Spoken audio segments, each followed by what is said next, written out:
what? We landed here. It's not the same sun, this is despair. One of us came up, none of us cared. They want to change up, life isn't fair. It's how we made, huh? Now you aware. It's why you fear us, this why you scared. They over the hilltop, I see them right there. They'll wait for the kill shot, they'll sit and they'll stare. If we got a real shot for us, it's up there. We're hopeless if we stop, they'll kill us right here. Living in death's den, run through the best winds, storming the front gates. Whatever gets us in, whatever gets us over, whatever helps us win, whatever we must do. Rescuing our kids, as long as they get through it, don't matter if we live. God chose to bless you, I'll take all that death gives. I'm here till this war ends, in memory of dead friends. Hope of a new way when all of this death ends. Who can we call on? It's me and it's all y'all. We're here by our lonesome, nobody to fall on. Flesh in the dirt, fire to ashes. Fate getting closer every moment that passes. Running away, no one is there. No one to save us, nothing to spare. How can I change what? We landed here. It's not the same sun, this is despair. One of us came up, none of us cared. They want to change up, life isn't fair. It's how we made, huh? Now you aware. It's why you fear us, this why you scared. Show me a safe place, does it exist? It must be a wasteland where nobody lives, that nobody knows of, where nobody's been. Where we at is warfare, every kind you can get. What you can't get is real love and fucking respect. Set up for failure, a life of neglect. If none of us stand up, we'll live with regrets. If we rise, we might die, I call that a good death. What would I live for if I am oppressed? How can I raise up with the world on my chest? Who's gonna save us if you and I rest? They shoot us in cold blood when under arrest. Lock us in cold cells, consider it home now. Cut off from emotion, our feelings are stone now. Our buildings are blown out, the madness is so loud. It's dark and there's no sound, we gotta go now. Running away, no one is there. No one to save us, nothing to spare. How can I change what? We landed here. It's not the same sun, this is despair. One of us came up, none of us cared. They want to change up, life isn't fair. It's how we made, huh? Now you aware. It's why you fear us, this why you scared. The illness is prevalent, natives malevolent. Hunger, starvation now, no hope for a heaven sent. Kiss the babies goodbye, say I love you to wives. Grab your weapons, get your steps in, we gon' ride when it rise. The sun mean what when it's blinding your eyes? Put the wind to your back, leave them facing the sky. Put the pain in the dirt, raise your bloody fist high. Use your brain, do the work, strategize and survive. The rush of the dust up, the thrill of the gun bust. The satisfaction of our reaction when there's no one to help us. The spoils of war, the hunger for more. The passion of how we smash what we hate through the floor. The rage, the loneliness of dead on the page. To cleanse this land, gotta burn more than just sage. Crush the cage, body and soul unafraid. Kill them all and set them ablaze. No running away, no one is there. No one to save us, nothing to spare. How can I change what? We landed here. It's not the same sun, this is despair. One of us came up, none of us cared. They want to change up, life isn't fair. It's how we made, huh? Now you aware. It's why you fear us, this why you scared.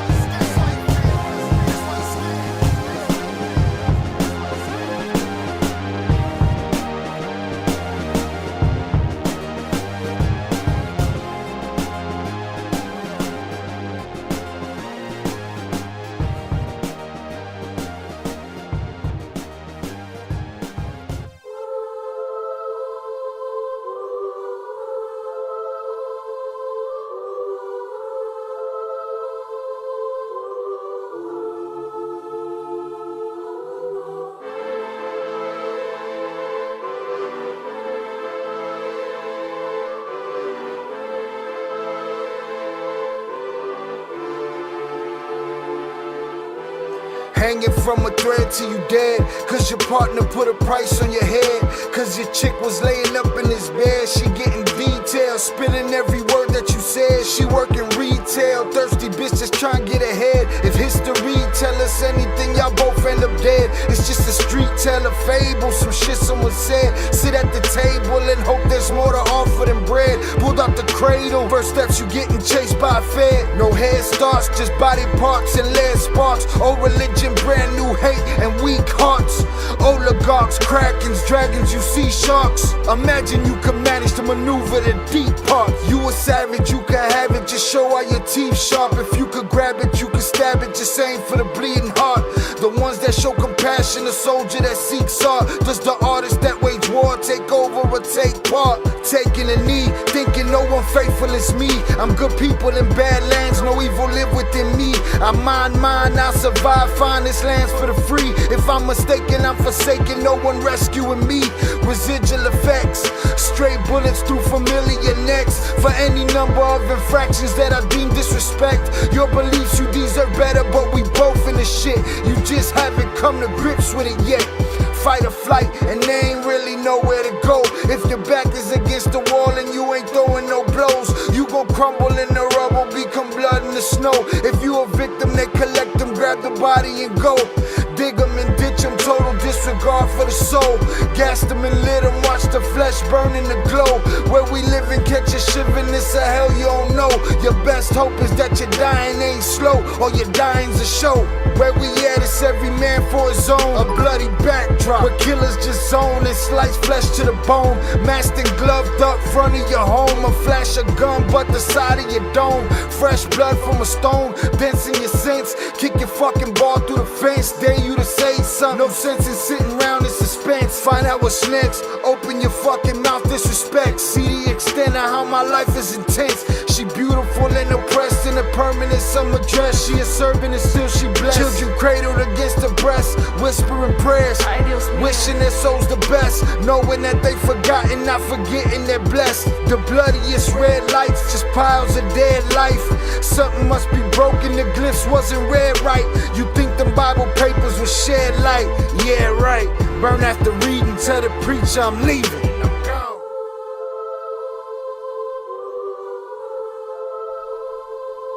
Salute, salute, salutes.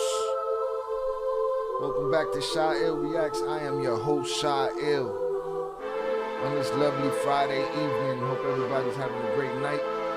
Y'all could have been anywhere in the world, but y'all here kicking it with me, so salutes to you. I appreciate you. What is poppin', y'all? Salutes. What's going on out there? Fade to black. What's poppin', y'all? Shout out to the chats, both of them. All right, everybody's in the building tonight. We hanging out for a little bit. Hopefully y'all hear me clearly, and everything's gravy, baby. All right, salutes Young Jizzle on the check-in, the newest member of the members. Salutes to you. Thank you for coming through, sir. All right, let me get to the chat right quick. Let's see what's popping. Ivan made his way across the border from the vertical to the horizontal side. I seen it. Salutes. Shout out Eddie Jimenez early in the building today. Got his notification. Good for you. We're not going to call it by name no more. We're just going to call it the Tube. We're going to talk about their ass today too. All right. Salutes to y'all. All right. Eddie Jimenez got his notification, so that's a good thing. Shout out Crash Out. Appreciate you, sir. Shout out Vernon Himes. Appreciate you, sir. Young Jizzle, the newest member. Salutes to you. Appreciate you. We will be giving away 10 memberships. Again, the YouTube, I said their name, the Tube, they give it to whoever they feel they want to give it to that's been on the channel for however long and done however comments or this, that, or the other, or it's at random. I don't know how it works, but they give me 10 to gift every month, and I'm going to gift those today. So salutes to y'all for being here. I don't know who's going to get them. Maybe it's somebody in the chat. Maybe it's somebody we ain't heard from in a year. We'll see how that goes. I'll make sure to drop it in the suggestion box for YouTube to cut the shit. So salutes to you, Young Jizzle. I appreciate you, sir. Thank you for becoming a member. Salutes. All right. Boom. Salute Jonathan Pantoja. I appreciate you, sir. Jonathan posing a question to all the sneakerheads out there. What's your favorite shoe? Doesn't have to be a Jordan. Just what's your favorite shoe? Salutes. All right, shout out Zoraida on the check-in. Friday Night Live. Friday Night Live. Y'all remember Friday Night videos, or did I age myself? We Friday Night Live. Let's get it. Salute Guero on the check-in. Yo, what up, Shy? Like always, salute your way for going live and wish you nothing but good energy and direction, dog. Salutes to you, man. Appreciate you. Thank you for being here. Shout out 323G, usual suspects in the building. Big Blanc from the old hundreds in the chat. Salutes to you, sir. Salutes to Yael. I appreciate you being here. Thank you. Who else is in the building? All right, Young Jizzle, usual suspect. Shout out Ivan. Ivan, I appreciate you, sir. Thank you for being here. JFL back in the building. Salutes to you. Appreciate you for being here. All right, Young Jizzle feels like he got baptized. All right, you have been cleansed with the waters. All right, salutes to the horizontal side. I think I figured this out. Boom, we got Chucky Chingong on the check-in. Salutes to you, sir. All right, Adrian Torres, salutes to you. I appreciate you being here. Boom. All right, I think I got that part figured out. We good, we grooving. So I had no plans of going live tonight. That wasn't on the agenda. The agenda tonight was to edit and get videos ready for next week. Crash House said you jumped off the porch tonight, Young Jizzle, all over again, brother. Salutes. It's unfortunate they clapped us yesterday. Peps couldn't quite choose hers, I believe. Yeah, she couldn't choose her members that she get gifted either. So yeah, I don't think they're gonna let me do that. We did get clapped yesterday, so that was the whole reason I went live today. I wasn't planning on going live, but I was gonna edit, and right before I started editing, I realized that YouTube clapped yesterday's members only live stream. We did a live stream with the members only. There was like, I don't know, 5 to 12 of us in there, and we didn't watch nothing outrageous. There was nothing crazy. There was no shootouts. There was no machatazos. There was no nothing. There was just a couple of Karens. All right, there was a Karen that was out of running her mouth. She got hog-tied. There was this long-chested young lady. Tetas a la plancha. She was fussing and fighting after she had a car accident, resisting arrest. That's it. We usually watch things on this channel that talk about outrageous situations, children assassins. You know what I'm saying? Children unaliving, children actual assault. We talk about all of these things here. We deal with all of these topics here. And YouTube arbitrarily, because I believe it's at random, they say that they have a system, blah, blah, blah, blah. Nah, I don't believe none of that. Why? Because, perfect example, we got a vertical stream and we got a horizontal stream, right? Both of them are live. Both of them are happening right here from this camera, from this microphone. They are going to have the same subject matter on the two different streams, right? But they will have the exact same images, exact same audio. Last time we did this, or one of the first times we did this, they monetized the horizontal version, but not the vertical version. So if you ask me, that just lets me know that it's random. Why? Because it's the same content on two different lives. How is one appropriate and one isn't? So of all of the things we cover here, of all of the rugs and narcotics and all of the shit that we cover here, yesterday we did a body cam that had about, at max, 15 people in the building, and we got clapped for it. So to me, it's random. They pick and choose and do what they want. Shout out Jessica Chavez on the check-in. I appreciate you for being here. Another member in the building. Salutes to you. Young Jizzle. Jay said it felt like joining a gang. Yeah, there you go. Joining the ganga. But yeah, so when I saw we got clapped for yesterday's video, and I appealed it, and they denied it, I said, you know what, I'm not editing shit. They demotivated me. I'll just go live, man. There's a couple of things to talk about that I want to talk about. So let's go live and see what the people is doing. So salutes. Crash Out said, have you seen all the videos of idiots that are going to Top Golf in the suburbs of Chicago and the cops bumped them with guns? No, I haven't seen that. Gotta leave Top Golf alone, man. Top Golf a good time. Jonathan said, Shia, I caught the live before it got clapped, and we are all over the place. You know what? It's still there. It's still there. The members can still see it. It's just demonetized and partially blocked. Just doesn't make sense. It was a very tame live, man. We barely said the word fuck. You know what I'm saying? But the two seems to have it in for me. So, they gave it a little clapification. I don't get it.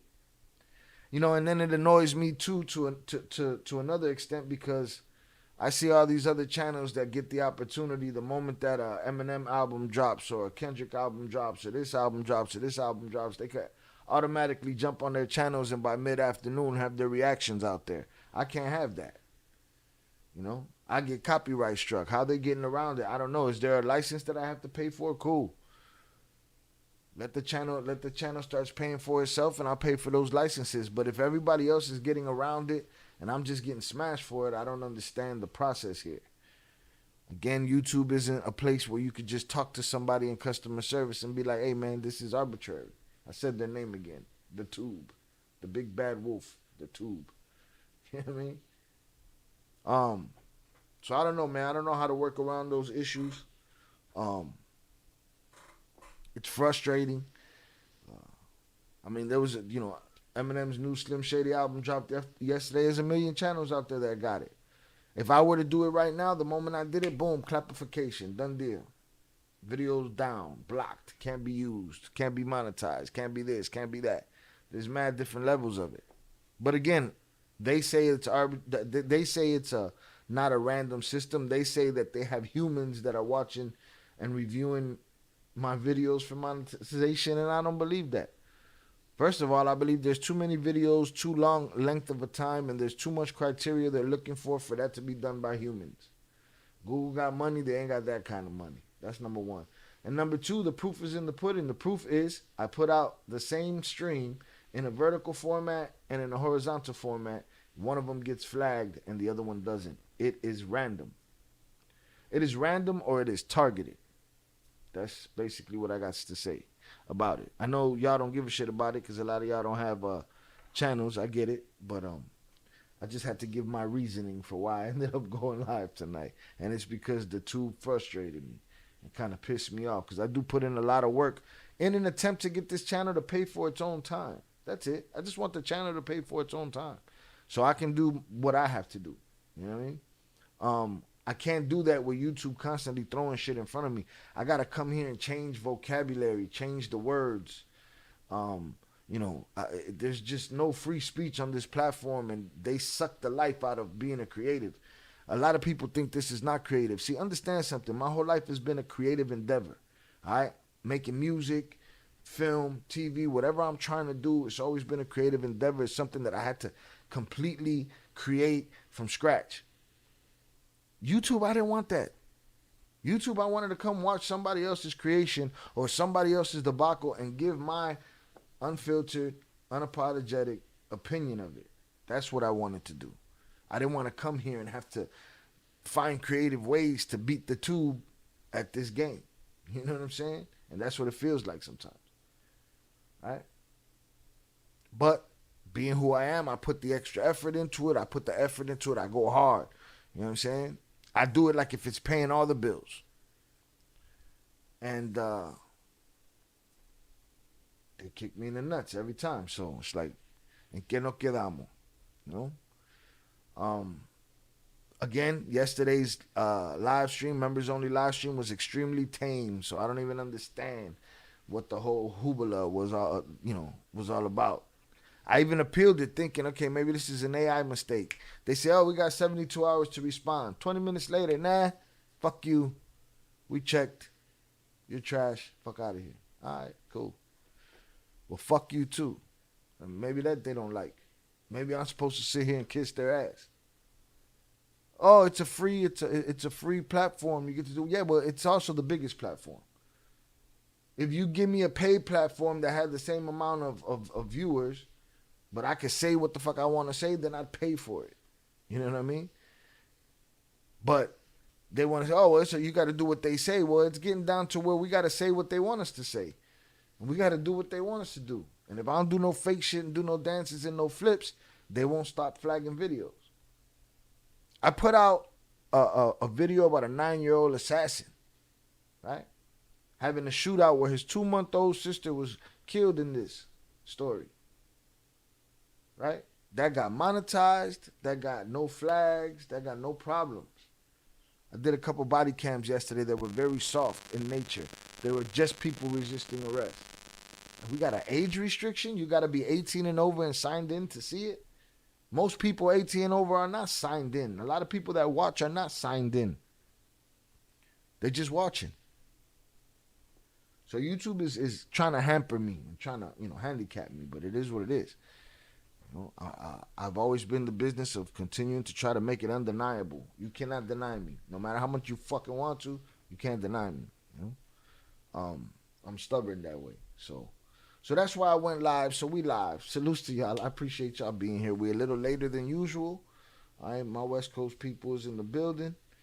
My East Coast and Midwesters, they probably partying right now. We'll see what happens. Salutes. But I appreciate y'all for being here. Absolutely. But that was my reason for coming. All right, the tube is tripping and they aggravated me. Crash, I say the algorithm reads all videos and it's AI. Yeah, but when you do a request for a review, they specifically say for it to be reviewed by a human. By a human. And I don't believe it to be true. And at the end of the day, what is it? What kind of power does this human have? If I say one thing that they don't like, if I use if I pronounce it tomato instead of tomato, and they don't like that, do they have the right to say, we're just going to deny monetization to this channel and we'll just make up a bunch of reasons why we did, and he don't really know the truth anyway? If there is a human in there that's reviewing it. Because it'll say things like, if you look at the breakdown, it'll say things like, rug use in the thumbnail and the title, and none of that shit is happening. It's mad inappropriate. Like, I mean, it's not. It's just wrong. What they're saying is wrong. It doesn't add up. So that just lets me know it's all bullshit. It's random. It's arbitrary. Jonathan says supposedly musical records are using payola and paying influencers on here to react to new music. Well, then they need to holler at me, and then they need to hire a Liar Cohen, all right, who is an executive at YouTube, right? They need to get at him and tell him to clear my shit, if that's the case, because I'm feeling bullied, man, and there's nobody I could punch back. You know what I mean?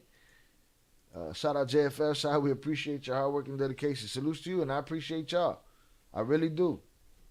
I really do. Y'all make my day. When I want to flip this whole shit over, throw this shit on the floor, salutes to y'all for being here. I appreciate you. They should explain why and what you need to fix. Crash out. So they're implementing, check this out, they're implementing now where they're going to give you timestamps and specific reasons, right? For you to fix the problem, right? But I believe you're gonna have to re-upload. It's not something you'll be able to fix within YouTube, right? And I mean, there were some other drawbacks to it. I forget what they were, but cool. Give me the point that you're complaining about so that I can counter my attack. But you're not gonna get another review. I think that's what they say. You're not gonna get another review. So it's all flawed still, but they are gonna address it in that way. They're gonna give us a timestamp and tell us what their problem with it was. Right? But I don't believe the shit that they it just seems like bullshit to me. Shout out Zorada. She says, Shai, great respect for your time and effort and input to the content you provide us. All the mierda you take from El Tubo. El Tubo be tripping, boy. So thank you. Thank you too, and I appreciate you. Again, it's my pleasure. Salutes. So that's basically it. I keep shooting. That's it. I keep shooting. So there was a couple of things I wanted to cover today. Maybe we'll start with the short subject. Am I gonna record? No, I'm not gonna record. It's too much. I got 2 live streams going on. So salute. Smoke them if you got them. Drink them if you got them. If you're sober, here's a hug for you. Salutes to you.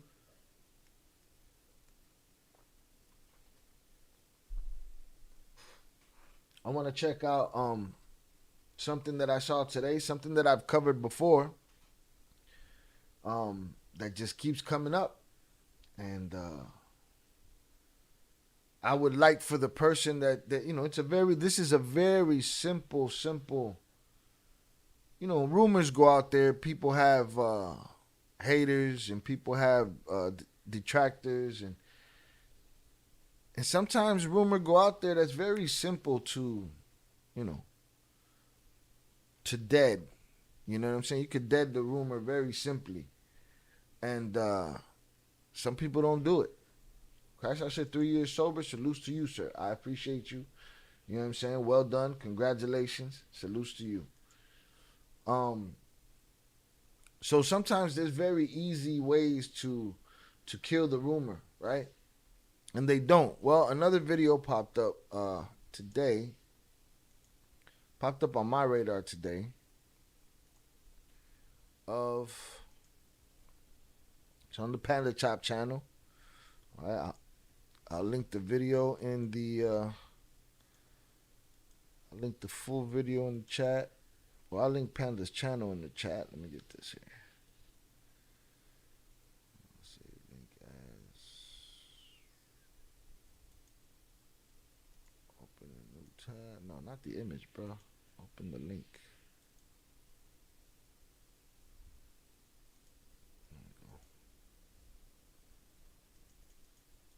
I'm getting this from Panda Chop News. I'll drop this in the chat.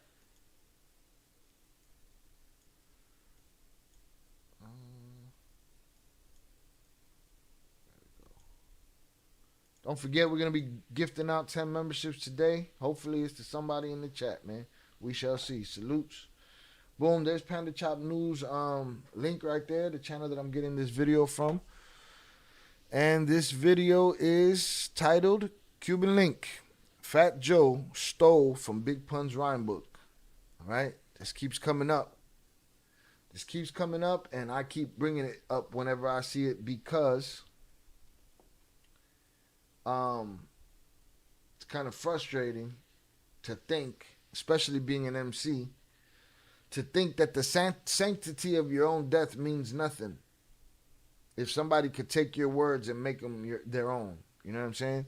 So let's check this out. Salutes to y'all. I appreciate y'all for being here. Hundreds up in both chats for y'all. Boom. I'm managing two chats, y'all. YouTube trying to hold me down.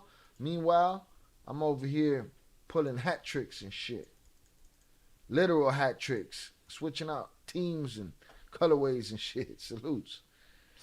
Ivan said we got a flat, no spare, so we going far as fuck to pick up a spare. That's it. No, I cannot pick who gets the memberships. I wish I could. I wish I could. I hope they implement that. Jonathan Pinto just sent $5 salutes. Keel, my dude.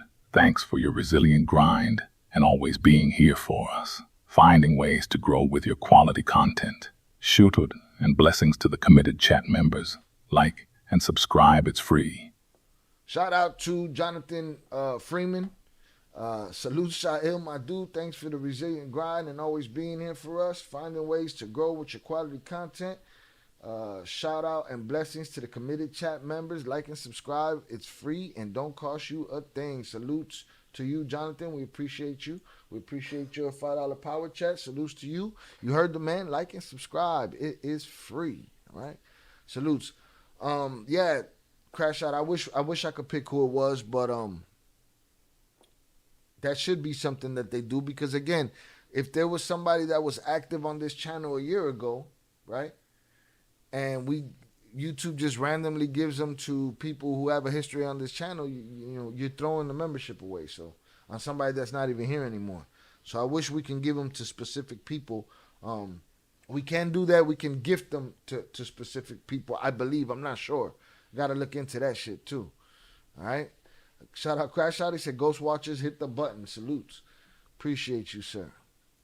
Shout out to 323G. Hundreds up. All right, let's get to it, man. Let's get to it. Cuban Link, Fat Joe stole from Big Pun's rhyme book, man. If the sanctity of your rhyme book after your death is not, safe, nothing is, man. We in trouble. Penetrate. One thing I thought was interesting is when Psycho Les and Vic spoke about the song "The Shit Is Real" off of the Represent album that they produced. I didn't even know he did that. Yeah, they said that the vocals, Joe's vocals, was already there, so there wasn't a real I think session that like records where. it was label mates more too, because remember Relativity Records. Joe used to be Relativity. Right. You know what I'm saying? So for those that don't know the history between Cuban Link and Fat Joe, the history is this: Cuban Link was Big Pun's right hand man. All right, Fat Joe was already a celebrity, was already a star. He found Big Pun in front of a bodega. Pun rhymed for him, blew his mind. Pun always insisted on bringing his team with him to success. Joe wasn't very happy about that. Unless it benefited him in one way, shape, form, or fashion, of course. Salutes. So I said never get sold. Salutes. Shout out IB on the check-in. Appreciate you, sir. Thank you for being here. Salutes. So, Joe's focus was Pun. Pun. Pun's focus was my team is coming with me, and Cuba is number one on that list. As time went on, they created Terror Squad. They utilized some of Pun's people. They utilized some of Cuban's people, and they formed the Terror Squad. Then Big Pun passed away. After Pun passed away, there was tension between Cuban Link and Joe because Joe didn't really believe in Cuban Link and didn't want him around. When Cuban is absolutely a better MC than Joe. You know what I'm saying? But he was never checking for him like that. They ended up getting into a beef. They got into a fight at the Bronx Cafe, and Cuban got cut in the face, right? So him and Joe's beef, it's a blood beef and it runs deep, all right? Chucky Chingon said Tony Sunshine was dope too. Terror Squad was hard. Absolutely. Let me move this vertical chat. Move it. There we go. Absolutely. I was a big Terror Squad fan. I mean, I had a dog in the race. These were Latino MCs that were worth their weight in gold. They weren't no Rudy Poo ass MCs. They was real deal, They had bars for days and for nights. You know what I'm saying? So boom, these guys end up having a beef, Joe and Cuban, and it's just been gone on like that for 20 years, IB said, I'm driving and ghost watching for the next 30 or so. Salutes to you, sir. I appreciate you. Drive safely. Safe travels. Yeah, they gave Cuban $150, So here we are now, and Jonathan said, Flowers for the Dead with Tony Sunshine is a classic. Tony is not on that joint, Flowers for the Dead. It's a different joint. It's a different dude. Salutes to that dude, though. But once it gets physical, it's a game changer. Yeah, that's a blood beef at that point. And the guy that could have squashed it on both sides is not here. Pun is gone, Flowers for the Dead, for those that haven't heard it, amazing, classic, one of the greatest rest in peace songs ever written. Cuban has some good ones, so salutes to him. Again, so they've been going on years and years of shout out Rodolfo Avalos, shout out from Las Vegas. Salutes to you, sir. Appreciate you being here. These guys been having their beef forever, and Cuban was basically blackballed in the industry. That's another thing that Joe uses in his arsenal of tools. You know what I'm saying? He very much so is in the business of trying to stop your money.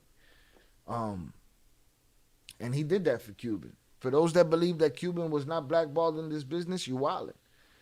You just got to look at the fact that he was always cool with Nori, and Nori won't have him on the show. EFN likes Cuban. He won't have him on the show. Why? Because Joe says so. That's blackballing. You know what I'm saying?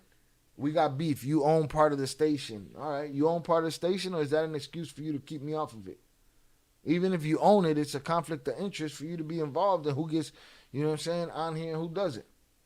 Especially if you blackballing me through the whole industry, not just your shows, but you telling other record labels, I'll tear this shit up if y'all deal with him.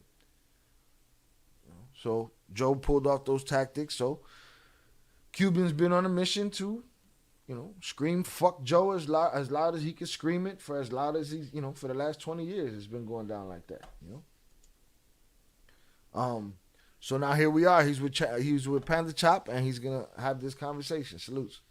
So they met going through that. There wasn't really personal until later on when we got me upon, and then we got really like on some family shit for a little bit.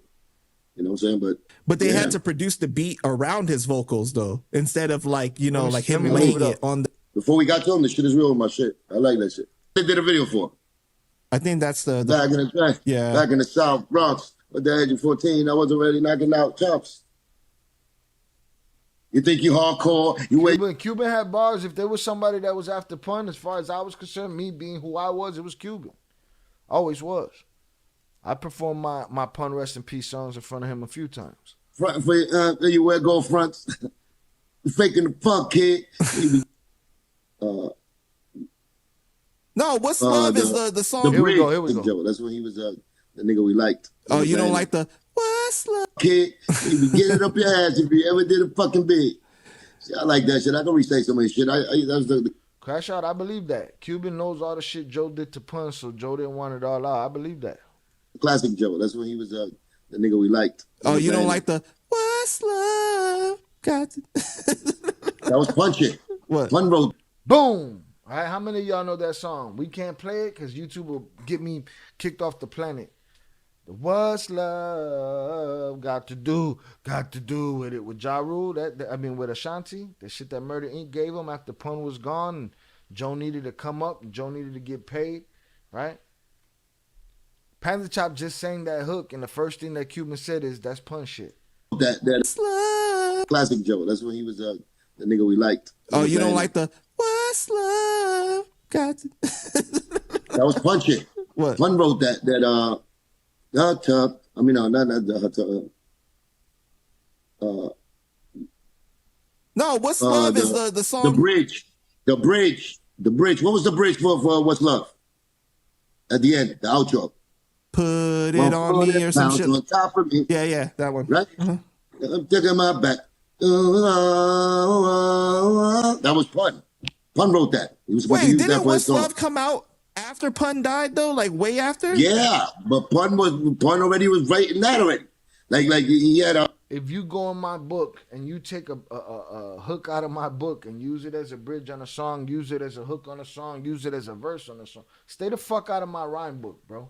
You might as well dig in my casket and pick my fucking pockets of whatever anybody sent to the afterlife with me. You know what I mean? That to me is some despicable shit right there. Jonathan said kind of like Irv and 50, but with Latinos. Absolutely. I mean, blackballed. Pun had little bridges that he used to always do. Like grabbing my Nina, with you, do. Right? And I'm sure Cuban knows, just like he knows all the shit Crash Out said, I'm sure Cuban knows and has in his head so many melodies like that belong to Pun that still live in his head because they sat there every day. Chucky said, I hate that. That ain't hip hop. You hate what, Chucky, specifically? Hey, wait.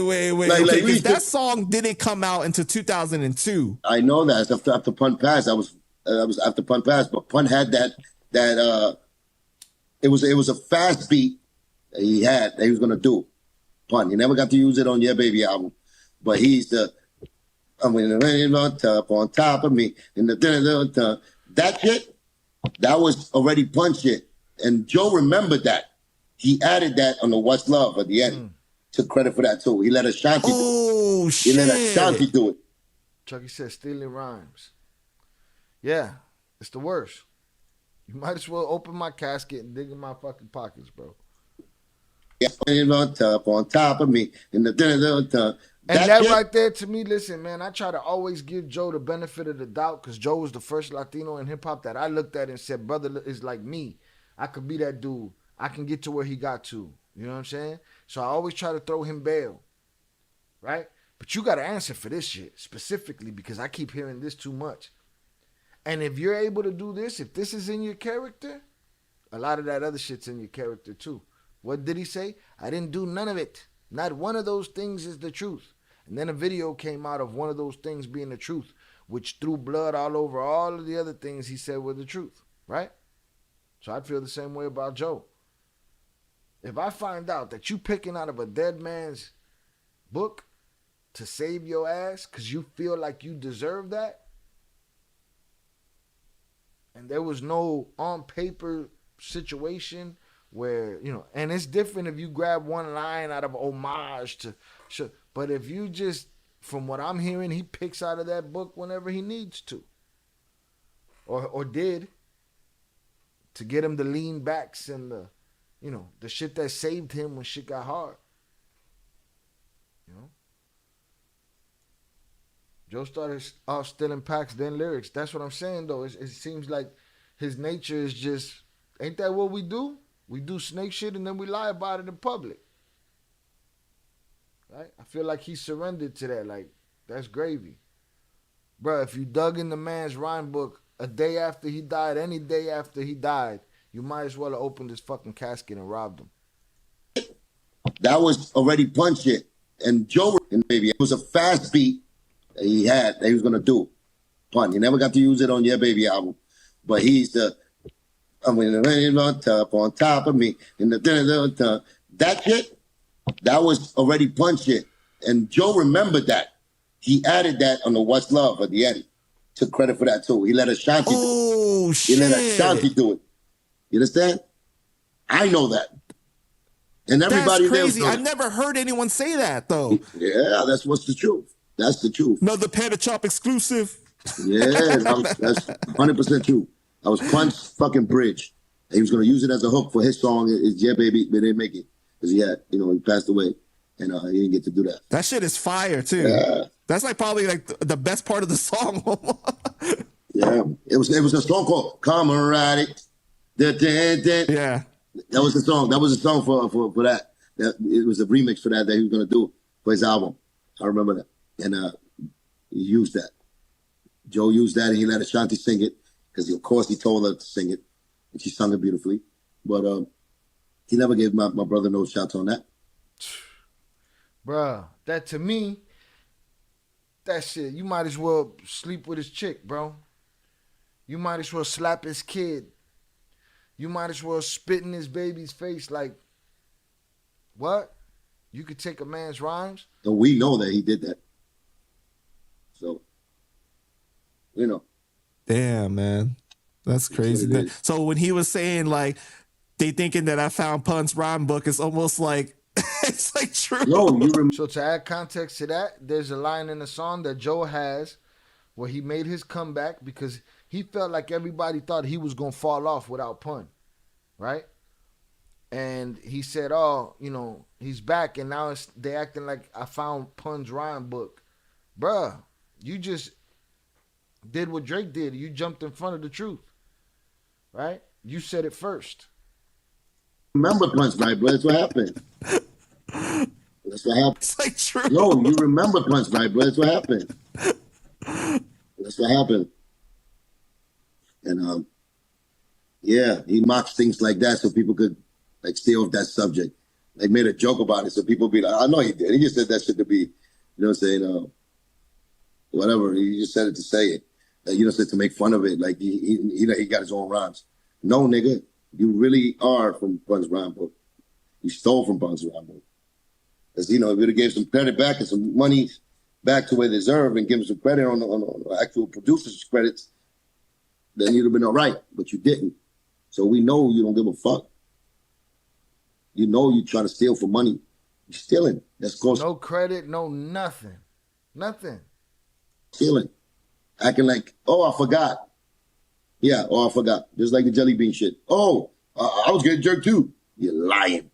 Nobody could jerk Joe, nigga. Context on that, the jelly bean shit. He said, just like the jelly bean shit. Oh, I'm getting jerked too. Because what the understanding was that Jelly Bean and Pun were stealing Joe's publishing. I mean, Pun's publishing. Joe and Jelly Bean were stealing Pun's publishing, and for years. And how did Joe get out of that one? Supposedly he let Jelly Bean take the blame and said, man, Jelly Bean was jerking me too. Cubans laughing at that. Stop I'm it. gonna try to get Cuban on the show. I'd love to have a conversation about Cuban, about other things, and there's some shit that I want to talk to him about. From the past, I've done a lot of shows, mutual shows with him, and I've watched what happened to him. Like he was a big hope for me after Pun, and I saw it all go down. I was in the clubs. I saw his album get bootlegged. I saw promoters that I won't name that know who the fuck they are. You know what I'm saying? That was walking in there with boxes of bootlegs of Cuban's album, before it dropped, because supposedly Joe had leaked that. And there was people walking into the clubs with, I'm talking about boxes of bootleg Cuban albums. You know what I'm saying? So I'd like to have a conversation with him. I'm gonna reach out to Cuban, see if you want to talk. We can talk about different shit than the shit that everybody else be on his ass about. But this is definitely a conversation I want to have because of the next video that I'm gonna show y'all. Salutes. Crash Out said Joe's a backstabber. It was on New York. Jonathan said, yeah. Now we killing them hard. Niggas said I must have found Pun's rhyme book. Yeah. Joe stole Pun's money and copyrights. Pun's wife never got $1 from Pun's music. I mean, there's a lot of money missing. She has ownership now. You know what I'm saying? But there's a lot of chunks broken up into that history and into that story. It's been a long, 20, 25 years. But it's sad. It's sad. And one side, which I see Joe don't want to take no accountability for none of it. And I'm sure other people are accountable as well, but I think they're more willing to take the accountability than he is. You know what I mean? Salutes. Stealing carries no probation. No, man, not a split of shit. You can't just take my shit. Chucky said there's a West Coast documentary called The Good Life with Freestyle Fellowship. They invited Joe. They invited Fat Joe. He got booed off stage for doing a written. The crowd caught it. They was too hard on him. Because they wouldn't have got, X would have never gone in there and done no freestyle either, though. But I get it. Let's see. Let's get this. Shout out Chris. Chris said, if Pun didn't die, who knows how big his career would have been. What? Bruh. A lot of people, Jay's your next comment here. Hold on. You said Jay-Z took Big's rhymes and Joe took Pun's. That's a fact. And the lane was cleared of a bunch of animals. Pun was an animal. He was a problem. Big L was a problem. These dudes was here. They was on their way they was here to take shit. It was gonna happen.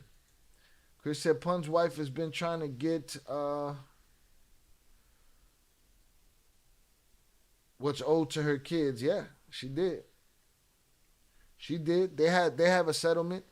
Again, now after that, they're trying. Joe's talked about it on Drink Champs. He feels like the victim. He feels like everybody's victimizing him. And that's why we'll never get a proper Big Pun film. Because he don't want to have his image or likeness have nothing to do with it if Pun's family is the only one doing it, because he don't want them to make him look like a snake in the movie. The shit is the truth is the truth. And if the truth is that you did some snake shit, then that's how you're going to be portrayed in the movie. Chucky said that would be dope. Cuban's hard. He has the Tony Montana tattoo. Yeah, they had that early. Pun had it too. They shared that. Chucky said Pun's son rhymes now, and he's an animal. I got a record with him. He's an animal. Animal. Chris said Fat Joe has said it publicly that he wants an apology from Pun's wife. He said that's the only way he'll do the movie. Only way he'll do the movie is if he gets a public apology from the wife. Well, okay, then let's get a public cleansing, and why don't you let out everything that you did to this dude? What you took. Tell the truth. Crash Out said before she got that, he stole a lot and lied from the beginning, saying he gave her it from the beginning but never did. She had to take him to court. And here's the thing. If she's lying, his actions are the reason I believe her. You know what I'm saying? If she's lying, his actions are the reason I believe her. You doing shit like this, right? Let's finish this video. You had the Terror Squad boys in that nigga fucking backyard. Come on. I was getting He's jerked talking too. about how he couldn't have gotten duped by Jelly Bean because he would have had the whole terror squad in Jelly Bean's backyard. Right, but you didn't. So we know you don't give a fuck. You know you trying to steal for money. You're stealing. That's called stealing. Acting like, oh, I forgot. Yeah, oh, I forgot. Just like the Jelly Bean shit. Oh, I was getting jerked too. You're lying. Nobody could jerk Joe, nigga. Stop it. You had the terror squad boys in that nigga fucking backyard. Come on. You try to play a victim on that? That's what I'm saying. That makes him look like he's prideless. That he's this worm. When you backtrack on that and just start say the truth, when you start making excuses for that and do, I'm the victim. Oh my God, this nigga just prides himself on being the biggest gangster ever. Now you a victim? Bad gangsters ain't victims. Fuck you talking about? So how the fuck people believe him? I don't know. You know. Yeah. He said, I don't know how people believe him. I don't know. You know what I mean? Salutes Cuban. All right? Salutes Cuban. So that's just one story for those that don't know the background. That's one story in a whole 20, 30-year epic. You know what I mean? Now, if you into dope lyrics and you want to hear somebody new and look for somebody new's catalog, go look up Cuban Link. Cuban space Link. Go look up Cuban Link, man. He got some good music, man. The man was a lyricist. His career was hijacked from jump early. You know what I'm saying? Salutes.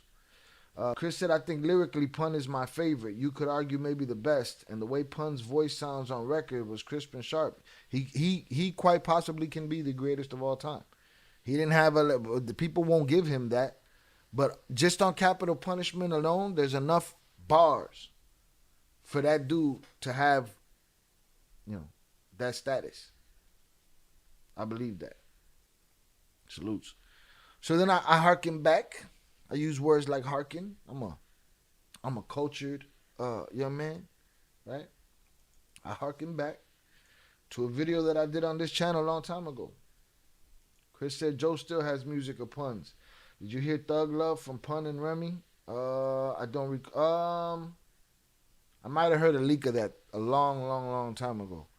All right, so let's check this out here. Because this is a short that I did of Damian Cash speaking to Al Prophet. And the title is, Did Fat Joe use Pun's rhyme book after he died? It was our first feature. What you think you know, you don't know. You weren't in the circle. We didn't hang with Fat Joe like that. We had a friendship, a brotherhood with DMX. That was the only industry motherfucker we really... I'm not going to take anything away from the guy. It was our first feature. He did a verse on there, and, he pulled out one of Pun's rhymes books. He said, bring me Pun's rhyme book, and it was a birthday bag. Really? And there was writings, unused big puns. If you listen to the verse, which is unreleased, which I plan to leak at some point, you can hear the big pun pattern, How did they have Pun's rhyme book? I mean, that's their business, Yeah, that's yeah. their thing, Yeah. I don't know the intricate workings of that, That's interesting. but he said it wasn't like a secret to bring that book out, what you... All right. Now, if y'all recall, when I had Damian Cash on the show, I believe I asked him that question, didn't I? I believe I did. I believe he gave the same answer. He said, listen, I'm not trying to discredit anybody. I just couldn't find it, man. I couldn't find it. I could scan through it right now and see if I find it. I just couldn't find it in the interview. Like, where is it? Let's see. Joe talks down on Pun's widow and creates a whole unverified story on a track called Heavenly Father, accusing her of cheating on Pun. That's why he ain't gave her his money. Crash Out said, I see how the kick side. Yeah. That's a light load right there. I'm probably doing inventory and had boxes on the floor. But yeah, that's one closet. But a couple of those gone now. Salutes. Jonathan said, I wish we would have asked Cash that. I think we did, dog. All right? I think we did ask that question. I'm almost positive. I'd feel stupid if I didn't ask that question. You know what I mean? Real talk. And I pulled them up earlier, but I was rushing to go live, so I didn't really scan them thoroughly. So if anybody recalls, or you know, there's a 5-piece set on Damian Cash, and it got to be in there. It got to be in there. Because there's no way I didn't ask this question. There's no way. And if I did, I failed. I don't deserve 10,000 subs. Chris said, look it up if you get a chance on YouTube. Yeah, I will. Salutes. Chucky said, I liked Fat Joe. Jealous One's Envy was dope. 90s shit. Yeah, he tried to play the song. We couldn't hear it. Good, right? Oh, that's true. I did ask the question because he pulled out the song, didn't he? I need to ask him for that song. Drop that shit already. Chucky said, yeah, he tried to play the song. We couldn't hear it good. That's probably why it got cut out. No, but it got to be in there. I'm sure I cut out the music part, but I got to find it. Chris said, if you would have asked me as a kid who is TS, I would have told you Big Pun. Flojo was all right, but wasn't Pun. But yeah, but we had Flojo at a time we didn't have Pun, right?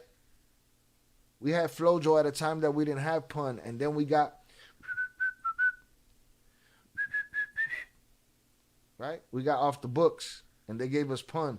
And I knew the moment I saw him, this is different. This is not Flojo.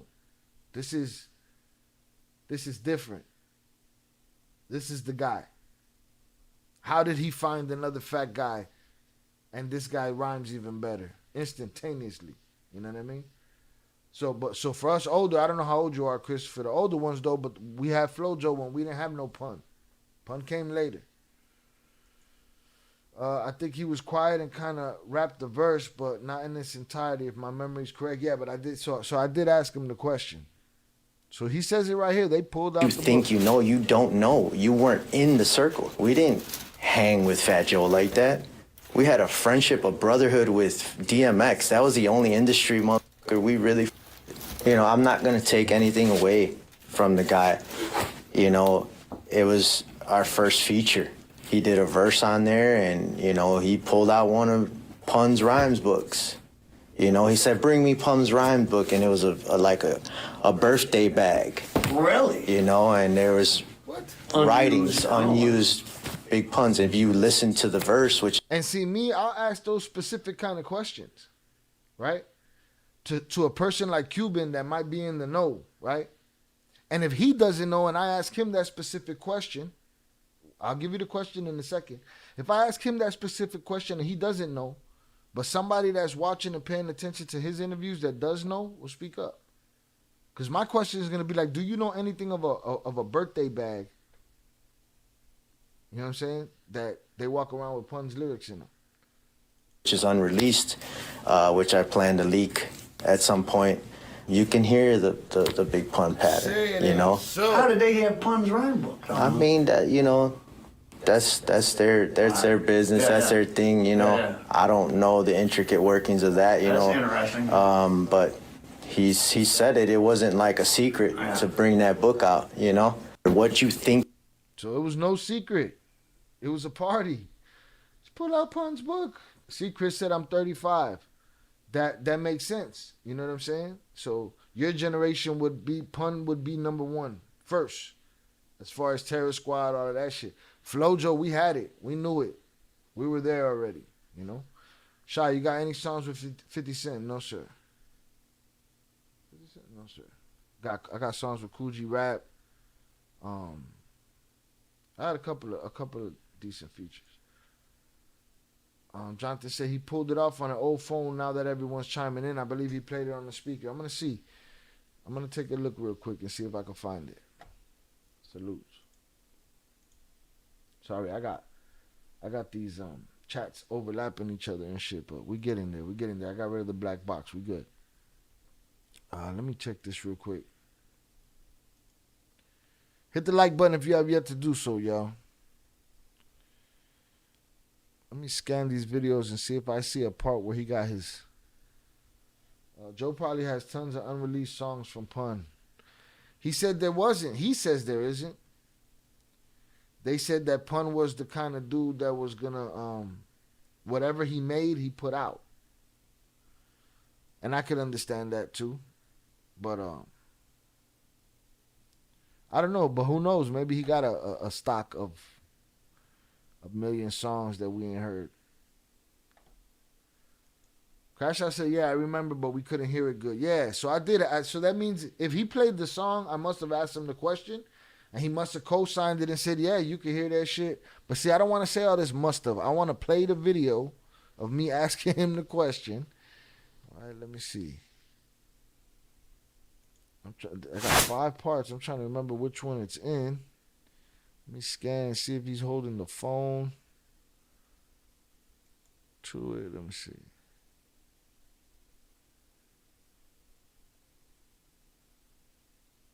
Yeah, I wish I would have known that, because this popped up right before I went live. I wish I would have known.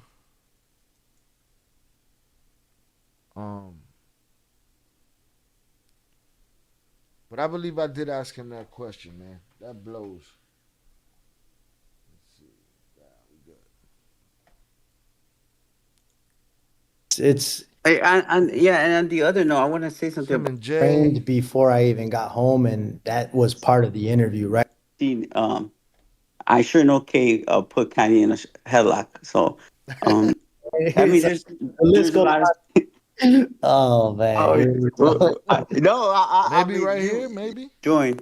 Go ahead. Speak your piece, man. With this, I just happened to join, so but Damien knows. So for the interview's sake, in this private chat, there are only 3 people that are allowed to be in here. How you doing? No, maybe it was right before this. Maybe it's right after this, because he mentioned the Kanye shit here. Like, what the fuck is she wearing? Right, you'd say it like anybody else would. That it was framed was like, this is the rumor, and I was like, well, I mean, everybody's commented about her, and I think, Yeah,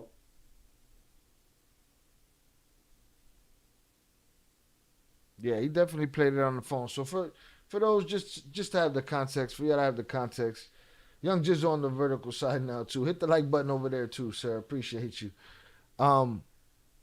We spoke to him, and he said the same thing. He didn't change his story. He said, yeah, man, they pulled out his rhyme book, bro. I didn't know what to think. I didn't know what to, what was what.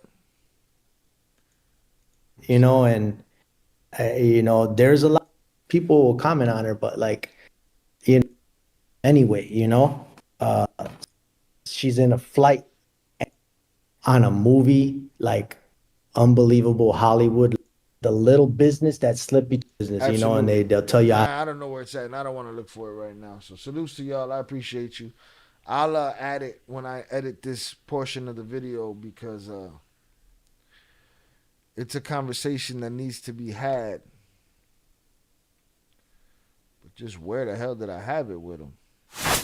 Well, guys, I'm crazy. Just let me give me one more opportunity to find it.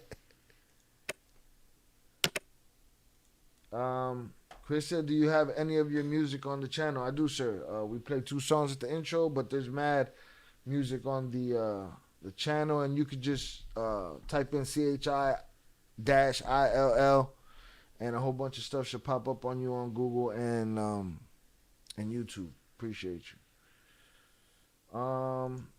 Yeah, he played it today with the twins, but he was quiet and shy or sad, reminiscing. So that's the fork in the road. So that's when it's like, all right, it's time.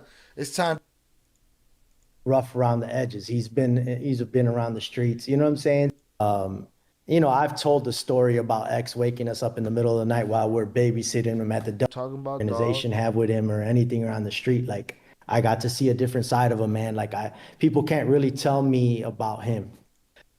I felt that was wrong, and I'll plug up.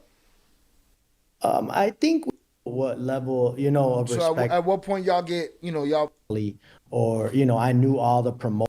My mixtapes moved into the clothing stores, tape called Put Us Together, and then it would for. So I had like real time in the background. Should be here in the music It's section. like a trading places, Dan Aykroyd and Eddie Murphy, and I go into his and my, because it's like, oh, that's him right there, that's him, so it's like, even though you're not looking for trouble, you're in trouble because of who you are. Going to run this shit. I can't even imagine what his family still feels. He's, Towards the end, right? like I'm not here to discredit Joe either. Like I was the one. Right. We got it. We got it. Salutes crash out. He said towards the end, shy salutes.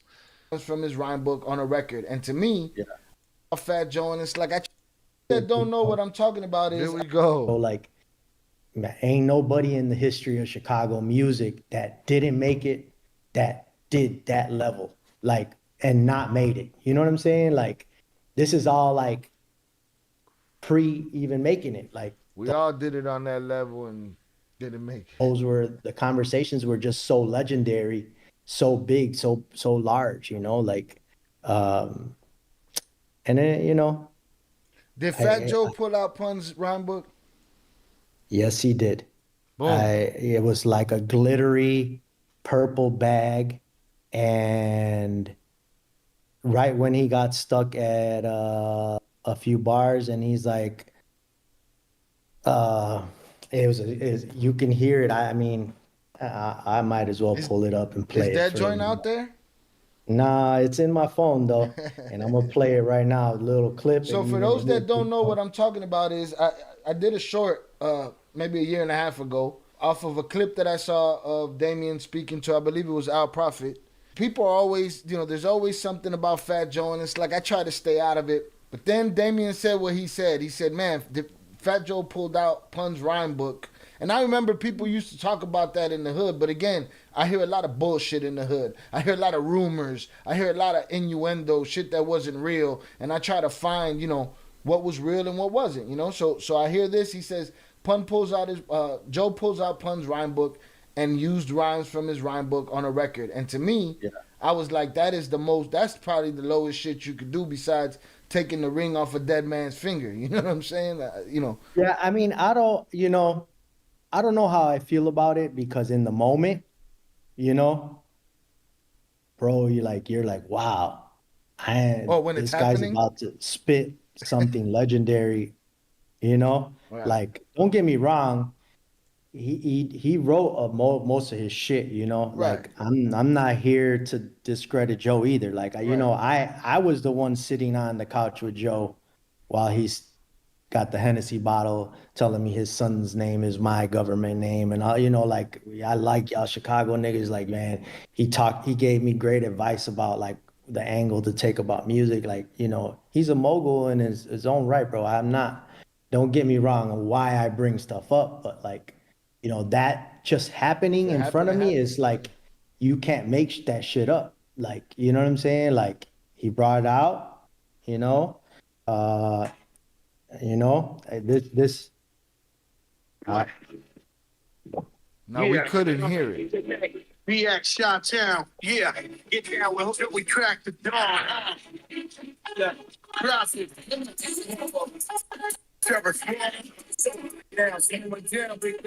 Well, we couldn't hear the record. I think I skipped it. Been ready to AK since the age of 12. This is Prophet, our artist at the time. Yeah, we can't really hear it. We'll do something a little more formal, Yeah, we'll but figure it out. Yeah, I just said, I just thought that, I mean, it's one thing in homage. Yeah, That's my brother. I'm a lace a line on every joint, whatever. But and it was a couple of lines. It wasn't like, yo, he gave us a full pun. He's like, he's yo, out of let me give you a little pun. You know what I'm saying? And when he hit it, it was like, yo, you could hear pun. You know what I'm saying? Right. Blast your side, blast your cash, and your stash will be mine. Shoot your ass from the passenger side. It was straight pun rhyme. Right. Like, this is 15, 20 years old, and it's embedded in my brain. Right. Like I know it like the back of my, I know word to the Prophet's wise lines out the there. same way. I know I ain't do much, but stay away from my fucking rhyme book when I die. All right, everybody that I love, everybody that loves me. You're funny. Yeah.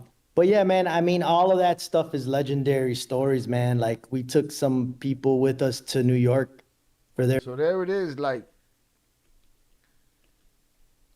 it just he could have walked it back at that moment. He could have been like, that was a misunderstood video. No, he stood on it. And he spit a rhyme. He spit a rhyme that sounds like pun, if you ask me. You know what I mean? Oh, but he was the teacher. Yeah, it don't matter. Don't take the man's rhymes. All right? So we'll keep our eye on the story. I just wish Joe would just address it. Yeah, I use his rhymes. Yeah, I feel entitled. Or no, that never happened. If you lie on it, it's worse than just taking them. You know what I mean? So salutes. You know what I mean? Yeah, I'm straight on all of that. All right, y'all. We're going to move on. Hundreds up in the chat for y'all. I appreciate y'all for hanging out with me. Again, we didn't plan on going live today. It just happened. It just happened. Let me see.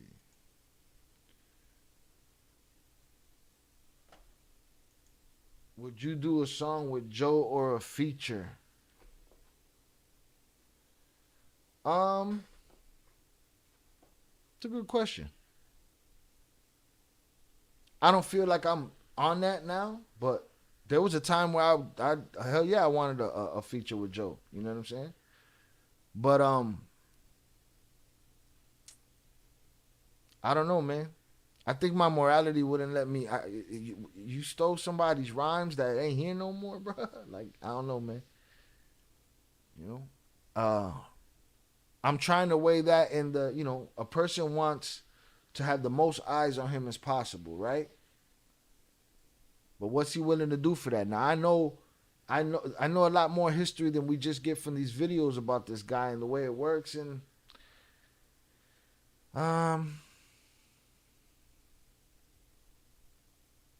yeah, I don't think I could. If it came out to be true that this dude is taken out of a dead man's rhyme book, it's like, Jawasta, I'm straight.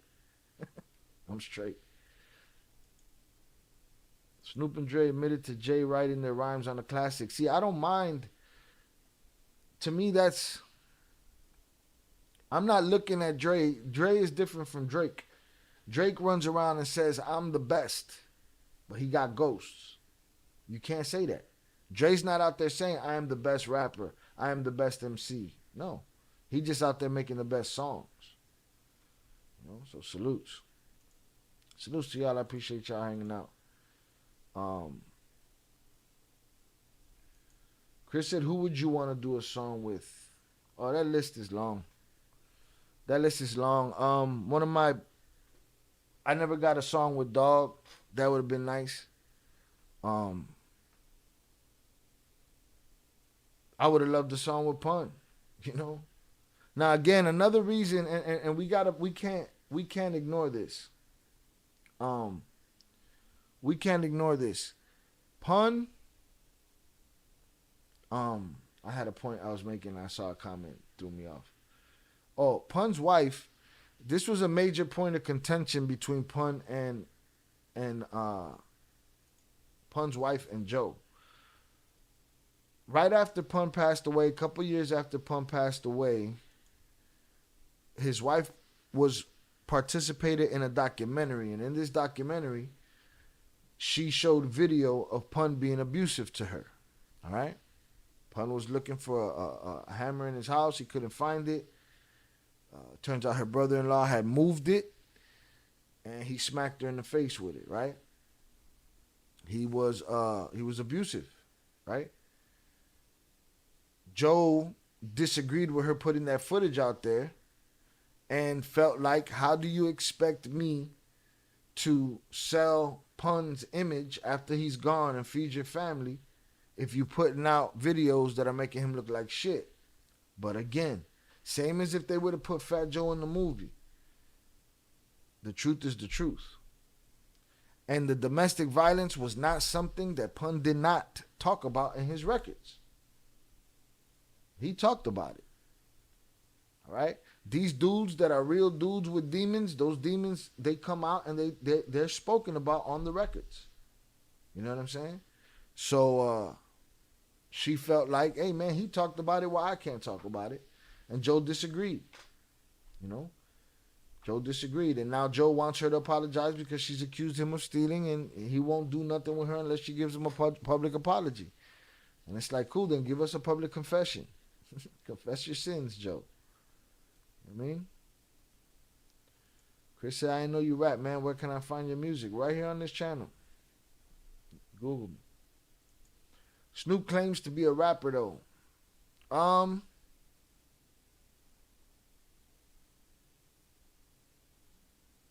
Snoop claims to be a rapper, though. Yeah, but again, he's not running around saying he is a rapper. He is an MC, but he's not an MC that's saying, you know, I'll probably go to hell if Jesus asked for a feature. Right? He's not out there saying I'm the number one. No, he's there to make a song. You can make, well, let's make a song. And Jay helped them make a song. So to me, that's different. Like, he's not in the conversation. If Snoop were in that conversation with these MCs that be going at it, then I'd understand that. You know? Pun didn't write none of them lyrics for Joe. Pun didn't write none of them lyrics for Joe. Right. Right. It wasn't like him ghostwriting for Joe. Absolutely not. Absolutely not. Zoraya said, como dice el dicho, el que calla otorga, in English. If you don't say anything, you're accepting what is said. That's it.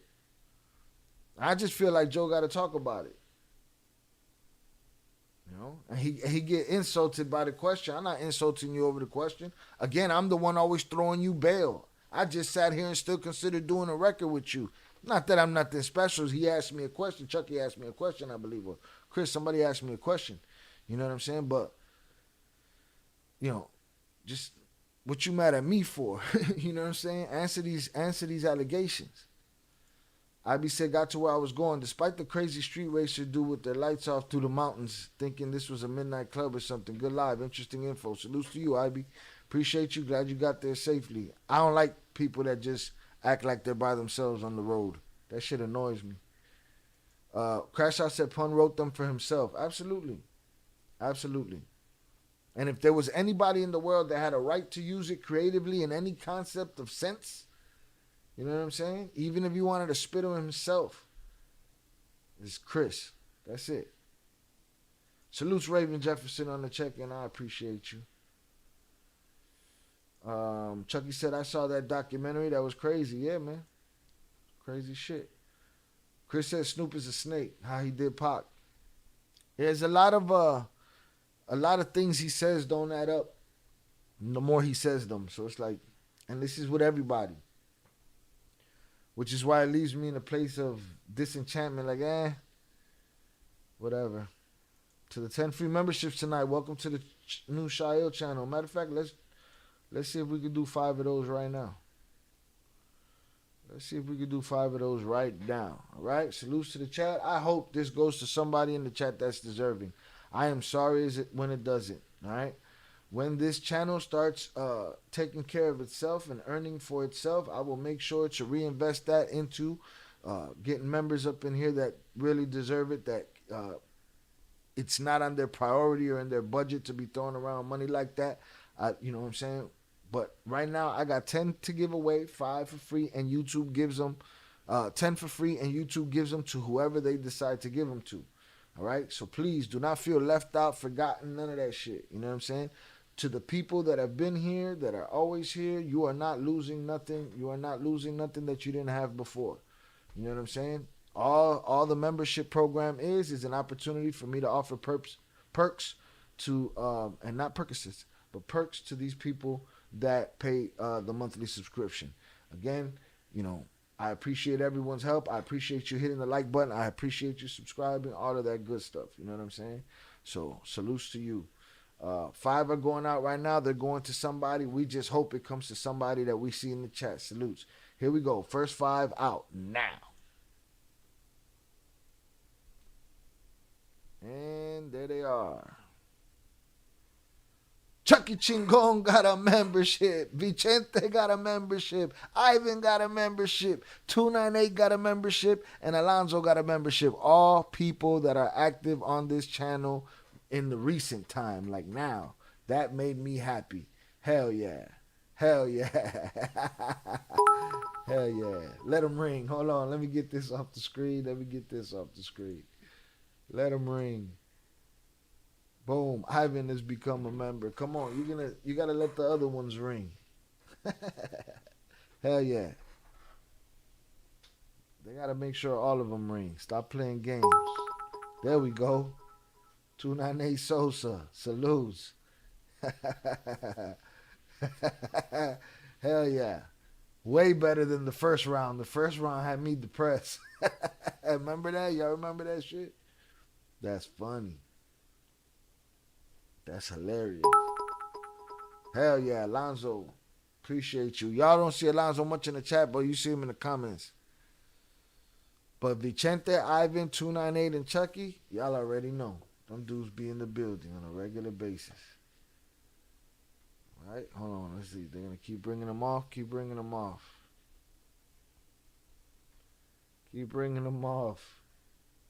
Hell yeah. I felt like I won the membership. I couldn't even click the members live yesterday. I'm not a member. They don't even let me be a member.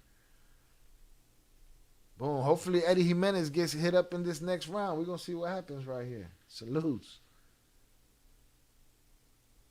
Now y'all got access to that video that we got clapped for yesterday. Go watch that video and tell me why we got clapped and age restricted on that tame ass video. All right, let me see if I can't highlight this. That sucks. I can highlight this though. Boom. Gifted 5 Shy Ill Reacts memberships.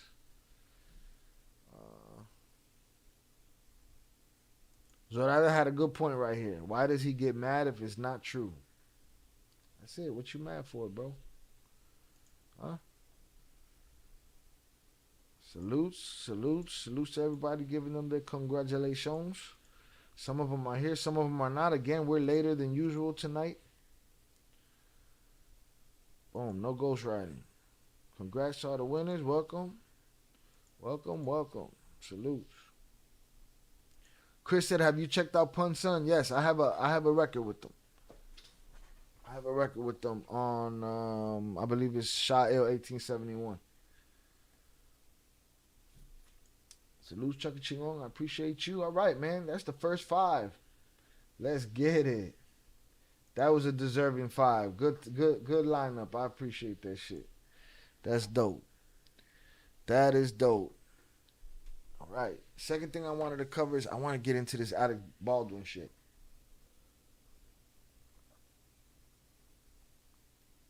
I want to do this once and for all and just leave it be. I do want to get through I want to do his interrogation as well. Again, this story means something to me. For those that don't know, I'm a professional actor as well as a YouTuber and MC. I'm an actor. I'm a union actor. And this is important to me, all right? Because what happened to Alec Baldwin is dangerous for all actors, for all crew, for everybody, right? For those that don't know, Raven said, congrats to winners, great usual suspects. Salutes to you, Raven. We appreciate you. Play it at the end, Shy. Your track will point. I'll play it. Hopefully we don't get clapped. Sometimes we get clapped for samples in my own music. So we'll see. I'll play it though. I'll let you know. I don't remember how it went, but the boy got me, if you ask me. You know what I'm saying? On that joint. Salutes. Only one way out now, y'all. Jonathan said y'all joined the gang. Y'all joined the ganga. All right, let me see. What was I looking for here? I want to separate these. Let me separate these, the vertical chat. There we go. We'll do it like that. I don't want them overlapping on each other. Salutes. I appreciate y'all for being here. So again, for those that don't know, Alec Baldwin was on the set of a film. And, well, you know what? Let me read y'all the Wikipedia real quick. Oh, shit. Ivan said he got his VL Placazo. Okay? It's going down. It's going down. Isn't he the unaliver? Alec Baldwin, technically yes. All right, so let's get to that.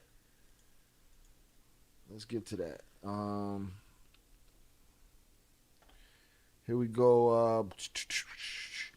On October 21st, 2021, at the Bonanza Creek Ranch in Bonanza City, Mexico, cinematographer Helena Hutchins was fatally shot, and director Joel Souza was injured on the set of the film Rust when actor Alec Baldwin discharged a live round from a revolver he was using as a prop.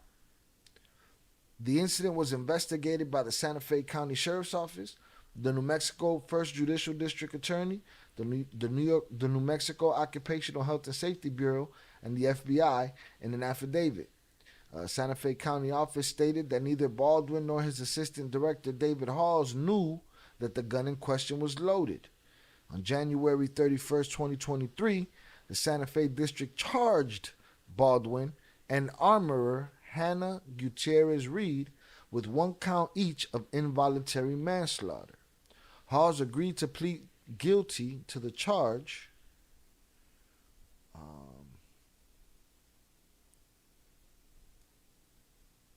Wait a minute, the director was charged too? Halls agreed to plead guilty to the charge of the negligent use of a deadly weapon on February 23rd, 2023. Baldwin pleaded not guilty. And on April 20th, 2023, it was reported that prosecutors had indicated that the charges against him were being dropped. Right? Gutierrez Reed was later charged with tampering with evidence. On March 6, 2024, Gutierrez Reed was found guilty of involuntary manslaughter. Gutierrez Reed was then remanded into police custody and sentenced to 18 months in prison on April 15, 2024. On January 19, 2024, Baldwin was again indicted on charges of involuntary manslaughter. He pleaded not guilty. Baldwin's trial began on July 9th, 2024, but the charges were dismissed with prejudice 3 days later.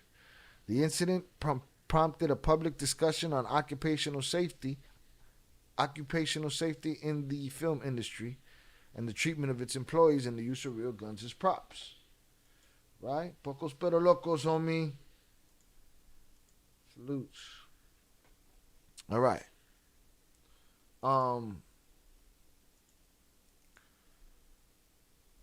So there you have it. Now, it says here, Halls agreed to plead guilty, but I want to see, it says, office stated that neither Baldwin nor first assistant director David Halls knew that the gun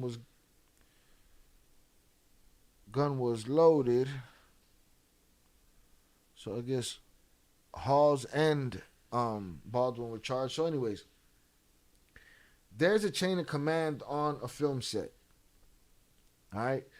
There's practices and shit in place to keep people safe. You know what I mean? The moment that I heard this story, first of all, it was horrible. Rest in peace to Helena Hutchins. Just imagine something, all right? You're the cameraman right now. This is your lens. You're behind this camera. Your head is placed directly behind this camera.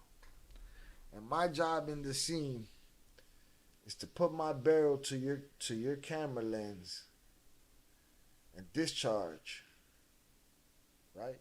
And you catch the poof of smoke and you get the, right?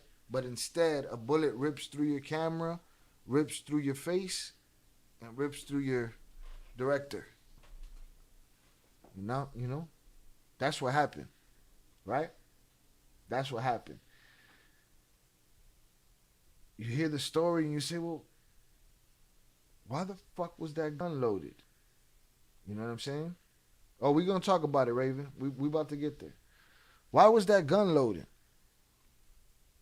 What are we doing here? How did this happen? Right? My first thought, knowing what I know about the industry, is, and don't get it fucked up, people don't like Alec Baldwin. That's just a fact. People don't like the man. You know what I mean? For whatever reasons. Right? But my first thought was accident. Right?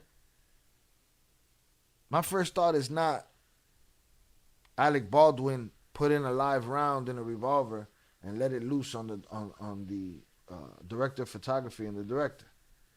That was not my first thought. My first thought was, okay, this is a mistake, and the mistake starts at the top, and the top in that situation is the master of props, right? The person that's there, the prop director, the person that's there to make sure the props are prepared and in place and, you know, ready for the gig. They fucked up. But why would there even be, and then my thought, why is there even bullets there? And I still feel that way to this day. Why were there even live rounds there? What are you shooting at over there? You know what I'm saying? So my first thought is the prop master, man. Whoever the prop master was, they fucked up. My first thought wasn't Alec Baldwin just, you know, murdered his director of photography, but they charged him. And I was like, how does this even make sense? Oh, he should have checked it. He should have this. He should have that. Bro, I'm just the star of the show, bro.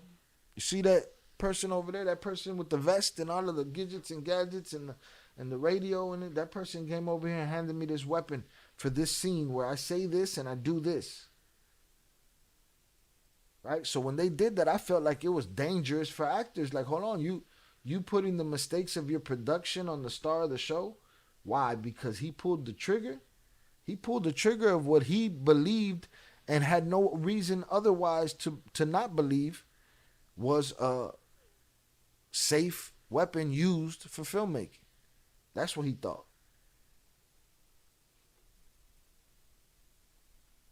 You know what I'm saying? That's what he thought.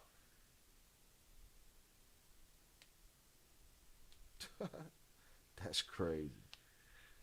Shout out Eddie Jimenez. He said, I read that the armorer would use the pistols for target practice with her friends. And from my understanding, there was some kind of nepotism involved, that the prop master is somebody's daughter that got hired onto the set or whatever. That's an important job right there. Somebody lost their life. Kids lost their mom. Husbands lost their wife. You know what I mean? For somebody to be playing around with them guns, they should have been decommissioned guns anyway, but they need to be operational in order for them to flash bang and all of that shit. You know, for the little blank and this, that, or the other. But, let's see.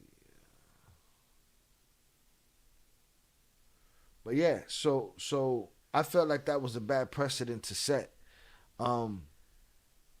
And I felt like it was easy for people in public opinion to set that precedent on Alec Baldwin because they don't like him. They don't fuck with him like that. You know what I mean?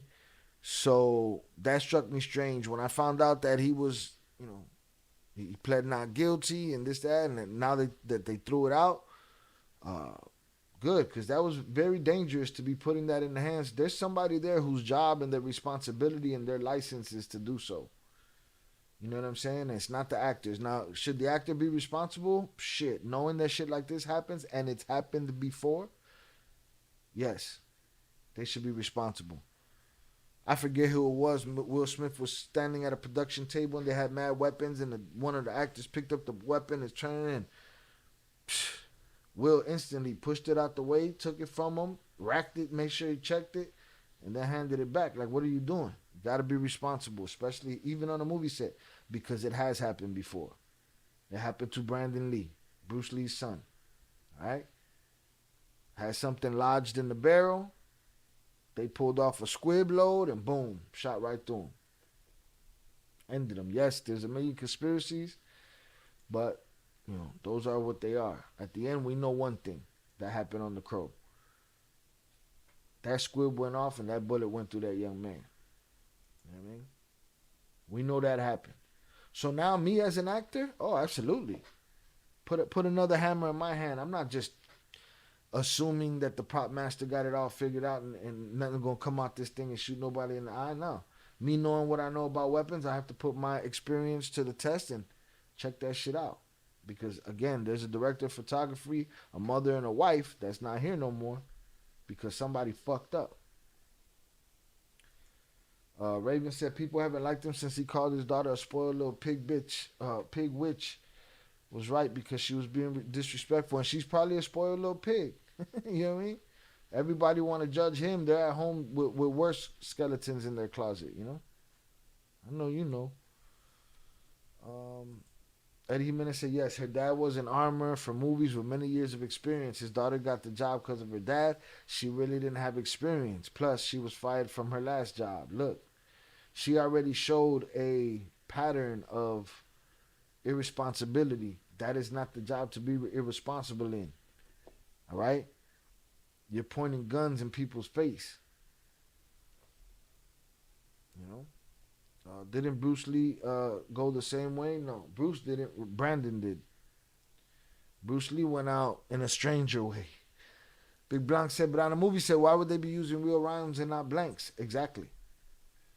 Again, like, and I feel like Eddie knows what he's talking about. The young lady supposedly would use those weapons for target practice and irresponsibly probably didn't reload with the squibs. Squibs are the little exploding things they use on movie sets.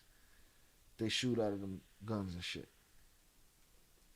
I don't know. I haven't looked into it that deep. Again, I'm always here with y'all covering the cartel. But, yeah, there shouldn't have been no live rounds on that set. Period. Period. But that nepotism, that little girl getting the job through daddy, who had already lost another job with this pattern of recklessness and irresponsibility, now that lady's not here. So like I said, this is a horrible accident because just like a doctor, his staff can leave a cotton ball in the body of a person on accident during the surgery. The same thing happened here. I don't know what that word with a more devastating outcome. Okay, yeah, and it happens. They leave full on pieces of metal in people, and cotton and all kind of shit. There's a chain of command, like you said, and unfortunately, the inexperienced person who didn't do their job is not the actor's fault. They're the actors, not the prop master. Yeah, prop master's handing me a weapon. Now I'm never assuming again that weapon is not armed and lethal. Never am I assuming as an actor. I'm never assuming that again. Bruce Lee got the kiss of the dragon. Quite possible, bro. They blaming all kind of shit for that man's death. So that's where we at. So I want to see if we get through a little bit of this interrogation footage, the interrogation of Alec Baldwin, and see what he had to say about it. Again, the reason we're talking about it is it was dismissed in court, I believe, today. The case is dismissed with prejudice, I believe. So they're not going back to that. Yeah, with prejudice. So they prejudged going forward. It ain't on him. Jonathan said, don't the news say that the hammer was real with live rounds and that Baldwin was an actor, producer, executive producer, and director? So at some point he should have checked the hammer before. Bro, all of those executive producer, director, all of that shit, them shits is just labels. That shit is just an extra check. You made in your deal. I could be an executive producer because I hooked you up with this person, or just because it's in the contract when we made the deal. Okay, I need to be an executive producer on this. You know what I'm saying? So no, I don't expect him to check shit. He's the last person I expect checking anything. You know what I mean? Check himself. That's all he had to do the whole time. You know. So just because he had all of these titles doesn't mean there was extra levels of, failures that he should have checked personally himself. No, I don't believe that. I don't believe that. Before the scene goes because of insurance reasons. Before the scene goes because of insurance reasons is why they have a prop master. You know what I'm saying? That prop master is where the failure happened. The last line of defense between them and the actor. The actor, what if the actor put it to his own dome? Boom. Would the actor still be responsible? Raven said, but at the same time, the prop master is the one that should have checked the weapon. She handing it to the last person. She's handing it to its final destination. She's pushing off that hammer to the person who is about to use it on screen. It should be signed out. Whose hand is it in right now? It's in Alec Baldwin's hand. Bow. She knows where it's at. She knows where it needs to go back to when it's all said and done. Thankfully, they threw out with prejudice. We don't need someone else behind bars unfairly. I mean, I think they was going to railroad him if they had the chance to railroad him. Now, I'm not testifying to him as a man. I'm just saying as the job of an actor and being the star of a show, if the prop master hand me a weapon, I'm using that weapon. Then, before this. Never again. I'm testing it out for myself. Test it on the leg of the prop master. Right? You know what I'm saying? You suffer the consequence if you fuck this up. Because that's crazy. So let's get with this, let's just get with a little bit of this, I'll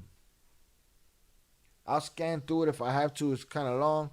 I'm sure there's dead spots in it. Probably repetitive questions. I'll scan through it if I have to, but I ain't in a rush. Salutes to y'all. Hunters up in the chat for y'all. Hit the like button if you have yet to do so. Salutes. Salutes to all the new members for this month.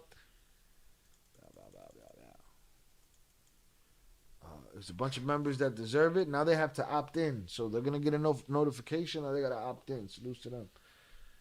All right, we're going to give away 5 more before we're done today. Where am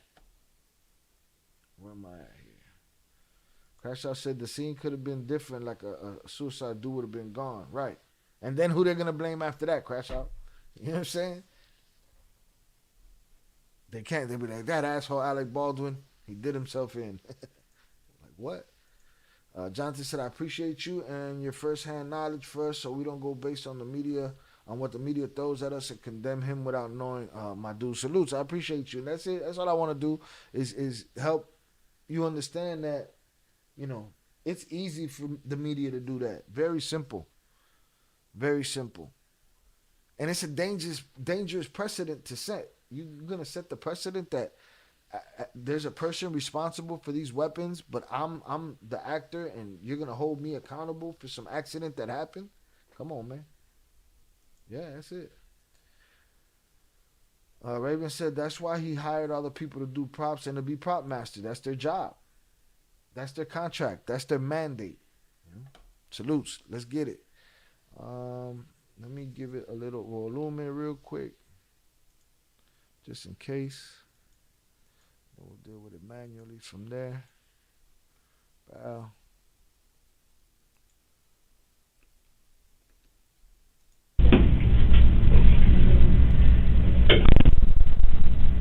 I know he's gonna make a phone call too.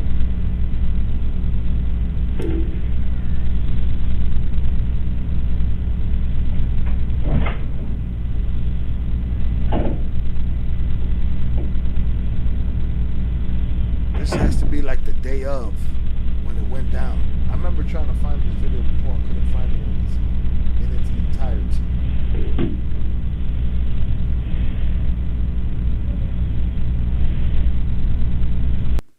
This was after they took that picture of him crying on set and shit. Before I forget, on yesterday's live number count issue we had yesterday on the views count, I see it now. So it looks different today than it did yesterday. All right, so pay attention to that for when we do a members only. If it's not there, then yeah, they probably don't offer it on members only. Jeez Louise.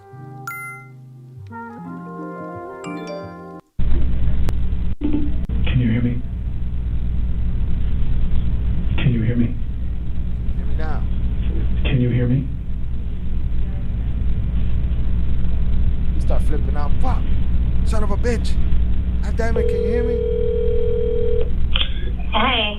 I'm at the police station. Sheriffs, and they're about to interview me. How is everyone at home? How are the kids? The kids are great. Did you, hold on a second, please.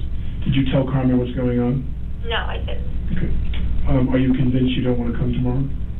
I mean, I don't think it's a good idea. Look, call me after you talk with the sheriff, but, like, I don't think it's a great idea. I think this is, you know. Yeah, but let me say this to you, just to be clear. They're going to make me stay here tomorrow anyway to talk to my insurance investigators. This is really, I'll talk to you more, but I'm just saying. I'm so sorry. You must be so traumatized. Now I'll tell you where he is responsible. If he's part of the production and all of that shit, which my understanding is that production was a nightmare, and there was people complaining about mad shit on that production. You know what I'm saying? Now the production company could be liable civilly somewhere down the line, but I believe they settled that too, and I believe her husband got a job out of it or something.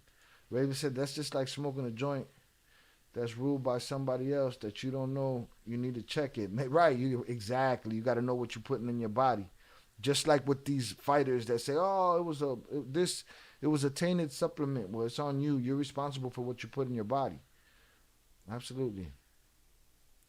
So as I said, which is such an important role in the making of a movie, she shouldn't have been hired after being fired. I think that if her dad pulled strings to get her hired after being fired from a previous job, he should be charged also, because he knew why she got fired. Now, and we don't know why she got fired. We just know she got fired, yeah. And I'm sure he didn't tell them why he was trying to get her a job. It's crazy.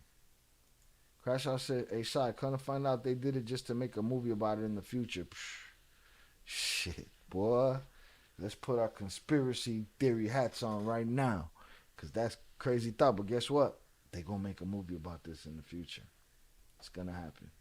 I don't doubt it, not even the slightest bit. You know, maybe you just gave me an idea. Maybe I write the motherfucker. We'll see what happens. No, what I am is someone who, I don't want to do this for a living anymore. I don't want to be a public person. And, I'm the one holding the gun in my hand that everybody was supposed to have taken care of. They always hand me a cold gun. So here's my question. So he's talking to the wife. The wife don't want to come out. And he keeps cutting her off. How are the kids? What's going on? I don't think it's a good idea. Look, call me after you talk with the sheriff, but I don't think it's a great idea. I think this is, Right, but let me just say this to you, just to be clear. They're going to make me stay here tomorrow anyway to talk to my insurance investigators. This is really, I'm going to talk to you more, but I'm just saying. I'm so sorry. You must have such, you must be so traumatized. No, what I am is someone who, I don't want to do this for a living anymore. I don't want to be a public person. I want to hear what she just said. I don't want to do. You must be so traumatized. I'm going to talk to you more, but I'm just saying. I'm so sorry. You must have such, you must be so traumatized. No, what I am is someone who, I don't want to do this for a living anymore. I don't want to be a public person. And, I'm the one holding the gun in my hand that everybody was supposed to have taken care of. They always hand me a cold gun. Where are you now? There it is. I'm meeting with Michelle right now. Michelle, who? Mind you, the man is on camera in an interrogation room, and he's telling his wife, "I don't want to be a public person anymore. I don't want to be a public person anymore." And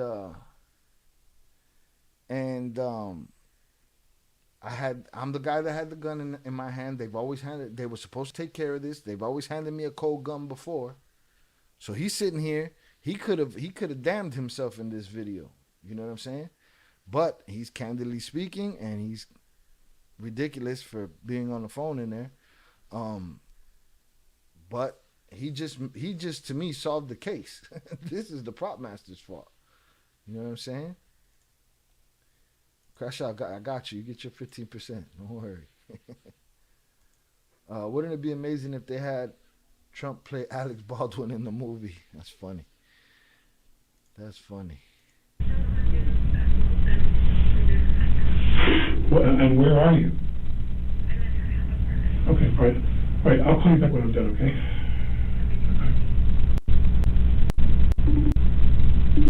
Hi, Alec. Hey, where are the kids? He's sleeping. The boys are Carmen sleeping? is awake. Yeah, Carmen is still Did she tell you what's going on? Yeah. I'm trying to convince her to come. I think we should come. And just spend the time here, and they're going to do what they got to do with, and deal with what they got to deal with, and we shouldn't let that. We'll go. I won't work, and we'll go enjoy ourselves. It's all paid for, and they're not going to give us the money back. And we should be staying away from the vultures here. Are they outside? No, but I imagine they will be at some point. They're I going to think it's a find out. great idea. It's a great idea. So he's trying to get his family to where he's at. You should come for that reason also. All right, I'll call Carmen on her iPad, okay? Okay, yeah, she's on her phone. I'm very sorry, actually. Oh, yeah, you have no idea. You have no idea how. Shit. 3, this is. And I'll explain to you later. Sorry, you're in this position. You have no idea how unbelievable this is and how strange this is. It is strange. It is strange. You hand this man a hot gun on the set of a film like that. She ain't holding him down. He better pray he don't ever end up in prison his life, because he's not holding it together now. She's trying to figure it out. We'll see. Well, this is and how strange this is. And I'll explain to you later. Sorry, you're in this position. No, it's just. I hope everyone's okay and that you're okay. I'll call you back. Thank you. Bye bye.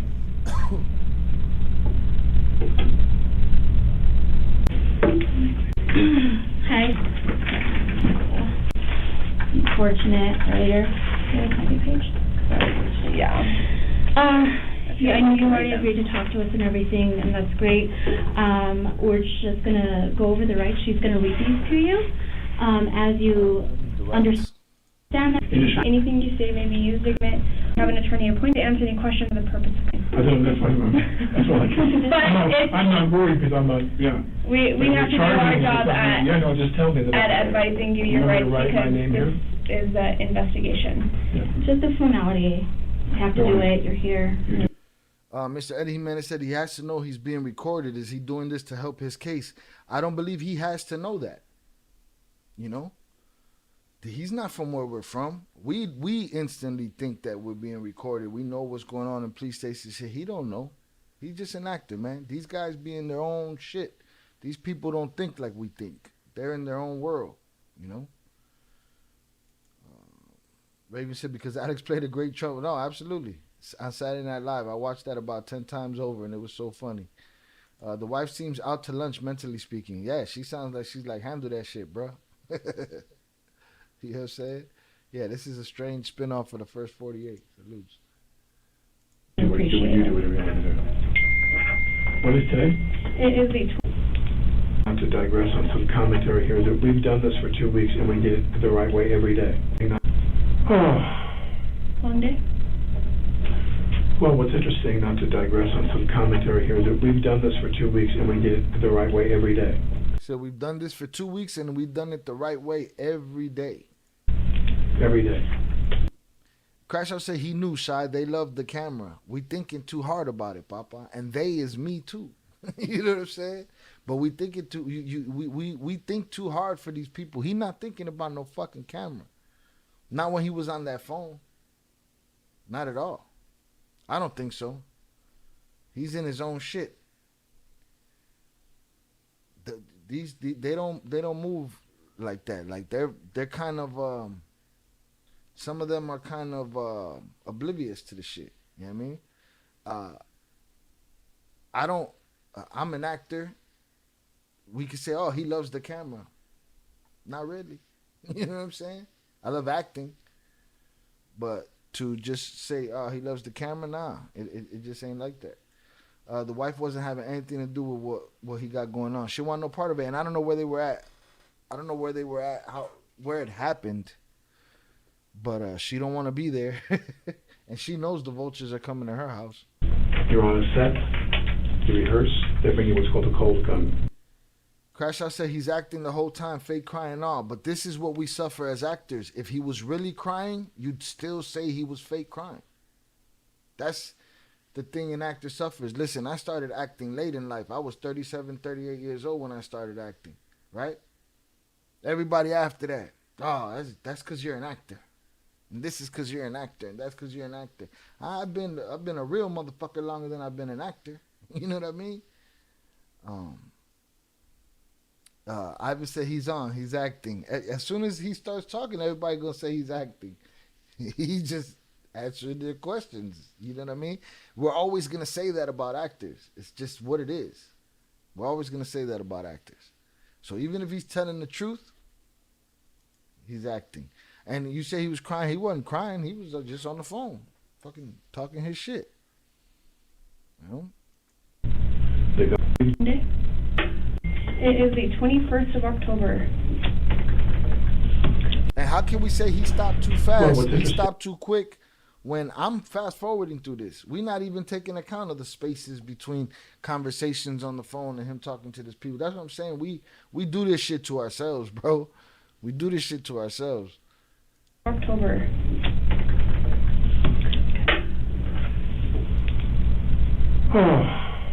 Long day? Well, what's interesting, not to digress on some commentary here, is that we've done this for 2 weeks and we did it the right way every day. Every day.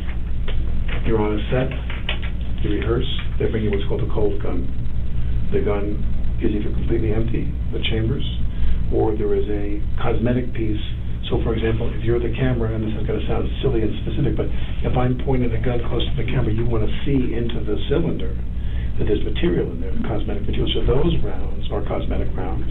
They put them in, and you rehearse, or even in a shot when you don't fire. I pull the gun, and you see there's some material inside the cylinder. They'd hand me a cold gun, no charges. They always hand you a cold gun with nothing in it to rehearse. And then, when you shoot... Boom, he's letting it be known. When we're rehearsing, they hand us a cold gun. When we're rehearsing, we don't have nothing in it. There's a load that you could see in there, but that's because that's what you want the camera to see. So he calls it a cosmetic load. All right? He's right. And if you are shooting loads that are flash loads, and they're usually in 3 denominations, quarter, half, or full load round, so that the... Quarter, half, and a full load round. Those are the squibs we're talking about. That bust. Psh, give you a spark. Flash is bright, and the sound is loud, louder, loudest. Full load is loudest. So if you're outside, you want a full load. Bang, you want a loud sound. If you're inside, you do a quarter load. Right before you shoot, everyone preps. Crew puts the earplugs in, some put headphones on. The camera's there. Very often there's a loose, tight screen. But you're the camera operator, and there's the camera, so I should always shoot off camera. You never shoot into the lens. And you shoot. So, like, for instance, y'all, right now, right at this absolute moment, he is telling them facts. He is telling them protocol. He is telling them the things that happen on a movie set that's being handled properly, right? And we look at him and say, he's acting. But where's the fucking acting? Where's the acting if he's saying the truth? You know what I'm saying? Like, I don't understand that part. We have to answer for that. We can't just throw this and say, oh, he's acting. And don't get it. I do it too. I'll be like, oh, buddy's acting right now. But yeah, when there's deceit involved, you know what I'm saying? But there's no deceit involved right here. This is like the control questions in a lie detector test. They ask you the easy questions first. What's your name? Where you live? To get this level for you. You know what I'm saying? He's just telling protocol right now and breaking it down to them so they understand what's been happening, what's supposed to happen, and why was there a live round in this weapon when I fired it. And there's a flash and a sound. Now, I went to lunch. She disarmed me. I sat down. She being Hannah, the armaments person. She was always handling the guns 99% of the time. So I would, if I had a cosmetic rifle with no rounds, I'd hand it to one of her assistants. I'm sitting there. She disarms me. We go to lunch. We come back from lunch, and they hand me the revolver, the Colt. And I just like the name. It's Hannah again. They arm me, and you're assuming, as we've done every time, that it's a cold gun for the rehearsal. And I put the gag in the shot. You're the camera because I have a coat. And here it is. He's making the point that if it happened during the rehearsal, that's even stranger than it happening if there was a bang load in it for the actual shot. So if it happened in the rehearsal, so that means between lunch and the next rehearsal, somebody loaded this weapon. Crash Out said, yeah, you don't shoot at the camera because it might break the camera, but a human, it's okay. They got the screen and could make anything look the way they want. There's a great example of Drake being hit from the back on YT, breaking all this down from the camera crew to Aubrey Graham. What? There's a great example of Drake being hit from the back on YouTube, breaking all this down from the camera crew to Aubrey Graham. Is that what it's called? You don't shoot at the camera because it might break the camera, but a human, it's okay. They got a screen and can make anything look the way they want. I'm trying to understand. Maybe I'm slow right now, but we'll get it. And I have a holster, and I pull the coat over, and I kind of cup my hands like I folded my hands. And then I'm going to slowly sneak the revolver, the Colt out, and turn and shoot these other guys, or try to shoot them. I take the coat over the thing, the camera's there. I believe, my recollection is she was there, turned a bit, like talking to him. So I think she was hit in the right armpit. But this is all I know, and that is that I take the gun out in the rehearsal. Really, he wants it very dramatic and very slow, kind of sneak up on them. I take the gun out, and as I take, like as it clears, as the barrel clears the hole, turn and cock the gun over here. I turn and cock the gun goes off. Okay. It's supposed to be a cold gun. Nothing. No flash charges. See? There you go. There wasn't even supposed to be a squib in there. No flash coming out the gun, no pop, no nothing. Just the action of doing it. No sound, no nothing. And then what happens is later they do the shot with the squib and they cut all that shit together. This is a rehearsal. This is a cold gun. The shit went off. So that means between him getting disarmed at lunch and him getting rearmed after lunch, somebody put a round in that pistol. Now, this is a puzzle to me. This is making me very emotional now, you know. But in my time, and I'm older now. And that's another thing. Take into account people's, not just actors, people's normal acting that they do every day. In the way they speak to people, in the way they communicate with people. We all know it's in everybody to react certain different ways, all right? Code switching, whatever it might be, all right? Shout out Jonathan. There's a video showing Drake and getting shot in the back when he was an actor, and it displays how a shooting scene goes, but I'm trying to speak in code. I got you. Salutes. Appreciate you. Sometimes we can't, man. They're making it difficult for us. Salutes. So, you know, he's probably normally dramatic, right? Doesn't mean he shot nobody. He ain't got no reason to lie if he didn't shoot nobody. If he didn't load that gun, he ain't got no reason to lie. And they're going to try to put it on him, so he got to defend himself. But when I was younger and I was shooting guns and films, I've never, it puzzled to me. No flash charges, nothing. Now, this is a puzzle to me. And this is making me very emotional now, you know. But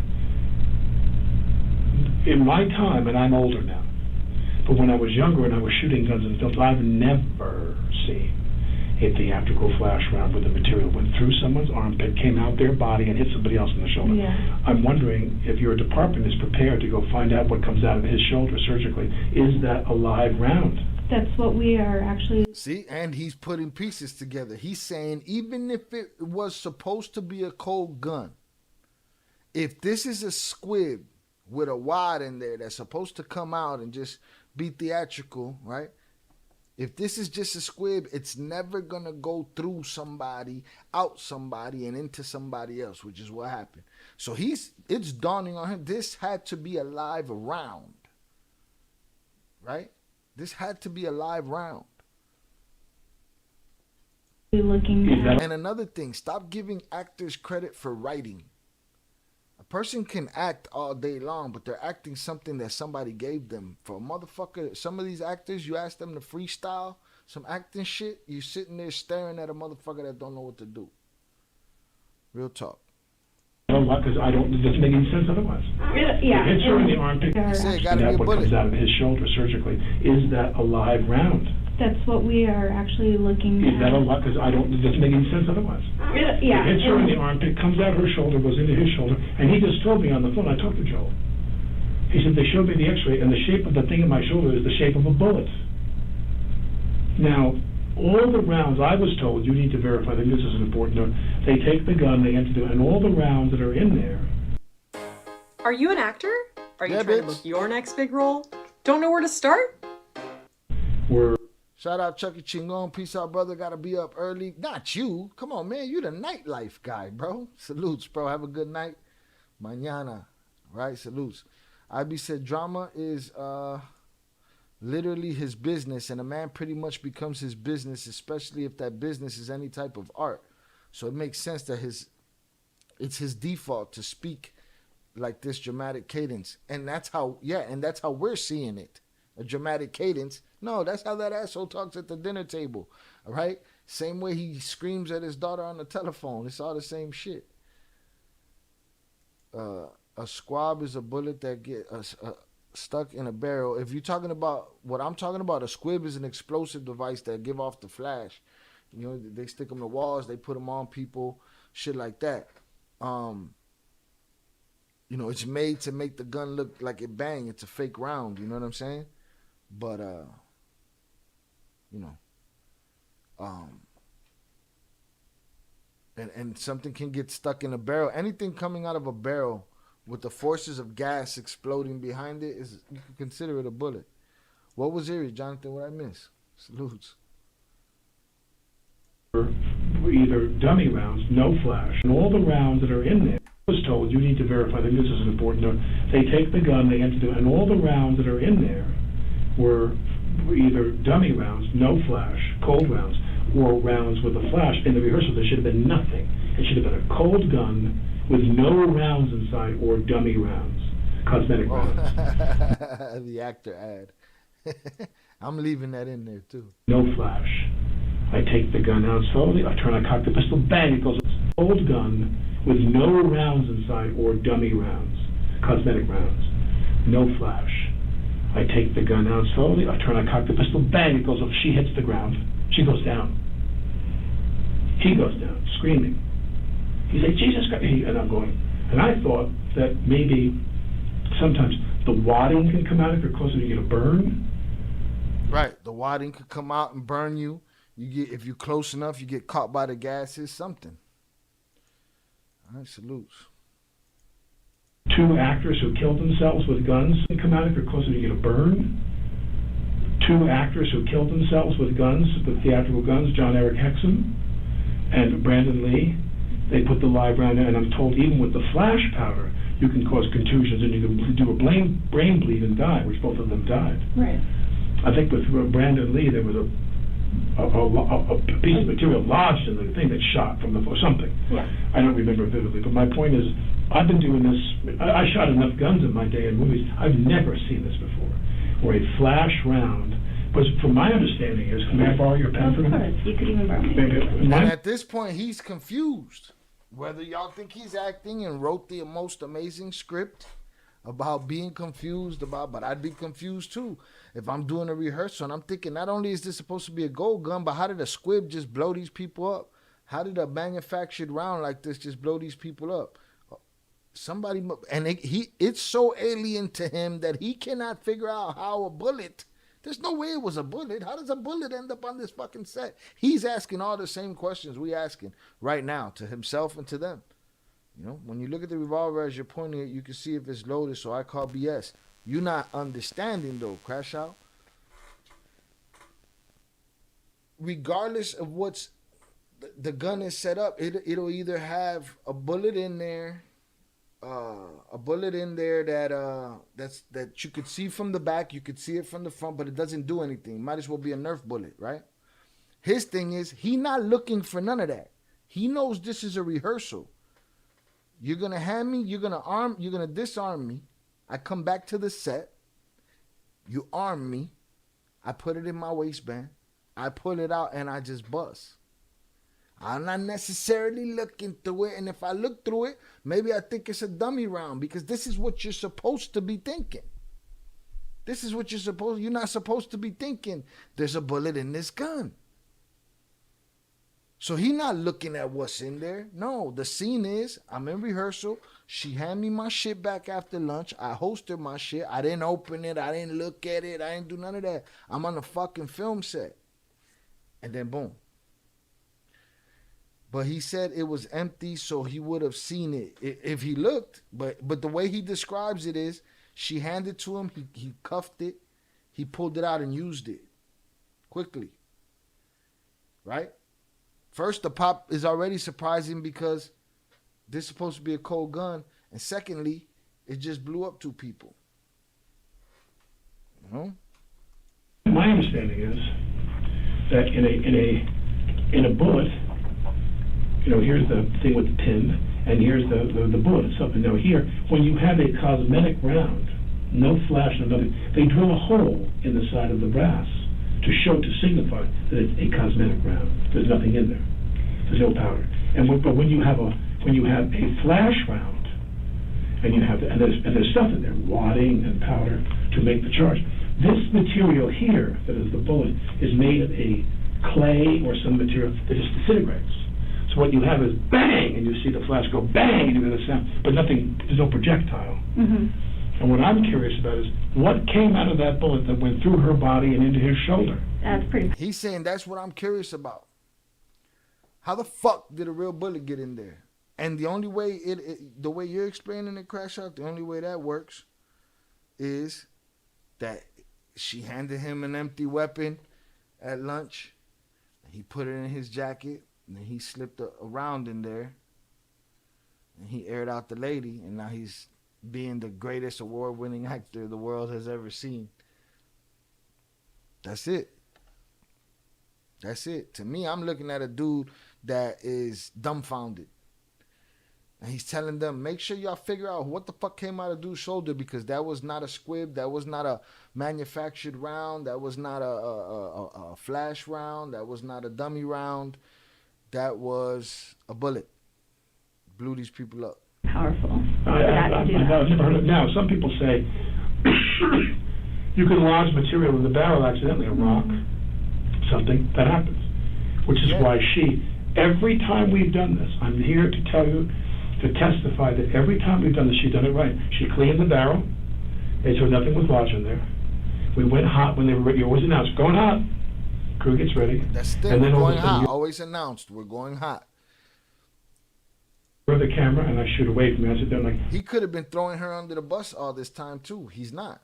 He's saying we've been doing this right for the last 2 weeks. How did this shit go wrong? And that wasn't no dummy round in there. IB said, in my world, the squib was a ridiculously strong cannabis edible gummy manufactured in the mid-late 90s. Salutes. I'd rather have that one. Bang, bang, bang, and flashes are coming out. We shoot the rounds. She cleans the barrel every time, and she checks that the rounds are all cosmetic rounds, or nothing in the chamber for the rehearsal. She hands me the gun. I'm assuming she's done it the right way. She's done it the last 2 weeks. I put it in the holster. I pull it out slow. Boom. There it is. That's what you just said.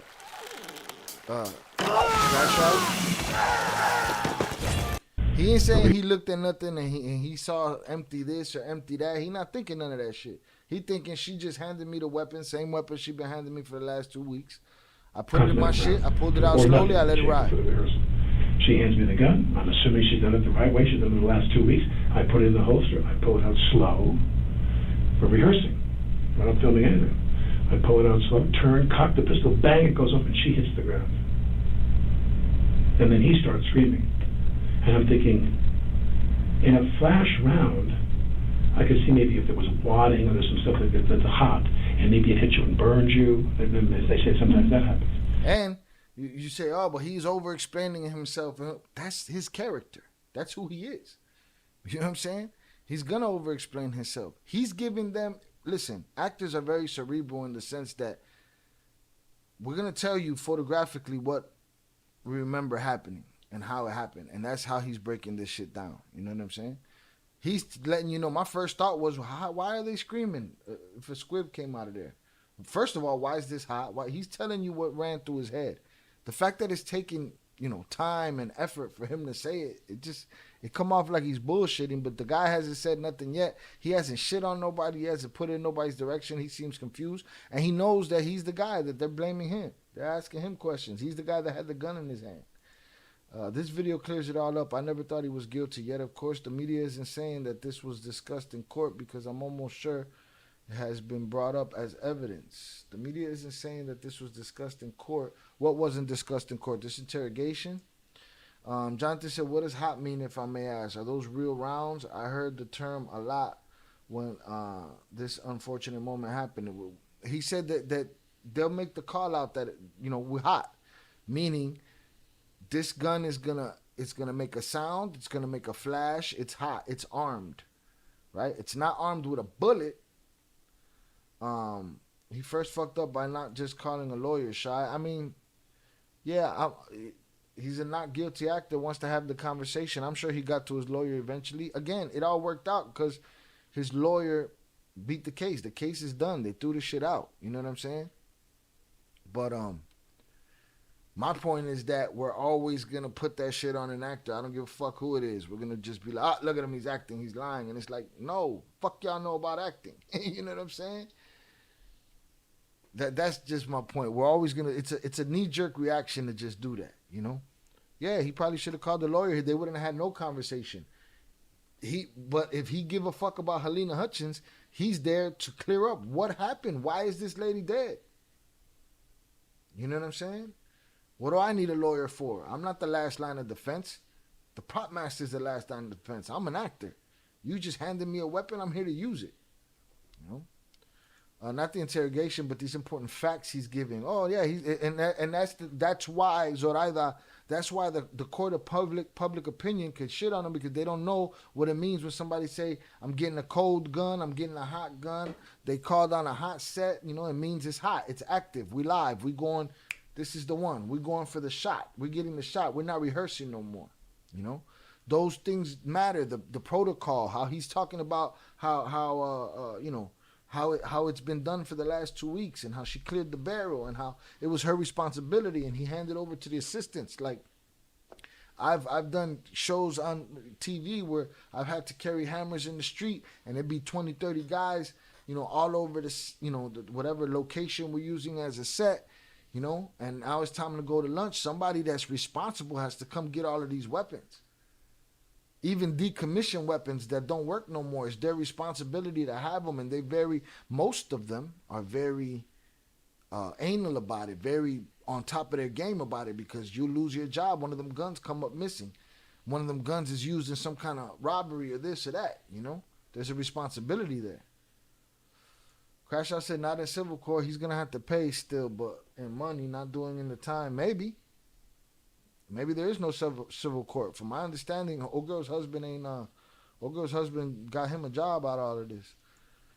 So I said, but like I said before, if you don't talk, you seem guilty. He's not guilty, so that's why he didn't need a lawyer. And, you know, again, he's the guy that pulled the trigger. If he gives a fuck about why that lady got shot, and he wants to, which what I see is a dude that's trying to understand what happened. How the fuck did a bullet get in there? I still want to know that. You know? But remember, we're rehearsing, so no one's protected. So it's all supposed to be this one, cosmetic one. Or not. He said we're performing. I mean, we're rehearsing, so no one's protected. Or not. For the rehearsal, the gun is normally empty. Mm-hmm. But my point is that for the rehearsal, the gun is normally empty. They were standing in positions they wouldn't ordinarily be in, because they assumed it was an empty, cold gun. We weren't shooting, we were rehearsing. That's a vital difference. So if she's here, if the camera's here, and she's standing here talking to the gun, and I'm on a bench here, and Joel's behind her, and this is not proportionate, because obviously the camera's not as big as her body, but I draw the gun slowly and aim off camera, and there's supposed to be nothing in there. So she's not protecting herself and standing off. I'm shooting in a direction, and everybody is supposed to be to that side of the camera. Facts. There's nobody in my line. Facts. Nobody. And so when I shoot the gun, so in the rehearsal, I'm assuming I have an empty gun, and the gun. Right. So they're in rehearsal. She's standing willy-nilly wherever she wants to be, as far as, you know, the way the scene is working. Jonathan said, I remember in drama class or some class back in high school, way back in the day, how my teacher would sit us through the credits and how much they mean. Jokingly saying we want to leave. Hollywood sees them all. Jokingly saying we want to leave. Hollywood sees them all. Yeah, there's a lot of jobs. There's a lot of moving parts on the set. A lot of bad things can happen on the set, you know? A lot of moving parts. It's all compartmentalized. Everybody knows their business. She's right in front of me. Mm-hmm. She's as far from me as I am from difference between maybe you and the door. Okay. So pretty close proximity. It was a very tight shot. Okay. The shot was here, of me, not of me. It's of me pulling the gun slowly, turn cock. Okay. And she's right there, vulnerable, in a position she wouldn't ordinarily be if we were shooting. And this thing, boom, she hits the ground. Okay. All right. I'm going to back you up just a little bit, okay? Yeah. How long have you been on set? I arrived Monday the 11th. Okay. And started my fittings, and they were shooting the week before. And the 11th of October? Monday the 11th, I flew in from New York. I flew from New York to Denver, Denver to Albuquerque, because there's no direct flights here, and then drove from It was Albuquerque. in October, correct? That was started I don't shooting care. for off Monday, Tuesday. And her working crew, with you yeah, guys. everybody. How many people are on her crew? My Hannah and 2 other women. No matter what type of severe asthma you have, Tespire can help you have fewer attacks. All right. And very often they're tasked with me, because we're not shooting every day, guns, there's no armaments every day. They dress me with my holster, my knife. The film is set in 1888, so I'm armed with the classic weaponry of the cowboy era. Okay. And so they would make sure I was dressed properly. 85% of their task is to make sure I'm dressed with everything properly. Hit the like button, y'all. The Or armorers, just- well, the armorers, wardrobe doesn't necessarily, they sometimes trade back and forth, but wardrobe doesn't necessarily deal with my holster Okay. and the knife, because that's a prop. The armorer, Hannah, and her team, they dealt with me being knifed and that being lashed properly, so it looks proper, Okay. and the holster. Okay. So it was And wardrobe as much as it was props, as much as it was armaments. okay. Do you know Hannah's last name? No. Do you know what she looks like? Or can Hannah, you tweet. describe her? Hannah, why is there a bullet? Glasses, not too tall. Everyone knows her pretty well because her father is a very famous armaments guy. He's a guy that did guns in movies for. Shad, did you see the person hanging in the movie Wizard of Oz? Yes, but I also saw the debunking of that, and I no longer believe I no longer believe somebody was hanging there. I am once offered information that I feel is superior, I have the freedom to change my mind, and I don't see a little person swinging back there.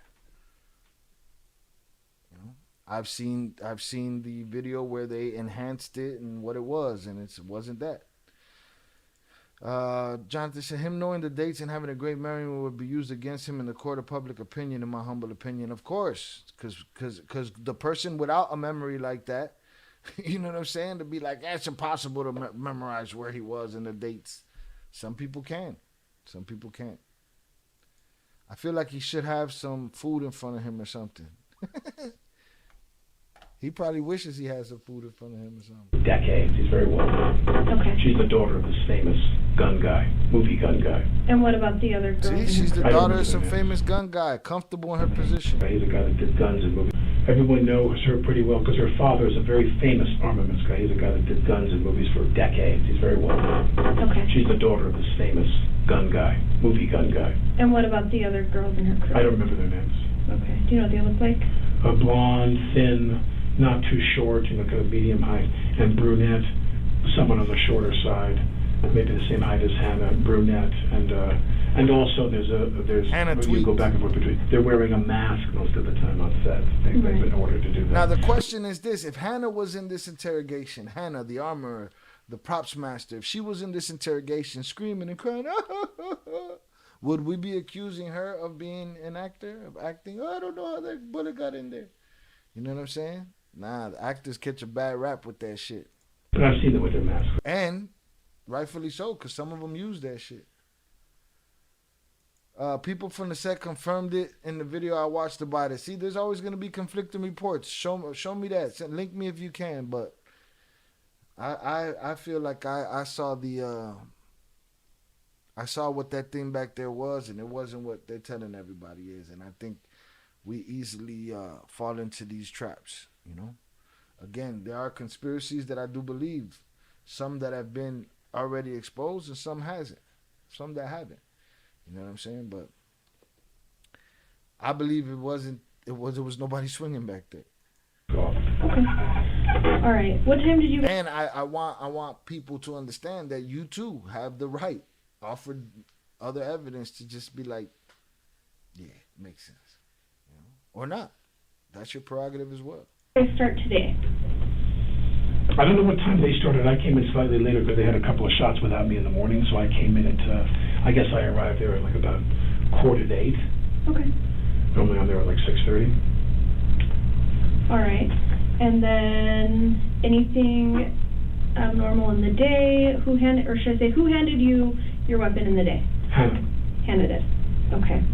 And physically handed or put it in the holster? Handed it to me. Okay. She would show me the gun. Okay. Or she'd say, cold gun. She'd say, test it, or some language to indicate, she handed me the gun, that it was fine. And she'd say, do you want to check? Okay. And I always didn't want to insult her, I said, because we never had a problem. Yeah. And there he is. He just covered a whole bunch of them. Could have been acting, right? Because he said, she showed me.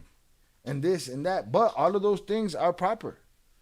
All of those things are, you know, even the asking if she wants him to check. And him saying, man, I don't want to insult her, so I just take it. You know what I'm saying? But those are not things you're actively thinking about because you're going to shoot somebody. You know what I mean? It's just the way acting the game is, you know. She hands you a gun. It's cold gun. Cold gun, cool. Boom. This is hot. Hot gun, cool. Hot. We hot. Hot on set, hot. Boom. You know what I mean? Communication. It's a constant thing. Just like when you hear, I don't know if you guys watch The Beast or any cooking shows, you hear people say corner or knife or this or that. There's just constant communication, and supposed to be constant communication like that on a set between you and various people. You know?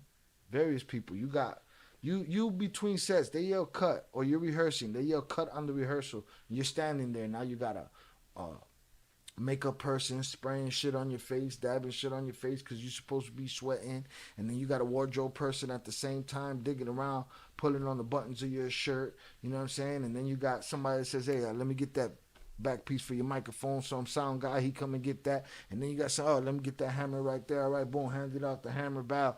Boom, they bring the hammer back. Okay, this is cold. Boom, you put it in your shit. Boom, they're done with your makeup. Boom, action. You move on. You know what I'm saying? You're not thinking on the level that we expecting him to be thinking like that, you know? Crash Out said they had to start out with real bullets, so they had to recover the rest of the box and all of the box of bullets and have a count on them. And all the cops had to do was count how many are missing, Shy. You're not understanding, bro. They're not supposed to be no fucking bullets there. Period. They're not supposed to be no live rounds. They're not shooting shit. There's not supposed to be no bullets there. It's supposed to be all bullshit bullets. You gotta be. Crash Out, are you implying someone's hung in the wizard about a mouth, the loop or something? Yeah, it's very big. You can look it up easy on YouTube. But there's the belief that there's a dwarf swinging in the background, but I'm convinced that's not what it is. But they had to start out with real bullets. I don't even know what that means. So they had to recover the rest of the box and all of the boxes of bullets and have a count on them. There's no real bullets on that set. Not supposed to. Cold gun. She'd say, test it, or some language to indicate, she handed me the gun, that it was fine. And she'd say, do you want to check? Okay. And I always didn't want to insult her. I said, because we never had a problem. Yeah. And I said, I'm good. So, and the first AD very often will ask, periodically, he'll say, let me check. Okay. And they'll have two people check for this very reason, that we don't have any, forget about live rounds of bullets, that we have any flash rounds in the gun while we're rehearsing. Because if someone wants to indicate, and he's even saying, forget about live rounds. We're just talking about flash rounds. That's already dangerous. Flash rounds. They're already under protocol and language of safety and hot with just a square bullet. So just imagine a real bullet. It ain't supposed to be no fucking. I'm thinking, very reason that we don't have any, forget about live rounds of bullets, that we have any flash rounds in the gun while we're rehearsing. Because if someone wants to indicate, and they're not thinking, they pull the trigger on the gun, you just hear the hammer, the dead sound of the hammer hitting, and you have. We've got an incredible show for you tonight. No flash rounds at all in there for the rehearsal. The rehearsal gun should be empty. Okay. And as I said, for the 2 weeks I've been shooting, it has been empty. We haven't had one problem. And you have you physically checked that, or just by? She announces to me that it's clean. Okay. She'll say, cold gun, we rehearse. Then when they rehearse, and he clicks it, and it pow, and nothing happens. So, there was nothing in that gun until it blew up. Then he's like, wait a minute, why the fuck did this gun just blow up? She takes the gun, goes off to a corner. She has a kit, like a zip fanny pack, with her elements in there. She puts the flash rounds in there. She'll say, quarter load. But it's a lower sound. Or she'll say full load. And if I'm shooting, if you're the crew and you're shooting me close, even if I say the full load, it is rather loud. It's very loud. Okay. She's always announcing what's going to happen. All right. And she's been very good about that. So have you guys, backtracking a little bit on this, because she's telling you what's in these guns, Have you guys been practicing with those quarter loads, the full loads, all that through the past couple weeks? Or have you shot with them? I came in on Tuesday. That's what I did Tuesday, the 12th. I came to the ranch, rode the horse, and just got used to that. And because they have a double who really rides in the distance up really fast, and all the athleticism you see me on the horse, and they cut to a watch and another guy riding as a little horseman. I get quite a crew of them. So today was not the first day that... No, I shot on Tuesday the 12th with the Henry, the lever, arm action lever, the lever action rifle, and the pistol. I just shot both. Okay. And she was there. All right, moving back forward. What time did you guys break for lunch today? Round in the scene. We shot. That's what he's asking. Was it a bullet pulled out the body shot? That's what he's asking. At this point, it just happened. They didn't know. From my understanding, it had to be a bullet, dog. There's no way. I haven't followed the story close enough, but I believe, yes, there was a bullet pulled out of the body. It wasn't pulled out the body. It was pulled out the dude behind her that got shot with the same bullet. Remember, it's one round that went through two people.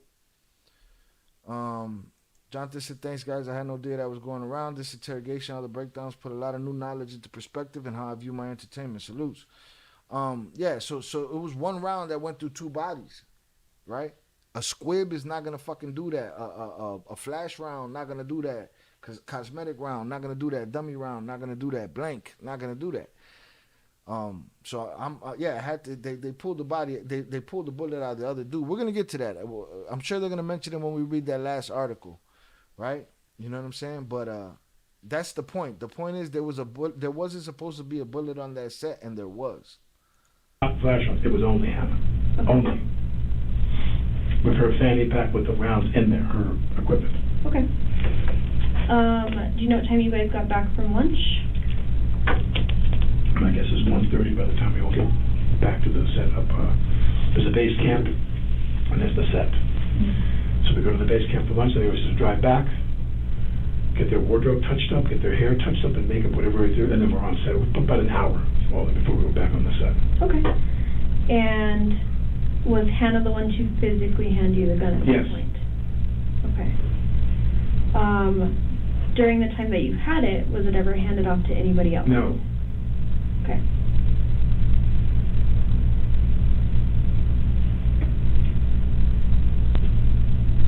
Did you see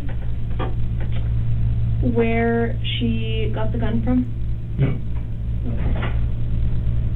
She has a station somewhere with all her stuff. Okay. Crash Out said it happens sometimes when you're a good shot going through two people. You don't even have to be a good shot. Bullets do strange shit when they hit flesh and bone. Evidently, it went through her side here. It crossed over her back. It crossed through her back, out the other shoulder, and into the next person. So good shot, bad shot, shot at all. It can happen. Magic bullet theory. Elements and a gun, and a couple different guns. Guns for the other actresses. So she handles all the guns. Is anybody else allowed in that area? I don't know, but I know that on this, I've never seen anything that was out of the ordinary. She had like sometimes they have a cart, like almost like if you were using like a hospital catering, you know, there's like a big plastic tray, a dark plastic tray, two levels and wheels. I think that's what she has, but many of the departments have that, and on that tray would be her, or something like that. I don't recall what exactly hers was, but they have a station that they bring to the set. Okay. Some old revolver. I believe the weather is cooperative. Revolver. I don't know what size. We'll find out in the article afterwards. He goes into a truck and she takes off with it. It's her responsibility to but she has a little place she would go to. And I think she has a truck where she stores it. When they wrap, everything goes into a truck and she takes off with it. It's her responsibility. She can't just have guns running around. In our emails back and forth when we were prepping the film, the period cult. In our emails back and forth when we were prepping the film, she showed me just a couple different styles of guns. This is not a big budget movie, so we didn't have a lot of choices. You know, she showed you 3 or 4 choices. I said, give me the biggest gun you've got. Okay. And so I didn't. She showed me different guns by email and different knives by email, cruder knives that were made like someone fashioned the handle out of like elkhorn or things. I took a traditional knife, a leather strap, a handle. We went back and forth about the holster and the material, and we just had a relatively brief conversation. I'm having made a lot of movies, I know how not to stress them out about the budget. When she shows me something, I try to make that work. And so she showed me, I said, just give me the big Colt. We were done. And then on that Tuesday, the 12th, I came and shot that gun. Okay. What color is it? Them cops are probably like, bro, stop fucking doing this to us. Stop finger shooting us, bro. I believe it's a brown handle because she showed me two of the larger Colts. One had a cherry-colored handle, and one had a brown handle, and I chose the brown handle. You didn't want the cherry. I could show you my emails in my phone. I didn't want the cherry. It was too shiny. Ah, okay. My character's a little bit in the retirement side of his career, so he's a retired bank robber. I'd say out in the Wild West cherry. You need the gun to match. Well, you always have people in films. I mean, they go to extensive. You wouldn't believe some films if they have the budget, the details you go into, of all the things you wear, jewels, She hands you the gun. Was this inside or outside? We're inside the church set. Okay. All right, so you get back from lunch. Get ready. She hands you the gun. Was this inside or outside? We're inside the church set. The church set. Some crazy sounds in here. And was it the first rehearsal that the incident happened? Yeah, I believe so, because we talked about, as we were going to lunch, we always talked about what's next. Okay. So as we were rehearsing scenes, he said, now I want to do a scene where we've done other shots before lunch. He said, when we come back from lunch, we'll do this. And he said, wait, pull out, show me. Because I was showing you what I thought was the best angle to see the glint of the gun under my coat. Because you want the scene to work, the shot to work.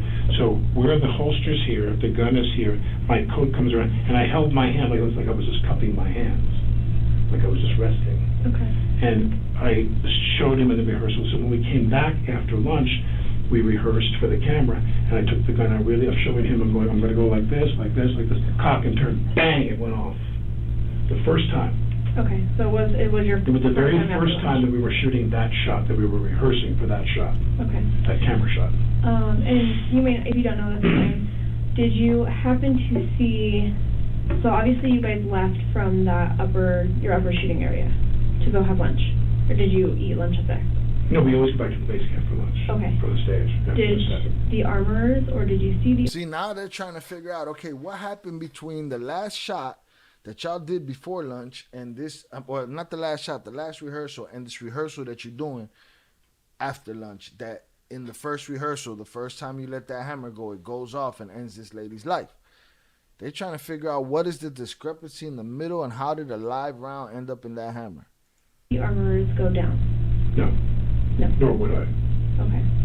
And here's another thing. Crash out. If he's acting and he's bullshitting, what's his motive, bro? What's his motive? They're gone, I'm gone. Okay. Do people stay up on set, or does everybody go down? Well, there are many people who will forego lunch. Okay. I take that back, not many. There are some who will forego lunch because they have work to do. Okay. Someone will hold them a plate. Someone will go bring their own lunch. Many people, they make sacrifices because of their pride for their department. Mm-hmm. They may sit there and say, I think I need to paint that wall and touch up that wall. I think I need to distress those boots. They all have work to do. Mm-hmm. And very often, a small number of people will stay up top while we drive down from the set to the base camp. The caterer is there in need, but maybe a modest number of people stay up there. Okay. All right, and then I just want to clarify, really, I know you were drawing something. All right, so when you had pulled out the gun, obviously you were not at the cameraman, but you had identified there were two people there. Can you tell me who those people were? My recollection is that the operator was there. He's a Steadicam operator. Okay. He's a man who, there's either a camera on sticks that's stationary, or there's a man who operates a Steadicam that moves. The camera operator was there behind the camera, and she was to his right. And who is she? That's the one I'm asking. Helena, the cinematographer. Okay. The camera director. And she was right next to the cameraman. She was to his right, to my left. And who was behind her? Joel.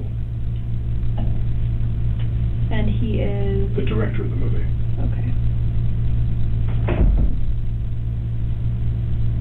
I mean, I guess it just sounds like a lack of common sense, but I guess it's, you know, the first person you look at when a young lady, something happens to a young lady, you look at her boyfriend, or you look at her husband, or you look at her, you know what I'm saying? There's those first things. For them to instantly blame, you know, the actor because he pulled the trigger, like he wasn't there contracted with a job to pull that trigger. He was contracted in there with the job of pulling that trigger. All right? It was the prop master's contract, mandate, and job to make sure that that shit was safe. Can you recall who exactly was inside at the time of the incident? Or anyone else? Dave Halls, Okay. the first AD. He's in charge of the crew. The first assistant director is the man who's like the foreman of the set. He's in charge of all the grips, all the crew. Okay. Electric, cable. Do you know his name? Dave Halls. Okay, let's see. Dave Halls is always there. Helena, Joel, me, the operator, an assistant camera person, the script supervisor, a woman who sits in the corner in some strategic position to take notes on all the action of the take so you can match. If one day you're doing a scene, you sit there and go, what is your first name? Samantha. So they're like, Samantha, you know, it's really important that you and I get together and talk about that case. You drank, when did you, she makes notes, so we match every take. That's called continuity. That woman who does continuity. Breaking it down, they're getting a film class right there. He breaking continuity down for them. Shout out Crash. I said some rich people want to do things in life that they won't get in trouble for, like unaliving someone to feel what it really feels like, the rush. I heard it before from a rich person myself. I don't believe it. That's what every monster's thing is, right? But if we're going to put that to every person that got some money, it's like, what the fuck are we doing? Every rich person can't be it. So every rich person that ever has an accident or ever accidentally unalive somebody, if we're going to put that on them, it's disingenuous. This is what I'm saying. It's a complete mentality of the situation. Just because a person's an actor, we can't always be like, oh, look at him acting. He bullshitting. You know what I'm saying? We could put it on some of them. We can't put it on all of them. You know? And I'm sure if there's certain rich people, I'm sure in the years that he was on top in his prime, he could have done things that nobody ever knew about. Had skeletons in the closet that nobody ever see. Make sure y'all hit the like button, y'all. Salutes. Appreciate y'all, the concurrent viewers in the vertical chat, in the vertical stream. Salutes to you. Hit that like. But we can't put the same thing. We can't put everybody to the same thing, man, or every time, you know. Okay. She's an older woman, like in her 60s. Especially when there's an easy answer for this. Easy answer? Somebody fucked up. Somebody had some foul play. I don't know what Hannah's excuse was. I want to hear about what Hannah had to say. I'd love to see Hannah's interrogation if that exists. Like colored blonde hair, maybe, or brown hair. But I forget her name now, but so there's a group of people that are older. And it was, to me, squeeze the trigger in a rehearsal that bullet came out. Someone has to have extraordinary access to that weaponry to do that. And position. Now he's got his own conspiracy theory. To place a bullet, and it was, to me. Any part of this incident that occurred, do you think that any part of this incident that occurred was intentional? Has to be. Oh, I can only say this, which is, and it was, to me,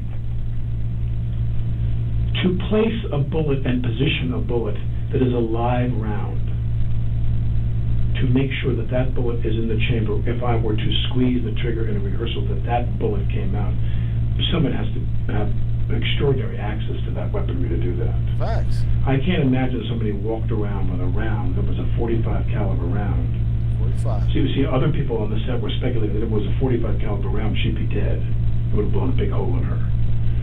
And so we're wondering, was the projectile that went in her some foreign material stuck, and it was an accident, it was a flash round, and something came out of the barrel. They didn't check. They always check. But to your experience with these armor... I've never heard of anything like this in my life, ever. Okay.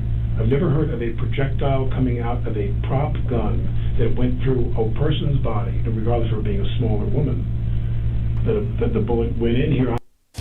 As musicians, we can't help but drool over amazing gear we see in the wild. And I'm told. And I tell you what, he's there, cool, calm, collected.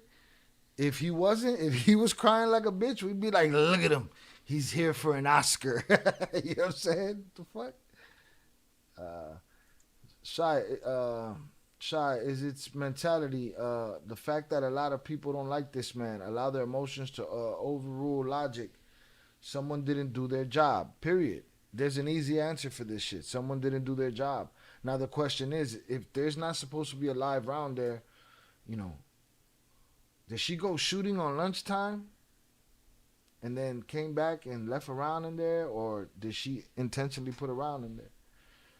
Crasher said, no, I have my own opinion, Jonathan. I don't swing nuts. You act like you were on the set, but no one knows. Only person that loaded the gun, and someone, in fact, loaded the gun. You guys gotta learn how to. Play nicely. You know what I'm saying? Or not. Salutes. I don't think nobody's swinging nuts. That's number one. Number two is. What the fuck was we talking about over there? Yeah, again, I stand on that. I'm not gonna put that on everybody, on every rich person, that they just want to see somebody go down. This guy's saying all the right shit, asking all the right questions, because I'd be asking the same questions if I was him. How is this not intentional if there's a loaded round in this weapon that you handed me, and there wasn't a loaded round in here when I went to lunch? Of course it's intentional somehow. Now, if she threw it on the table and something lodged in the barrel and then it came out after I shot it, that's another thing. That's not what happened. There was a bullet in that gun. You know? There's a bullet in that gun. And salutes Crash Out.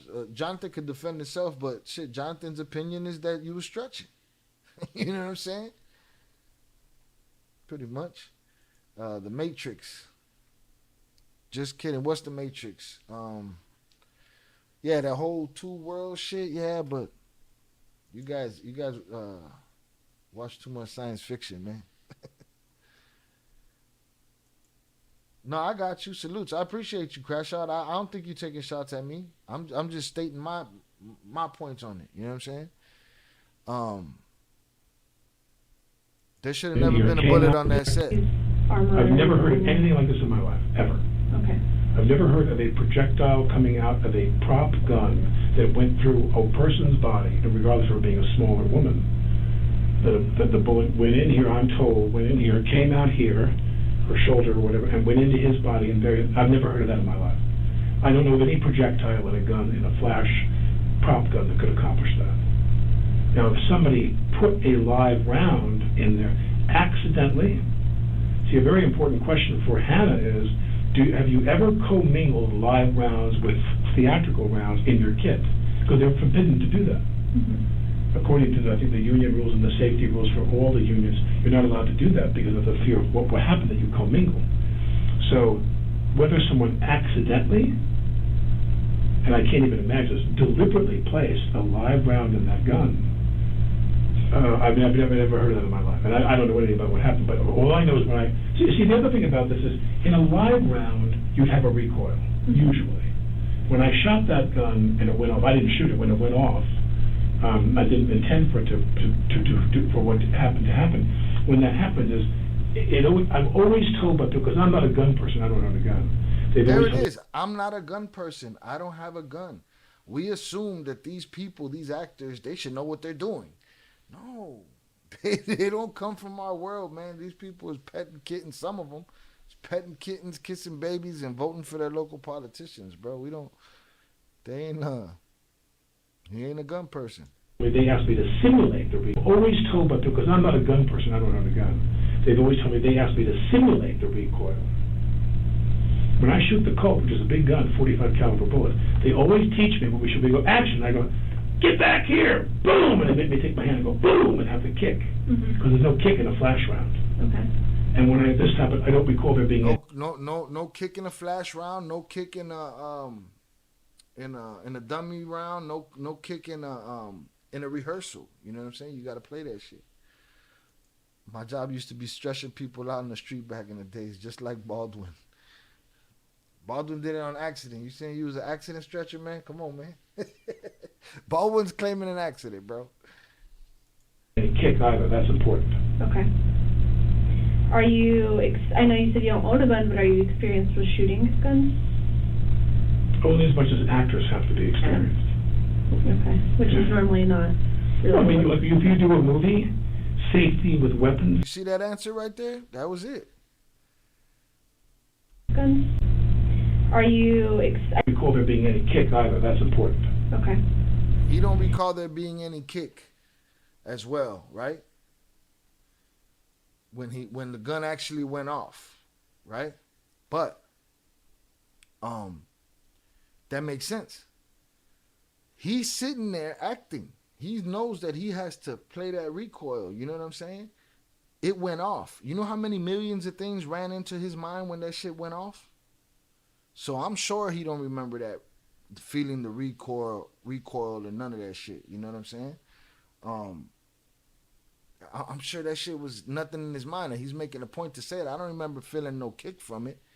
But you probably didn't feel a kick because it wasn't supposed to go off. All of that shit is in your brain flipping around like, what the fuck just happened here? You know?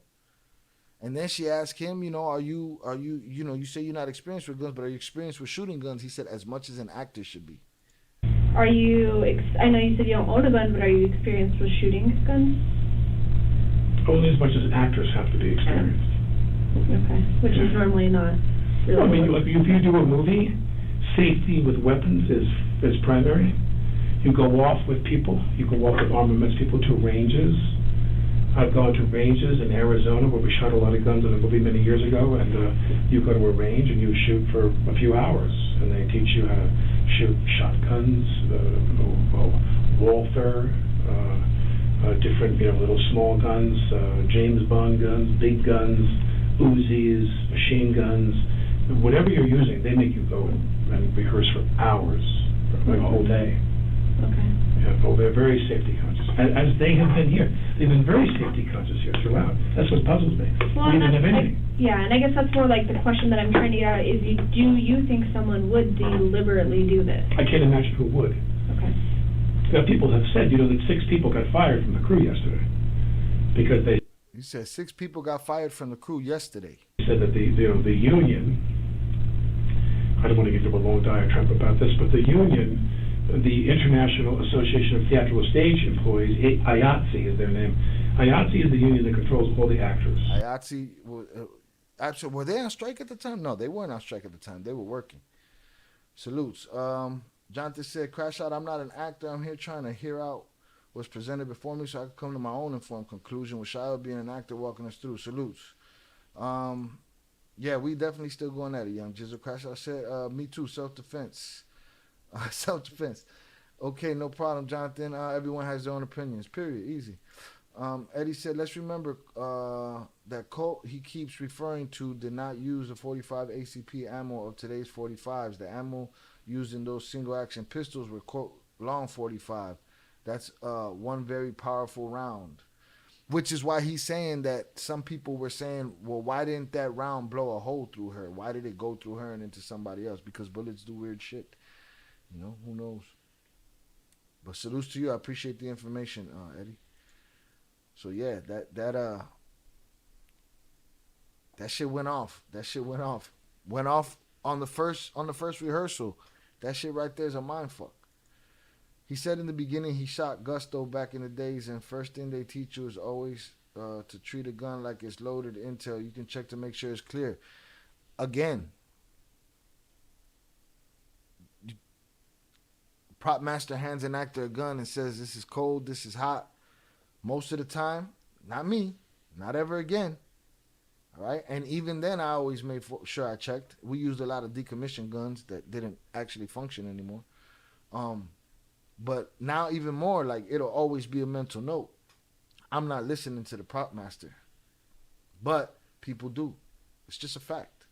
The Directors Guild controls the director, the Screen Actors Guild controls, but all of the crew are controlled by a contract in which those people voted to go on strike against the major studios. the major networks, the major streaming services, but not the independent film community. In fact, the IATSE. There they go. So this was when IATSE went on strike. This was right before the actor strike.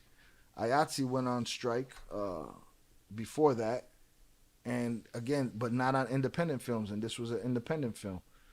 But supposedly 6 of those IATSE members got fired off the set the day before. I want to see what he said. The rep for the New Mexico contract, because every state has different contracts, was instructed by his bosses in LA. He said, don't go on strike. The strike is against the majors, not against the indie people. And in the indie films, there's 6 different tiers, I believe, in terms of the contract, how much they're paid. Okay. A bunch of people on the set walked off anyway, even though they were told not to strike. They struck, and they left. And that was yesterday. That was yesterday. That was their last day. And the question becomes, I mean, somebody said, would one of them do? I don't even know. I have no idea. I have no idea. Well, and it was good, because that was mentioned to me, is that it sounded like it was most of the camera crew that walked off set yesterday and quit, and maybe they got fired because they walked off. It's stuck in our head to check Crash Out. It's not stuck in dude's head is what I'm trying to get across to you. Even, he shot back in the day. He shot guns in a movie or whatever. Man, he's a star. Give him my motherfucking gun. I'm do this acting scene. You know what I'm saying? Just is what it is. So the other thing is that the 2 major people, like you said, why did they get fired? Because that was. I don't even know their last day. And the strike, they said, Walter paid. Okay. A bunch of people on the set walked off anyway, even though they were told not to strike. They struck, and they left. And that was yesterday. That was yesterday. That was their last day. And the question becomes, I mean, somebody said, would one of them do? I don't even know. I have no idea. I have no idea. Well, and it was good, because that was mentioned to me, is that it sounded like it was most of the camera crew that walked off set yesterday and quit, and maybe they got fired because they walked off. So the other thing is that the 2 major people, like you said, the director, those are the ones who got hurt. So with the camera crew and them quitting, and then your director getting injured, as well as Helena, you don't think there's anybody that had any anger towards them or anything that wouldn't want to? I don't know the details. I know that one guy, whose name I'm forgetting, he was a very heavy-set guy. Okay. He was and lovely to me. And he walked up to me and he said, thank you for the things you posted on social media in support of the IATSE strike. And he said, I'd like to talk to you privately. He said, because I've got some of my guys sleeping in their car. Mm-hmm. Many of the crew here, because it's shooting in Albuquerque and Santa Fe, or Albuquerque it was in Santa Fe, New Mexico that this was shot. They live there. I believe he said it was a 45 Crash Out.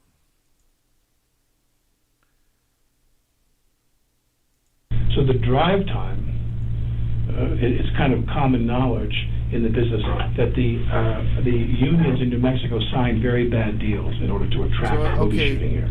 They were getting treated. They were sleeping in their cars and shit. They were bringing the complaints. He turned to me and goes, "My guys are sleeping in the deal." There, I can tell you who the big heavy set. Or do they want just somebody to get? What happened? Or was it a bullet? I could actually show that to you. Oh, he wants to know what was in the what ended up in the director's shoulder as far as bullet. Let's see what they say. I'm standing there in a rehearsal. I'm thinking to myself, could someone actually believe that in a rehearsal I would actually aim the gun and hit those 2 people? That's far-fetched. Or do they want? That's another thing. Yeah, that's another thing. You think I'm gonna pull off that magic shot that went through her shoulder, came out the other side, and hit dude nah, man, come on. Just somebody to get hit, or I keep telling myself more like. And I don't have no alliances to fucking Alec Baldwin. I don't give a shit. You know what I'm saying? My point is that the obvious is the obvious, the truth is the truth, and the first thought that I had was, wait, this is the prop master's fault. This cannot be, unless they find evidence that the actor switched that bullet after the prop master handed them the weapon. Otherwise, somebody jukes their responsibilities. Was it an accident? It was a large quarter load makes noise, but it's like kind of a puff compared. But a half load could shoot a projectile if something was stuck in the barrel. And like I said, The thing that is, I think, going to answer all your questions is, what's in Joel's shoulder? What's in Joel's Is it shoulder? a rock or is it a bullet? I could actually show that to you. What?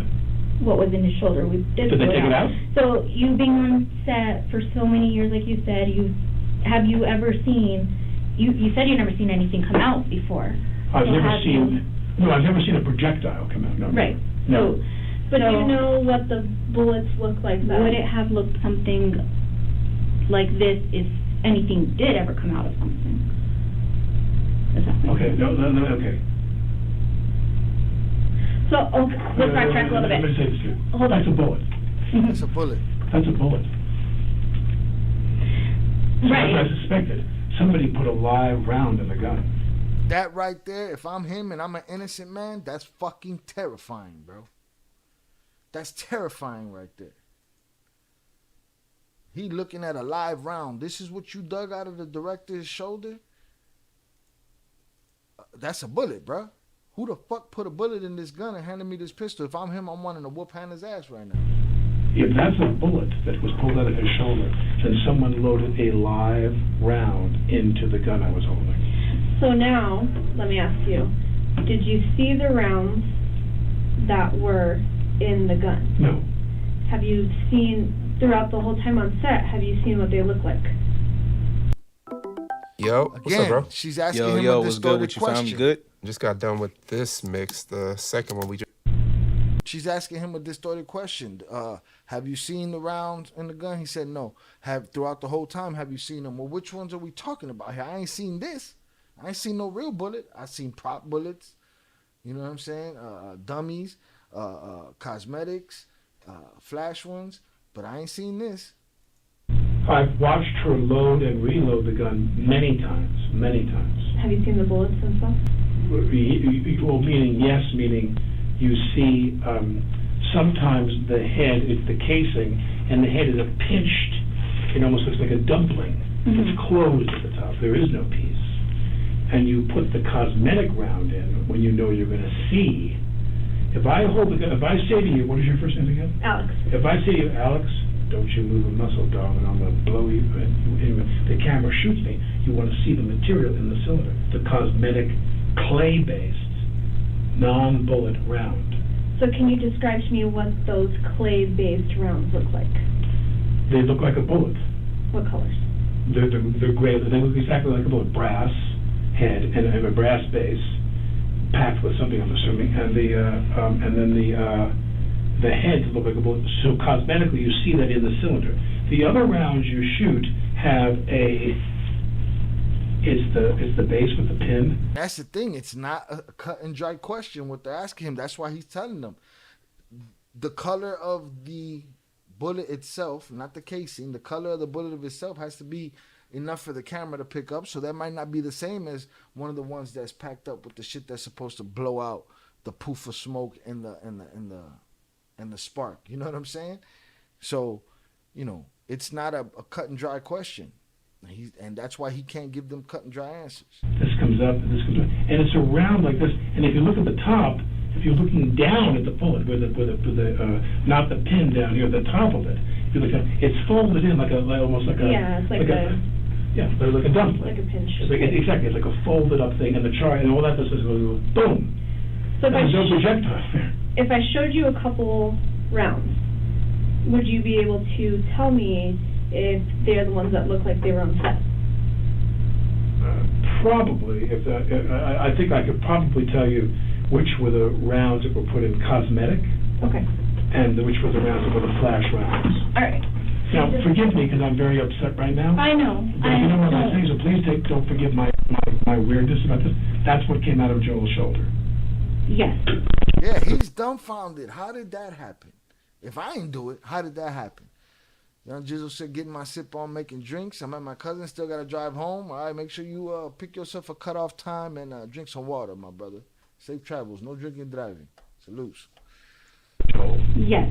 And the reason why I was showing it because you said you have experience, but you're saying when this does come out, it's supposed to just puff and not really be.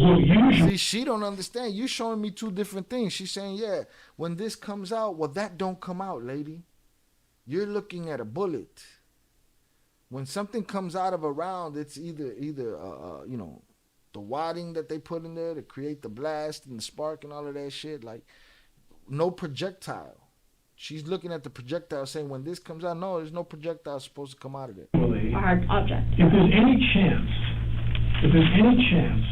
that when you look at the gun, so here's the barrel, here's the sight, and the cylinders around it, and it has the holes.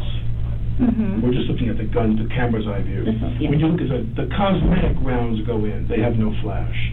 But if you want to have cosmetic rounds that flash, if you want me to hold the gun, you see the bullets, and I shoot, that material is often a clay or, you know, fabricated material that just disintegrates, destroys the powder. And the round that you put that you don't see, you're not seeing down the barrel, you're shooting, those are the flash rounds, which have the top that looks like it's like folded kind of things like this, where it looks like someone's packed it and closed it. But specifically today was supposed to be either empty or the ones that don't even make anything. Are you an actor? Yeah, Are you trying to book your next big role? Don't know where to start? Cold rounds. So cold round, the one with the hole in it. Yes. And it's not supposed to puff up or powder off, like you said. Nothing. Halls told me that when he checked the rounds with her, they were all had the holes in them. And sometimes he told me, when I wasn't familiar with this, they'll take the round, and if it's a cold round, it'll have the holes, and inside will be BBs, and you shake it. Yeah. When you shake the BB, it's an acoustic thing to tell you that's a cold round. Okay, and yeah, that's what. Inside this base is stuff that rattles, little BBs that rattle. So you take it, pick it, go, that's a cold round, goes in the gun. Okay, and that's what you were supposed to have today. I was supposed to have an empty gun. Empty. See? Or when we See? The gun was supposed to be empty on rehearsal and only loaded with the bullshit rounds for the live shot. Shot for the rehearsal empty. And then when we shot, the flash rounds and everybody prepped. Shot the lady during the rehearsal. And then she says, hot gun. She announces it, and the crew gets ready. But you didn't even get to that part. I rehearsed with a hot gun. Now. But you were supposed to be cold. Well, it was supposed to be cold or empty, but now, not only did I rehearse with a hot gun, I rehearsed with a gun that had a bullet inside. Right. If that's what came out of this show, this is the most horrifying thing I've ever heard in my life. Well, so yeah, and that's why I wanted to make sure that anytime that you've shot a hot gun, you've never seen anything like this come out before. Never. It's a bullet ain't supposed to come out. If those come out, people die. That's what happened. Problems. I can tell you what a projectile looks like, and that does look like a projectile. But see, that's a bullet.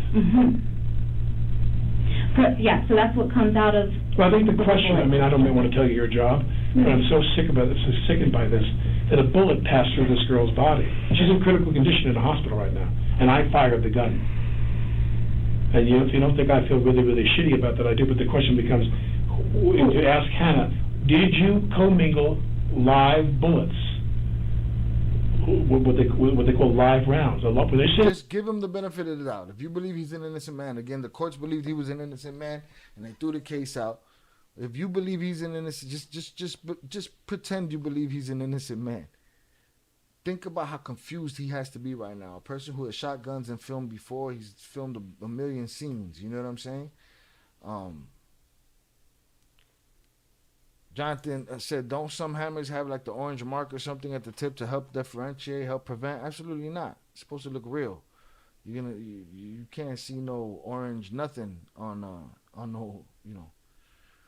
I mean, I'm sure now they've taken more precautions and probably, you know, edited out in post, but that's expensive. Productions don't want to do that shit, you know. Again, there's a whole bunch of other things in place. So where we shouldn't have to put orange marks at the tip of pistols on movie sets, because there's other things in place that are supposed to keep this from happening, which is why he's dumbfounded at the thought, at the idea that there was a live round and a hammer that he had in his hand on a movie set during a rehearsal. He's tripping. Just take it, just put it in your head, maybe pretend that you believe that he's innocent. He's dumbfounded, disgusted, all of that shit. Because that's not supposed to happen. That's not the business we're in. Live round, that's a bullet. To ask Hannah, did you commingle live bullets? what they call live rounds. When they say live rounds, that's a bullet that a police officer would shoot. Where did that come from in her kit? Yeah. She commingled live rounds with dummy rounds or movie rounds. And we asked her that. Do you know where you guys get the rounds from? Who orders it? Or you don't have any part of any of that? For me? Yeah, like that's her. Yeah. All familiar. Okay. All I know is when we come to the set, you hand me a cold gun. Nothing's in reverse. Then we load the gun with the flash rounds and we shoot. So Hannah tried to say that it must have came like that in the box of dummy rounds, which there's not even supposed to be a dummy round in there anyway on a rehearsal. You know what I'm saying? But she's making it seem like he places the orders and shit. Like Hannah made it seem like this cop's making it seem like Hannah made it seem like, hey man, he ordered these bullets. This is how they came. He don't know nothing about that. They hand him a hammer, he does his thing. Crash, I said, Jonathan, are you talking about a loaded indicator? And if so, not on a revolver. If you're talking about, what comes in the mag of like a Glock, the orange joint, but none of that. This is supposed to be an old Colt revolver in a Western. You're not gonna see none of that. And here's the thing: it doesn't matter. There's other things in place that should keep this from happening, and it didn't. Do you know where you guys get the rounds from? Who orders it? Or you don't have any part of any of that? Who, me? Yeah, that's her. Yeah. All familiar. Okay. All I know is when we come to the set, you hand me a cold gun. Nothing's in reverse. Then we load the gun with the flash rounds and we shoot. That's it. Every time. We've never had a problem. You didn't even get to that second part of you'll hand it back.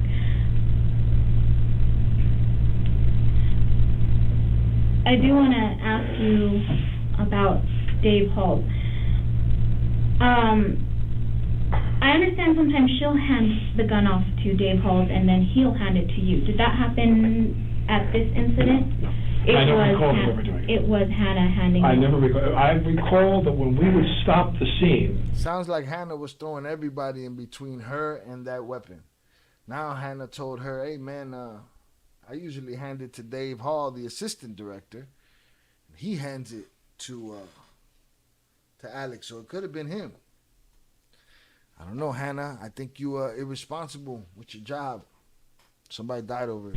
If we finish the scene, Halls is someone who is assumed by his position to be authorized to do nearly everything. So if I was doing a scene with you and we finished the scene, or we finished your angle and we were going to turn around and shoot my angle. Yeah, he don't have no problem. David Hall being the assistant director, there's no problem with him saying, cut, all right, go ahead, I'll take that from you. And he take the hammer and he give it to the prop master. There's nothing nefarious in that. That's something that could happen.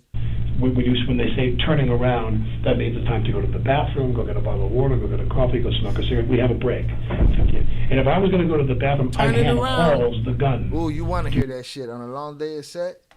Turning around, you want to hear that shit. It's been a long day, you've been shooting one way, and then they're like turning around. Now they got to reset everything, turn it around to the other side of the room, and you get to go have your chill time. Gift her. I would only hand it to her, or if she wasn't around, if she was away because she'd be at the shop, they clearly hand Halls the gun, they give it to her. Give this to Hannah. So sometimes you would hand the gun to Halls, but you never, he never handed the gun to you. No. Okay. No, never. So you would hand it to him. I'd pass it off to him if she was not on site and I was going to run to use the bathroom. I was going to buy it. But that's very typical. Halls is empowered and authorized to hand him the weapon. He's the only other person to hand the weapon after we were done. Whether it was a cold gun with no things or flash rounds, I'd say hot gun, hand it to him. Well, usually not, because usually it was a hot gun. If it was a hot gun we were going to shoot, she'd be right nearby. If I hit, because other times we have rubber guns. See that makes sense. If it was a hot gun, she'd be right nearby, waiting for the scene to be over for her to take her responsibility. That weapon. Raven says it. However it came in whatever box is still the prop master's job to look and check the gun. It's the prop master's job. Facts. A fake gun. Yeah. My bad. I meant the chain of command system to help prevent the situation for insurance reasons. Thank you guys for helping me out. No, but they also, I think now they're adding that orange tip shit, and I think they have to take that out digitally in some films afterwards. And that costs money. Productions ain't gonna want to do that, but they make it a rule. They make it a rule. I just think it's unnecessary when people should be doing their fucking job. All right, because think of how many movies are shot, how many John Wick movies are shot, and nobody dies. Like, what are we talking about here? You know? Yeah. And specifically, right before this incident, Hannah handed you the gun and said, "Cold." It wasn't Dave. I don't be cold. No, Hannah handed me the gun. Okay, it wasn't anybody else but Hannah. No, Hannah handed me the gun. And she specifically said. I believe she said cold. I don't recall exactly. Where? So this is I'm not that great of a drawer, but this is the church. This is the front where the you enter here. Yeah. Church, cross is. Where did she hand it the gun to you? Inside where you were? Yes, because I was seated. You were. In other words, I was. This is the scene in the church where you come in and there's a lot of disarray. There's benches tipped over. And here was one bench that was upright and sturdy. Some of the other benches are prop benches, so they can smash easily with explosives. You want the gunfire to have fake benches. They're made of a lighter wood, so they put charges inside. So when you shoot, cinematically, when a guy's shooting a gun and you turn around and see what he's shooting at, you're going to see charges that are buried inside. They put a little material behind. You're going to see boom, boom, boom. See flash. That is a prop bench. There were prop benches around that they were eventually going to put, today we're going to put squibs in to have them blow up. And this was a real bench, a heavy, because if you sat on the prop bench, it would break. Mm-hmm. This was a live bench, and I sat here, and the camera was here, and she was here, and Joel was here. She being Helena? Helena. Okay, and? I'm here on the bench, sitting. I'm right here to the right. I'm all the way to one side. They wanted me to go all the way to that side. And the camera guy was here. He's behind. Hannah was here. Joel was here. Where the other people, I believe that the script woman is always in that corner so she can see the action. And when I shot the gun away from the cameraman, I would never aim the gun at the camera. They didn't ask you that, motherfucker. They asked you, where did she hand you the gun? Now, did she hand it to you sitting on that bench? I could see it happening, man. Sitting on that bench, all right, action on rehearsal, boom. And she was there, and the gun went off, and she just went right on the ground. What about the armorer, though? Or was she? She's outside. Okay. She hands me the gun. She hands me the gun all the time. And then what? If there's any shooting involved in the scene, Crash Out, no, he's not saying that, so is he trying to say the bench did it now? No, he's not saying that at all. That's what you're saying, though. Always hands me the gun. Never has Dave handed you the gun? Never. Okay. And then she goes back outside. She waits outside because she just can't be there sitting there doing what I see. Sometimes in the scenes there's reflections like, you see. So you only need the necessary crew in there for shooting the camera. Everybody else leaves, and as soon as they say cut, they come running back in. Okay. Real quick before she shows you that. The other thing I wanted to know, and it's probably helping she does show you those rounds. Have you, in your experience, ever been told that you're not supposed to cock the gun? No. No, you're okay. He wanted me to cock the gun in the scene. Okay. He wanted that as part of the scene. He said, "I'm going to take the gun out, turn, and cock it into to the right, my left, to their right of the lens." In other words, if I'm sitting here and you're the camera, we don't talk about my left. We talk about camera right. Camera right. We only talk about the camera. Camera right is my left. Okay. So if I'll say to you, "Where do you want me to aim the gun?" They'll say, "Camera right." So I'll aim the gun to my left. Okay. So I always aim the gun away, but she was there. And in the rehearsal, he wanted me to pull out the gun and cock the gun. And if you're assuming you have a cold gun, there's no problem. Right. And again, a cold gun I'd had. Every time we've used guns in this film the last 2 weeks, we never had one problem. Never. Never. Okay.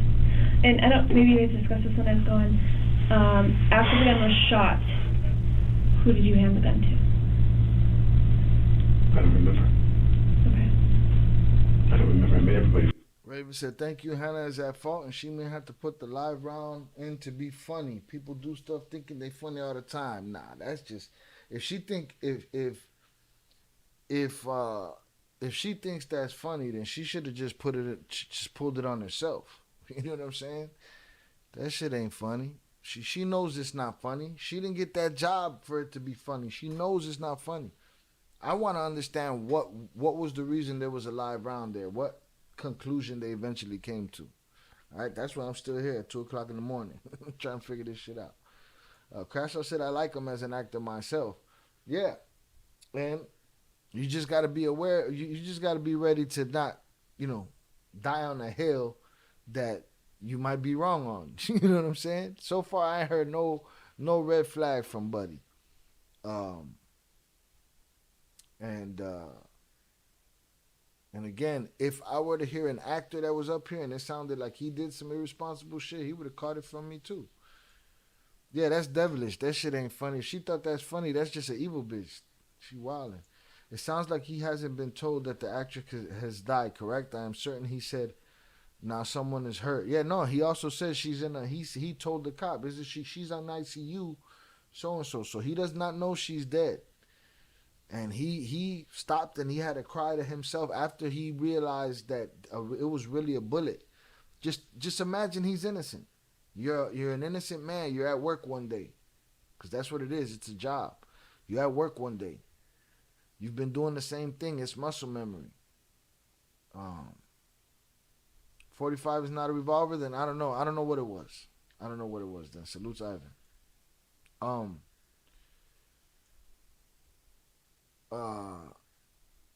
You're at work one day. You're doing the same thing you always do. They hand you a hammer. You let the hammer go. You took a life. So now, or you don't know you took a life. You hurt somebody. You're an innocent man. You're a good guy. You live with your family. Everything's great. You just at work one day. This happens. That's what I see him going through right there. I see him going through, and he don't know that she's gone yet, and she might not be gone yet. You know what I'm saying? At this point. But I also don't see. I don't see what other questions are for him, unless the questions are, hey man, did you put a bullet in that thing? Did you do it? Did you put a bullet in that thing? Otherwise, it's very simple case. The person that was responsible for this weapon let something go astray and something went wrong. What happened? Crash Out said, but you could be wrong, Shy, because he got money. They got out that jam. Money talks, bullshit walks. Listen, money and fame is one thing. Yeah. What did JD DeLay say? JD DeLay said he was only threatened with like 1.5 years in jail for a manslaughter case, and he was crying like a bitch. You know what I'm saying? When a regular person would have got 7 years. But that shit don't make him guilty, nigga. And everybody with money don't have to be getting themselves out of, bro, we talk this money shit. Money ain't never saved nobody's lives. Now, we got the Rockefellers that we hear that they get, and there is some rich motherfuckers out there that they get organ transplants every couple of years on everything and get to re-up. That's a benefit of them being rich. You know what I'm saying? But everybody don't have that fucking pleasure. At the end of the day, when the Grim Reaper comes for you, he comes for you. Steve Jobs' money didn't save his motherfucking ass. Epstein's money, if Epstein's dead, he didn't save him. You know what I'm saying? Like, just because he got money doesn't mean that he shot this fucking lady and got himself out of a jam. Right? I'm sure there's other motherfuckers this dude would have wanted to probably murk that he didn't. All right? And it sets a bad precedent if we're just going to be the court of public opinion. And of course, you could say any theory that you can imagine, Crash Out, you could say it. So can I. Any theory that I can imagine, I could say, man, the Illuminati sacrificed for her. He told her he got to sacrifice her, or he don't move on, or whatever. Or it was a dumb bitch named Hannah that was a product of nepotism that fucked up. You know what I'm saying? And got somebody killed and somebody else blamed for it. While she tried to put people in between. I'm hearing the cop tell on her. The cop is snitching on Hannah. On Hannah's interrogation, whether the cop's lying about it or not. She's saying, Hannah said that sometimes you hand it to Dave and Dave hands it to her, and sometimes she hands it to Dave and Dave hands it to you, adding an extra set of hands to it. And she also said she don't know who ordered those bullets, those dummy rounds, or this or that. She's putting people in between her and what happened, So again, there is a possibility, whatever the percentage may be. Yeah, he's a rich guy that decided to murk somebody just to feel it. And he's just lying. He got out of it with money. And another thing that you people do is pocket watch. And I'm saying in general, Crash Out, don't take it personal. Pocket watch. You know what I'm saying? For every person that you think is just a rich actor, sometimes it's just a working actor just getting by. We think he rich, but he's just famous. Everything in his life is leveraged. Everything is based on credit sometimes. We look at all these people, we be like, they're rich. They can get away with everything. They can't. They can't. Ivan, they make revolvers at 45, brother. I can't imagine the immense feelings this dude is feeling internally. Wait, there's a 45 long called old school revolvers. There's still at least manslaughter in real life at the end in the bracket of the law. They still make new 45s too, Ivan. Y'all have that argument amongst yourselves. Salute Luis Garcia. But yeah, you can't. If we're gonna do that to everybody, then so that means I get money.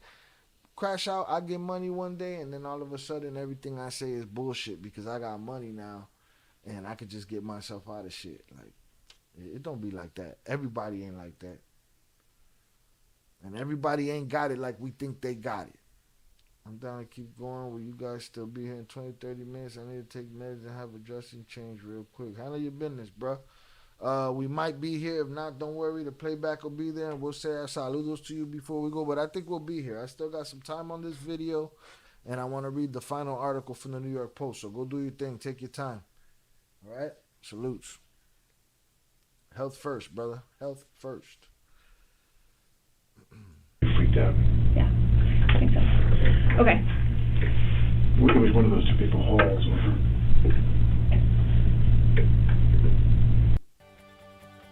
Most traditional buy now, pay later options have 4 fixed payments. If I'm him and I ain't got no reason to murk this lady, and if I'm him and I'm just a dude that's on my way to work and doing my thing, and this happens to me, bro, I'm tripping right now. Like, what? Who would do this to me? He probably thinking, is this to set me up specifically? Was this to unalive that lady specifically? Is this some kind of CIA operation? Just pretending that he's innocent, which he is, right? But just pretending that, just going through all of those thoughts going through. Why is there a bullet in this gun? Why did I come to work today that was supposed to be just a job and somebody's life is gone? And he don't even know her life is gone yet. I don't really know. I would imagine, well, there's the dummy there. So that's probably a dummy round. And there's no drill in. Shout out, Jonathan. I appreciate y'all. Salutes everyone holding it down. I'll be back ASAP. Take your time, brother. Do it thoroughly. Salutes. That might be a flash round. And as I said, so flash rounds do not have holes. Well, the flash round has a charge in here of powder, different sizes. Like I said, quarter, half, full load, and a wadding in there to pack it in. It's packed in tightly. Okay. So when you hit this pin, it explodes. Now, sometimes it has this material there if you have to have the cosmetic feature through the gun and then shoot. But often it has. There's the BBs. They definitely got him, but I don't know that how she put them down on the table. I even said fingerprints on the casing. They definitely got him to touch them casings up. My question is, how did she put it on the table? This is a dummy round. No dummy here, but there's that. My point is that very often when you give me, when she's loaded the gun with rounds for us to go hot and flash and shoot, they've had that creased, folded head, the dumpling head, as we say. Okay. They've almost never looked like this for the flash. Only when the camera sees inside the cylinder do you put those in there. But those are both dummy rounds. That's a dummy round. That's a dummy round. That's what they taught me. Yeah. I'm not an expert. I am sure you have more experience with dummy rounds than we do. I doubt that. I'm sure I always say to my wife, I think I should get a gun. I'm getting a little nervous about the word I'm up with. No guns in my house. I got 6 kids. I'm 63 years old, and I have an 8-year-old, a 6-year-old, a 5-year-old, a 3-year-old, a 1-year-old, and an 8-month-old that we had as a surrogate. Oh my God.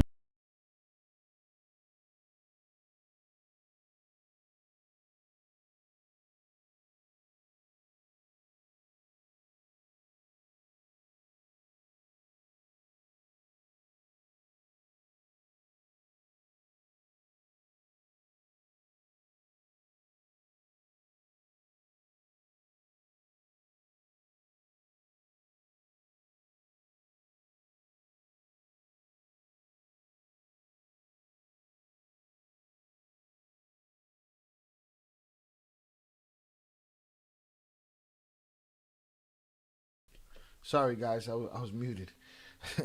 There was first I went back because I want to see why they're laughing, right? And then we go here. Zorada said, like, I believe Kevin Spacey recently came out saying he had nothing to do. He had nothing. He was in debt. I'm not sure if you guys have seen it. I haven't seen it, but it's a real thing. Like, it's hard out here for it's not even fame, just being recognized by people. People that work regular lives, they see these people, they recognize them for something. They be like, oh, that person got money. That person probably made $1,000 for a thing that you see all the time, and you just think they're paid, and they just struggling like everybody else. And even the people with him, he got generations. He been doing it a long time. He 50 years in the game, getting money, his whole family. You know what I'm saying? But I don't know how much money he got to save his own life.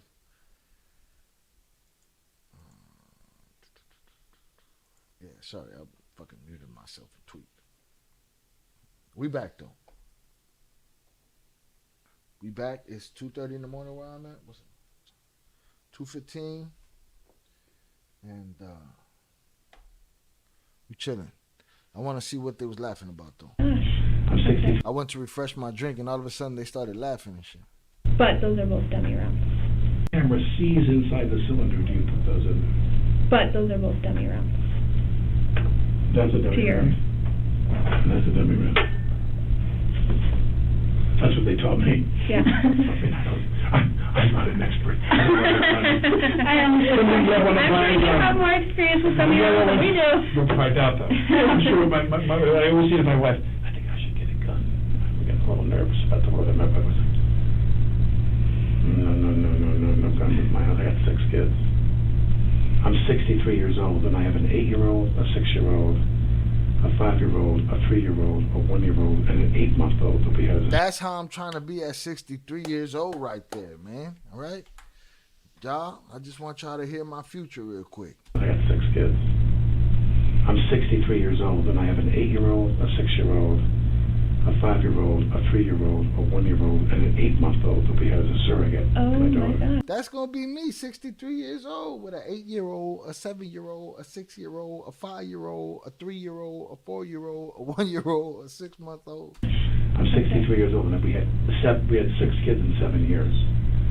So my wife she was born in the U.S. but raised in Spain. She's like, Alec, we will not be having any guns in the house. No. But okay. I believe that's a dummy round. So you call this a flash round, right? No. Flash round means there's a charge in there. Well, they keep and is it to confuse him or is it to know themselves? But they don't.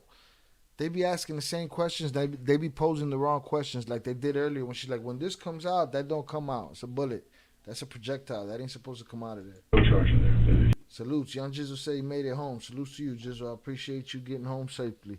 Zorada said this is a country, the more you make, the more you get taxed. That's just the facts. It's just the facts. You hear that sound? Okay.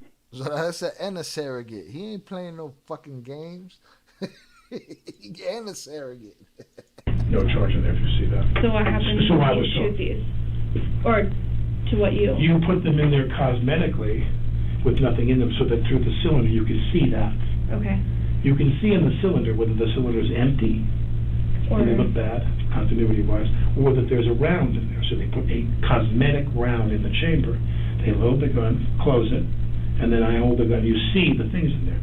A flash round would be like what crimped is the word, a crimped round with a charge inside, and that one shoots, and there's no projectile. See, that's the part people be not understanding. There's no projectile. It shoots. It makes a pop. It makes a fucking. It shoots little gases and it shoots little pieces of they stick. You know, it's like a wadding, like yarn or whatever the fuck, clay or whatever they use in there. Boom, but there's no bullet.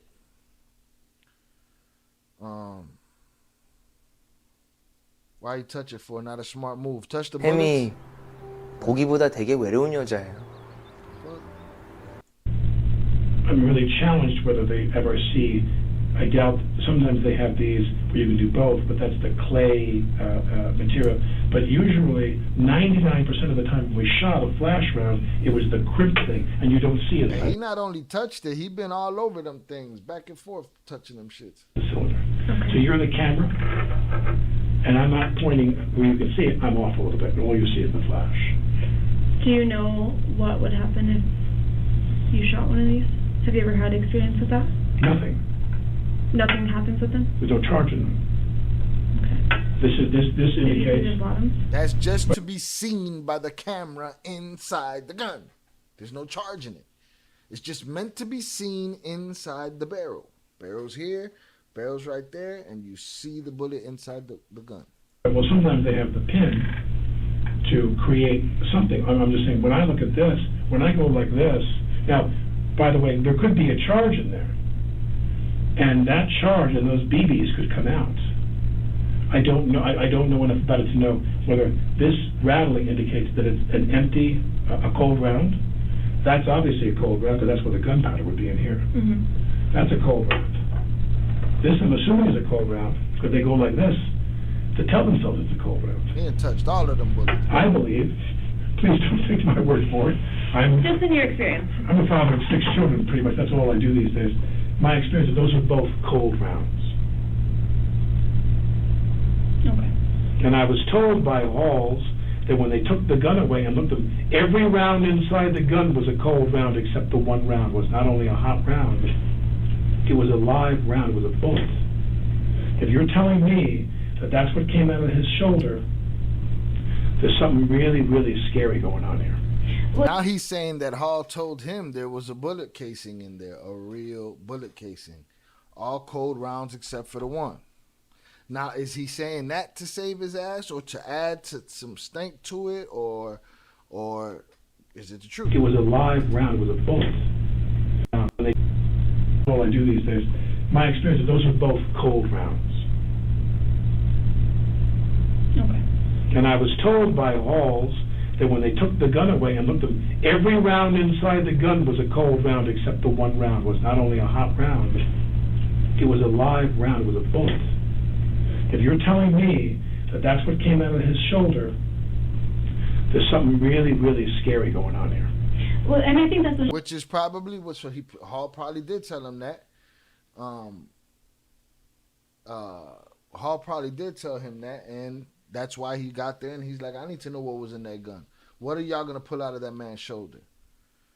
Shy, may I ask what you drinking on? It's some fresh H2O. That's it, man. Straight H2O right now.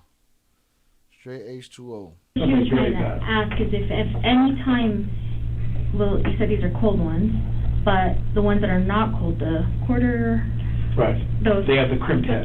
Have you ever seen anything like that ever come out on set? No, it's not possible. Not possible. Okay. It's not possible. Yeah, they don't have a head. I'm saying these. They don't have there's no projectile. There's no projectile. Okay. So then, and these shouldn't. Somebody put a live bullet in the gun. Okay. Period. Because these shouldn't separate or do that either. No. No. Now, talk to me about training and weapons and all of that. These women are trained in weapons, right? They don't understand the difference between there's no projectile and these, you know, and a real bullet. They still sitting. So you're saying one of these can't and one of these wouldn't? And no, they fucking wouldn't. Do you not understand there's no projectile? No problem. Like that shouldn't come out either when if it does. If you did a flash round, that wouldn't be there. Okay. This is a cosmetic round only. Right. I point the gun, that's in the cylinder. When we shoot the gun, 99% of the time, it's a flash round that you don't see the cylinder. Mm-hmm. You're the camera, and I'm slightly off, so you don't see the I'm sorry, we keep having you explain that, but it's just because there's different rounds. Right. I'm saying this is a cosmetic round, to my knowledge. Mm-hmm. And if there is, another question for you is there a cosmetic round? Is there a flash round that has the head, which I believe they have, where you could shoot into the gun? Meaning, if the director wants you to aim the gun at the camera, they put a lucite screen up there, and I shoot the gun at you, you can see the bullets inside there, where they can go. Increase your profit and work less time with Kittle, a genius new AI tool, which is to do that with a computer. Mm-hmm. But if I put the thing toward you and then shoot, they'll have a round that has this on there that'll explode. But again, I've been told that is a clay material or something that just dissolves on explosion. Mm-hmm. No projectile comes out. On a flash round, it blows up. that you shoot on camera, quarter, half, full. There is no projectile unless some material is stuck in the barrel. No projectile unless some material is stuck in the barrel. He's been saying this since the first 10 minutes of this conversation. Okay. And I thought for sure what happened was, did they not check if there was a stone or whatever? Now again, I am speechless. He just said 99% it's a fake round. Well, he got the 1% it wasn't. I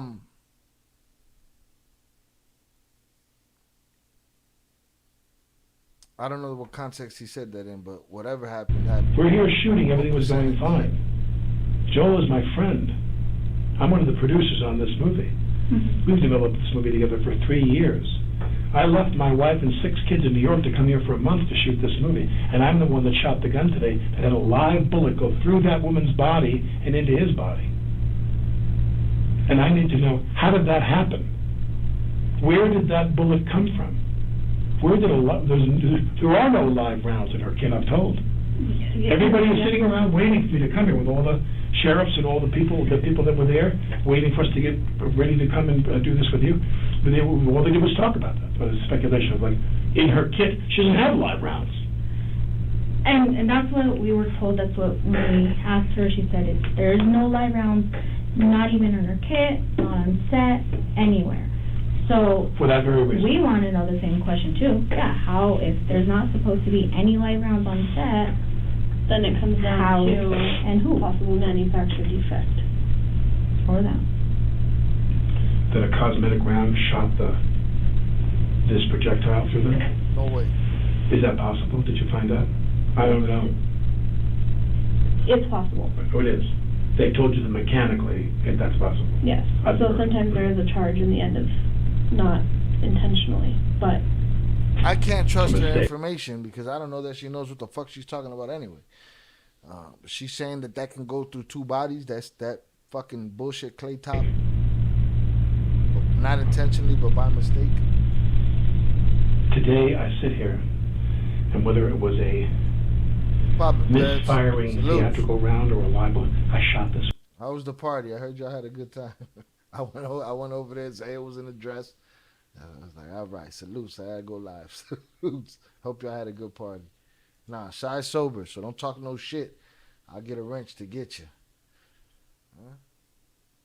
Salutes Big Blunt. This woman with a gun today.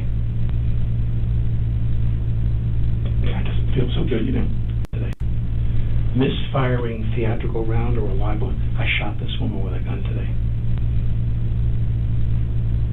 God, doesn't shot her. Today I sit here, and whether it was a misfiring theatrical round or a live one, I shot this woman with a gun today. God, doesn't feel so good, you know. Come on. Now I want to know forensically, what's the truth? You know what I'm saying? What's the truth? Is the truth that it was a faulty theatrical round, or did somebody put a real bullet in there? I don't know what the facts are. Unless you followed it more than me. I feel really bad. You know, it's like everything was going great. The only problem we had was when these 6 guys wanted to quit. And there, I don't know the jargon, but their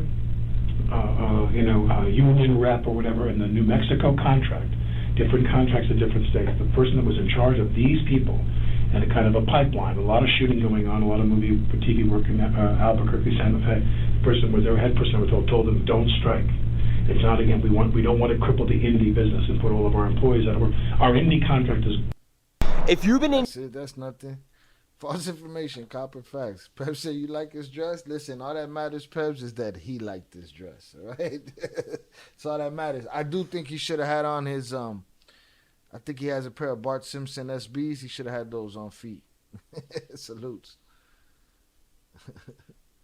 injured in a car accident, don't call an attorney. Use this AI app instead. Is set for now. You have a contract you're under. Now we can renegotiate that contract, which no doubt they will. But in the meantime, you have a contract that you agreed to. They left. They walked off. And I don't, when he said to me, well, my guys are sleeping in my car. Those are tough. The men, the women, and we try to put and then some days we wrap the theory. So how did you see Zayas dressed tonight? We had fun. I'll drop some. I'll see if I drop a screenshot and some links in my Discord. Salutes. The day before they walked up the job, we wrapped at 5:45 in the afternoon. We had a very reasonable day. A very easy day. Say it was 6 o'clock. As I'm driving away with them, and I waved to that guy.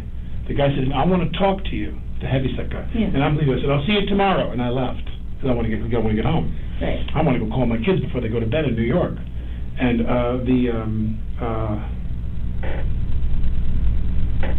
and they out of yesterday pocket when I was anyway. driving with, Like I get it. Go talk to the actor. You know, your guys are sleeping in the car. You feel you're getting mistreated and shit, but don't be standing people down. Crash, I said we had a starter pistol back in the days, and the barrel had a metal pin in the barrel to prevent things like this happening.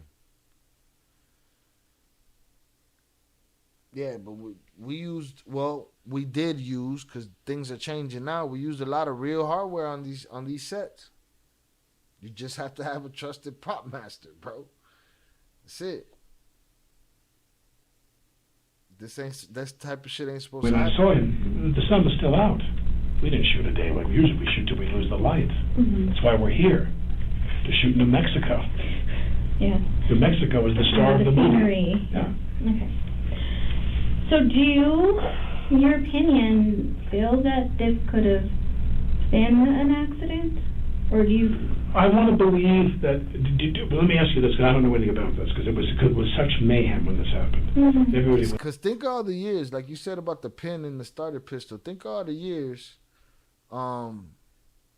between the Brandon Lee shit and this happening. You know what I'm saying? Two different things. There was something lodged in the barrel, supposedly, of that weapon, and it was a flash charge, and that has gases, and that blew it out and dislodged and hit him.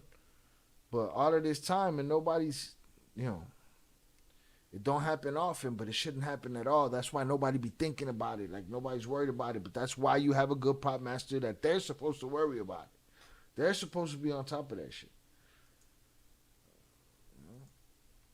Was sick that this happened, because we didn't know. No one imagined. Everyone thought she was hit by wadding or something, got burned. No one presumed she was shot with a bullet. Any projectile went through her body. No one even considered that wasn't possible. So the question is, the cartridge that came out, the cartridge is when they got the thing. Have you got that? No. So we have to send that. We don't analyze that stuff. We collect it, but then we send it to lab. It was collected. You have it will be. Right. That's all I'm saying. Is that to me, I'm wondering, what was that? What was in that? The measure, I don't know anything about that. What are they? What ballistics? How can they measure what was in that? Mm-hmm. How much of it? And that'll all be done at the lab. Yeah, I don't know. All I knew was the gun went off. She hit the floor. He hit the floor. He started screaming. Like that. What a beast! He's in a lot of pain. She went into shock. She didn't talk. Right. Her eyes are rolling back in her head, and blah blah blah, and bad. And everybody starts getting really, and then they start doing CPR, and everybody gets really panicky. And then people start wondering, what is something we assumed, because the wadding can burn you. There's material that can come out under that, very rarely, that could burn you. But remember, that often doesn't happen because there's always a cold gun on the rehearsal. By the time you leave, if the wadding comes out and it hits somebody, they're 20 feet away from you in a gunfight. Right, you're giving it to wadding in your head. You're saying wadding, but they're not supposed to be nothing in this hammer right now. It's a rehearsal. You're not gonna blow that shit until it's time to blow that shit on camera.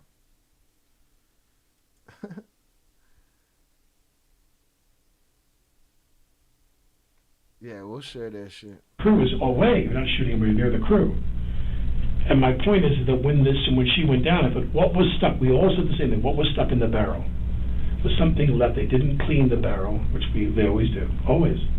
And was there a rock or something that went through her body? I didn't know about the passing through her body. I know she was hit. I didn't know where, and I don't know to what extent. But we all presumed, as we're sitting outside bullshitting for the last 2 hours while this went on, the aftermath, we assumed something was lodged in the barrel, was a projectile that went into her body. Now, when you tell me that's what came out of Joel's shoulder, that's a faulty round, which I've never heard of that before. Okay. Never. I've never heard of a theatrical flash round that was loaded into a gun that had a projectile that misfired, and that projectile came out that was a lethal round. Normally, if you're going to have a round that has this on it, it's the material that disintegrates when you fire the gun. Because if you take a flash round with gunpowder in it, whether it's a quarter, half, or full load, and you put a real bullet on, that's called a bullet. It's called a bullet. Now, is she saying that there was a bullet that came out? He said when he looked at it, that's a bullet. She said yes. Now she's saying, or he's saying that she's saying it came out of a dummy round, out of a theatrical round. Shit don't make sense. That's not a movie bullet. That's a bullet. It's not a movie bullet, it's a bullet. How did that happen? How did that happen? I mean, I'm the person that fired the gun. I'm dying to find out how that happened. How did that bullet that caused it end up in her kit? And again, now he can easily be acting, right? Putting it off of him, putting it on her. That's a possibility. I don't know that to be true. I need to hear the rest of it. But it's a bad precedent to set, man, when it's not my job to be checking shit, but now you will. And guess what? It's still not the actor's job. Now it's their moral responsibility. You know what I'm saying? But it's the prop master's job to make sure he's handing you a prop and not a real lethal weapon. I'm not going to know if it was manufacturer issues or someone did bring a live round until it's been tested and we look at the whole casing and projectile of it. So is there anybody on set that you would think want to cause a disturbance in the filming or have any issues with anybody on set, minus what happened, if you don't think... No, in the movie business, there are always some whiny people. Okay. But not so much so that they want to shoot somebody. So nothing... I've never heard of anything like this in my lifetime, ever. I've made 75 movies. So in the past couple of weeks that you've been on set, there's nobody really... There's no one I would imagine would be capable of doing something like this. Nothing that out of the ordinary. But again, I think it's a critical point to me, which is, if this is a flash round, if there's a flash round, and you have a piece here, this piece has to be a certain type, in other words, if you want, as I've told you before, if you want the shot to go off, and see that the cylinder cosmetically has a round in there, this is not the thing that was in Joel's shoulder. But and then I want to come back to this. You said that when the gun went... See, he's telling them this is not the thing that was in his shoulder. The thing that you showed me. And you see what they did? They walked right past it. Off, you experienced no pain. They still ain't telling him what type of caliber the shell said. Yeah, there was no recoil. They sound like they don't want to have went that off. And then I want to come back to this. You said that when the gun went off, you experienced no kick. Yeah, there was no recoil. That I remember. K. Dina's just subscribed on literally, YouTube. I'm holding the gun. Shut out. And let me slowly pull, turn, cock, bang. And as soon as I cock it, bang! And I jump. I mean, you obviously, that's the last thing you think is going to happen. Mm-hmm. Everything has been done. Every breath we take is to obviate that possibility. Shout out to the new subscriber, Cadenas. Appreciate you. Salutes. Thank you for being here. And the gun went off, and as soon as I cocked it, bang! And I jumped. I mean, you obviously, that's the last thing you think is going to happen. Mm-hmm. Everything has been done. Every breath we take is to obviate that possibility. And the gun went off, and all I can think of, as I keep saying, is that I've never heard of a flash round that had a bullet on top. Right. That had a projectile similar to what came out of Joel's shoulder. He said it. You put a bullet on top. You put a projectile on top. It makes it a bullet. Salutes. Right. Salutes Cadenas on the subscription. Analia says, "Sup, Shy? You do lives at this time? Not usually, but YouTube pissed me off today, so we went live. Salutes. All right. We covering Alec Baldwin right here. We seeing if he's bullshitting or not. I've never heard of that in my life. Ever. Never. Flash rounds normally have the crimping. If there's a head on there, it's made of a special material. And in this scene, you were to look down the barrel of the gun and shoot. I got a question for you. For the folks at home who don't know about campus yet, tell them. You have to ask them that, by the way. You have to ask, well, both of them were in the hospital now. But was it their intention? Because when I would give them the gun, I'm assuming it's a cold gun with nothing in it. Both of them are in the hospital now. It's made of a special material. He don't know she passed away. And in this scene, you were to look down the barrel of the gun and shoot. You have to ask them that, by the way. You have to ask, well, both of them were in the hospital now. But was it their intention? Because when I would give them the gun, I'm assuming it's a cold gun with nothing in it. When it goes to time to shoot, are they going to see in the barrel that there's a gun there? Very often what they'll do is they'll have you put the cosmetic round and I'll draw the gun up, I'll aim it, they cut. And cinematically they'll cut to the other guy going like this. Then they'll cut back to me with the flash round with no projectile. But all I'm saying to you is a theatrical round, a flash round with a bullet head. I've never heard of that in my life ever. Never, never, never. Because that's a bullet. Less of a charge, but that's a bullet. I don't know what to say. I've never heard of this in my life. What's your date of birth, Alec? April 3rd, 1958. Do we have, is there someone that we can contact if we have other questions for you? My assistant's name is Jonah. I think they're done. This is a very complicated. The 6-year-old? The 8-year-old. Oh, she was so excited. Wow. Right. And then I think his was a shoulder. I doubt he'll be back to work. The question is, Joel's not going to go back to work for a while. And now the question is, the 8-year-old. She was so excited to go. My daughter. And on Saturday, my daughter was going to be in the movie. They had a little part for my daughter. The 6-year-old? The 8-year-old. She was so excited to go. And now the question is, Joel's not going to go back to work for a while. He's thinking they're gonna make it through this. This lady's not gonna die. I doubt he'll be back to work in a week or two. At that, who knows what they're gonna do? But they're gonna get the shit suit out of them. I think his was a shoulder. He might, I don't know. It's up to him how he feels and stuff on. But I'm sure that there are so many insurance issues for them. There's gonna probably be a halt. They're in a lot of trouble. Insurance-wise and civil action-wise. All I'm saying is I told them I would stay here tomorrow. My family's not going to come now. Okay. I begged them to come, and my wife wants to cancel the trip. She thinks it's just a weird energy. I told the producers and that he's gone back to his own shit, his own world. We might look at it and say it's selfish. He's like, oh, my daughter was going to be on the movie. He's not thinking that this lady's life is gone yet. Would stay tomorrow in case anybody else, their insurance investigators, anybody, their lawyers wanted to talk to me. I'll make myself. And then Saturday, I was going to fly home to New York and just wait for them to tell me what to do. Did you need me to stay here beyond Saturday? I will do whatever you tell me to do.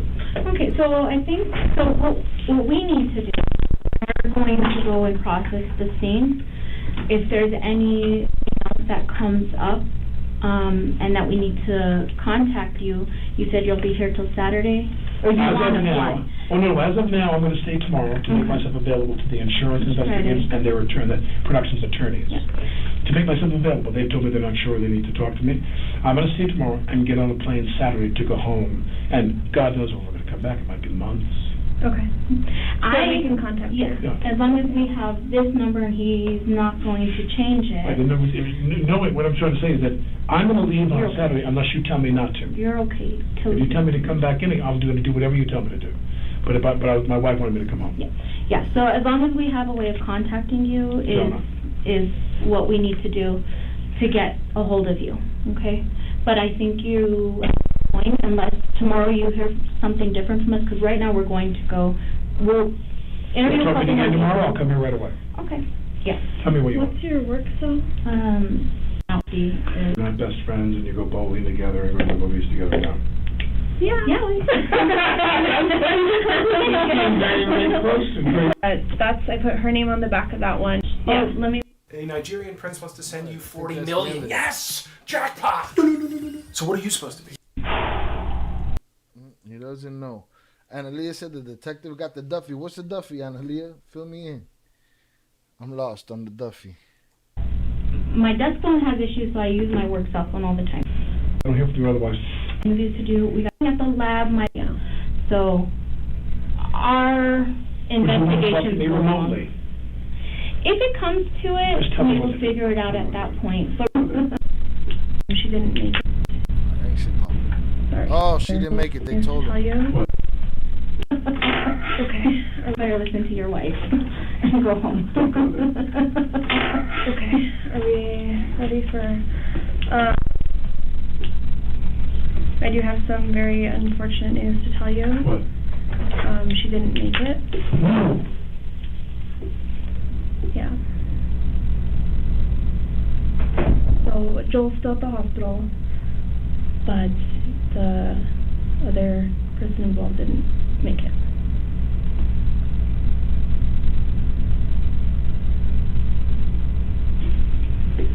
Sorry.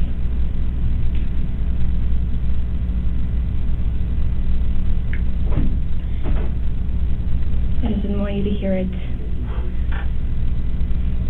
outside of here.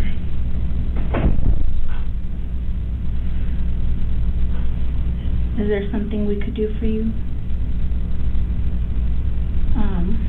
He realized he got a body. What? Jonah, the one back there? Yeah,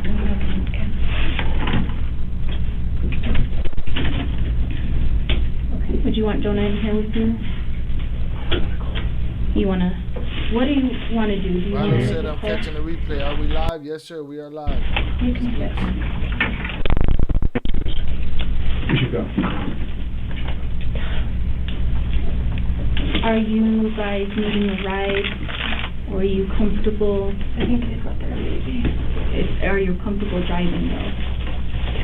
I want to go call my wife. Of course, we could even give you privacy. No, we're going to go. Okay. The Indians want to go. No, that's fine. Can I get you more water or anything? Do you want to see you guys a few minutes in here? I want to go call my wife. And if I recall correctly, he said he want to go call my wife, and that's when we saw the famous photo of him on the phone in tears, crying. Yeah, man, I didn't see nothing that makes me feel like he was being inauthentic or bullshitting or none of that shit. Yes, he's an actor, but so am I, and that shit is not, I don't know. In the words of J-Rock, if I could pretend, I wouldn't feel right. You know what I'm saying? Like, all right, let's read the article of today's article. See if we can catch this video right here too.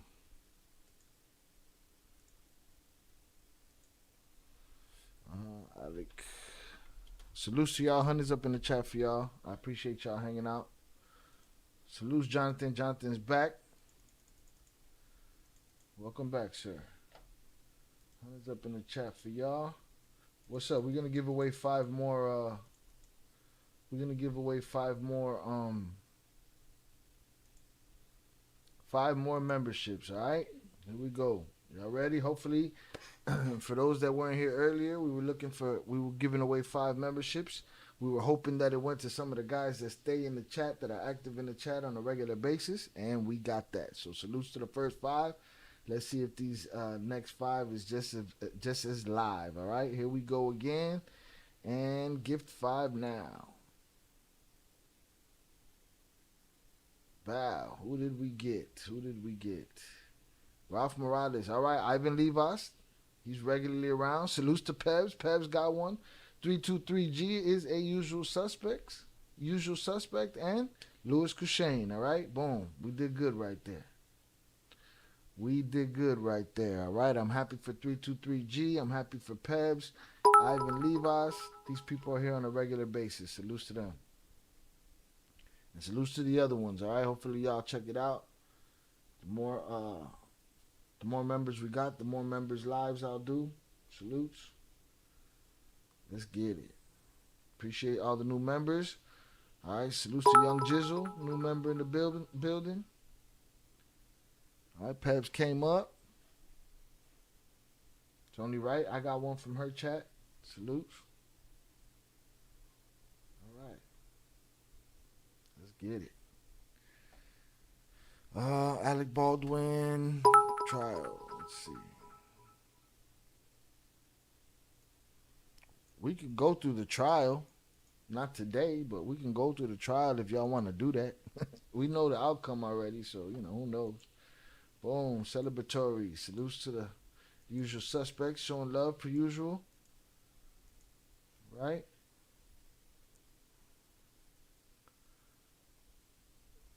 What's the consensus? Jonathan's asking the consensus. What do y'all think? Should I put up a poll? Let's see. Though he's already been acquitted, we're still gonna put up a poll.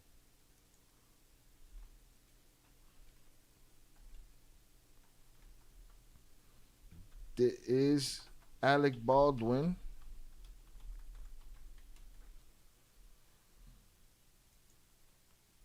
guilty?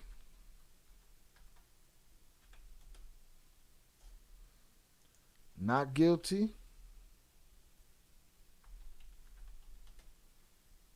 And I'll add an option. Hannah did this ish.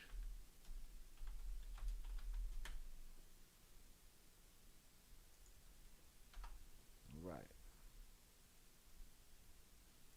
The poll is up. Salute.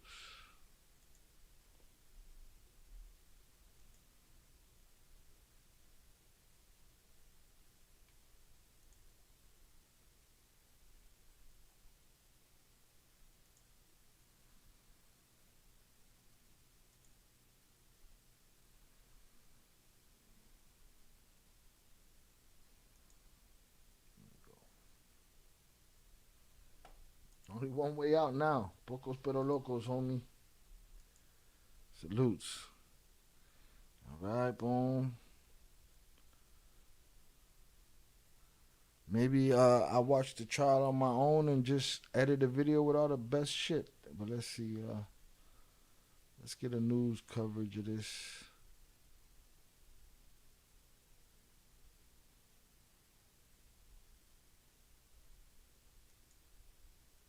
New CoverGirl Iron.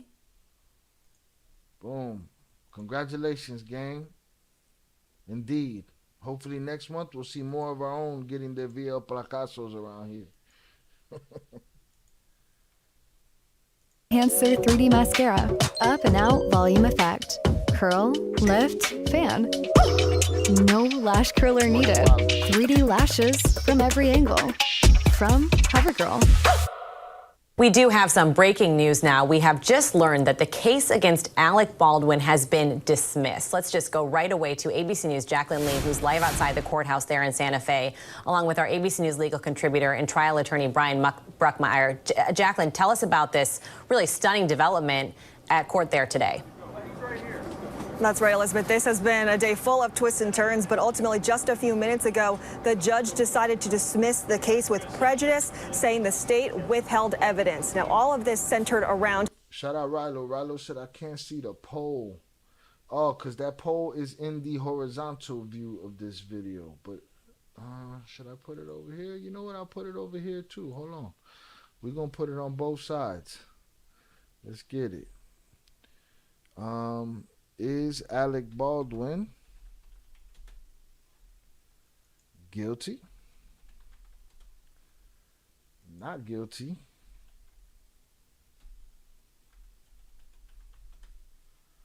Or Hannah did that ish? And I'll start the poll over there too. Boom. Let's get it. Jonathan, Hannah, may I have a quick breakdown on Hannah? We don't know much about her, and we don't know much about what happened after the case. We're going to see.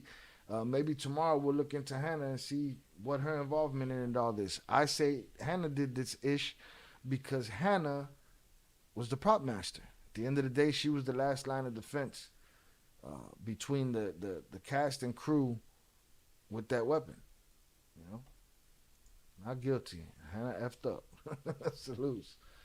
All right, so we got the poll up on both sides. Let's get it.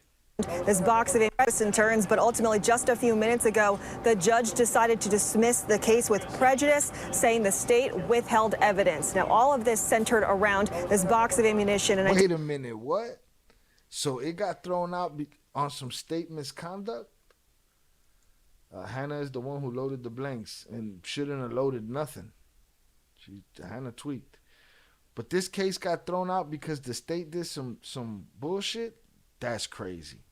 Do actually just a few minutes ago, the judge decided to dismiss the case with prejudice, saying the state withheld evidence. Now, all of this centered around this box of ammunition, and I do actually just to add some color to this, the second the judge ruled that this case was dismissed, you saw Alec Baldwin burst into tears. He started hugging his defense team. His wife behind him was sobbing. They started hugging, so you can only imagine the amount of relief that he is feeling. Now, again, this all centered around a box of ammunition that was turned in to law enforcement after the film's armorer, Hannah Gutierrez, was found guilty of involuntary manslaughter. Now, what happened was when that box of ammunition was turned in, it was not filed with the rest of the evidence from Rust. So before trial, when the defense demanded every single piece of evidence be turned over so they themselves could do their own investigation, the state did not turn over that ammunition.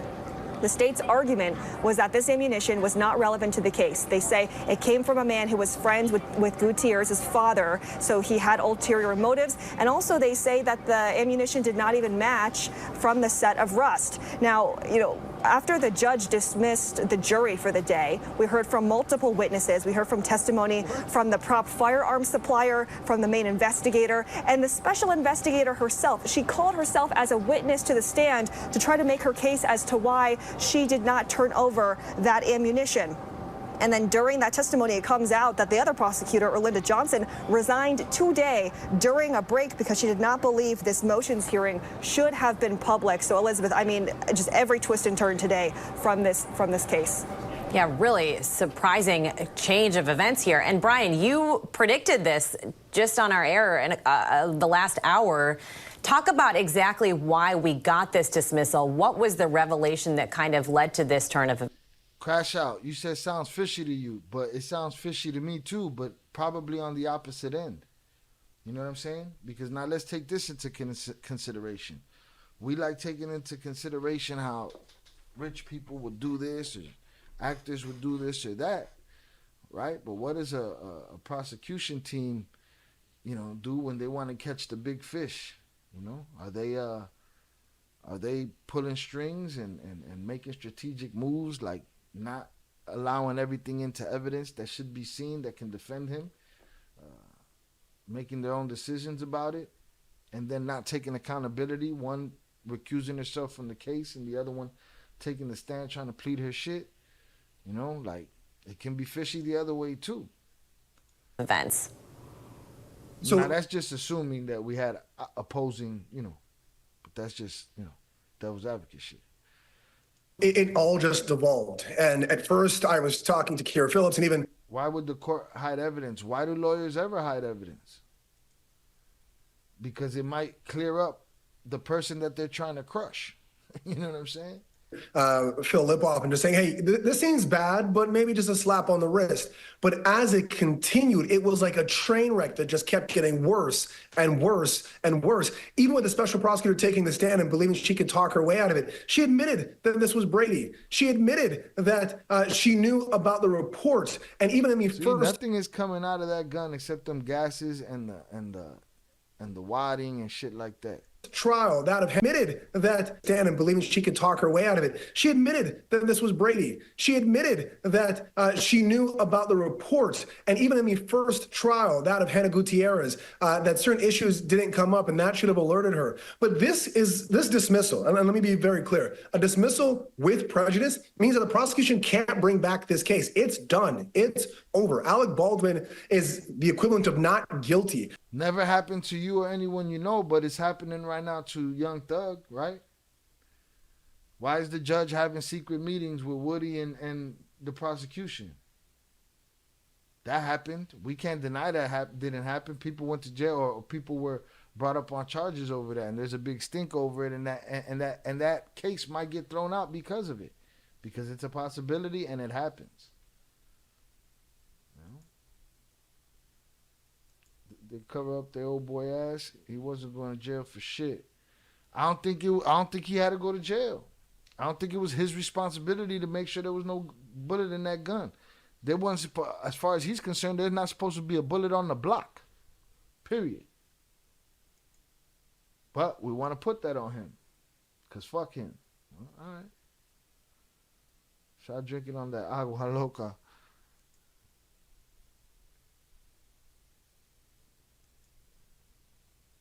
Crash out now. This sounds like the money was involved to hide evidence along with pulling strings on the other side. But y'all got to understand something. They were hiding evidence that would clear him, supposedly. You know what I'm saying? They weren't hiding evidence that would, they were hiding evidence. They weren't hiding evidence that would damn him. They were hiding evidence that would clear him. Big Blanc said it happens. Crooks. To book them, not to let them go. The state doesn't want to lose, so they do shady things. Exactly. Not all the time, but it happens. That's what I'm saying. Nothing happens all the time. It should get thrown out. It did get thrown out.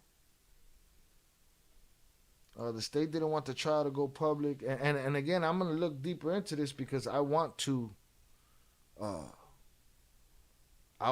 see the ins and outs of this. I want to know what's going on here.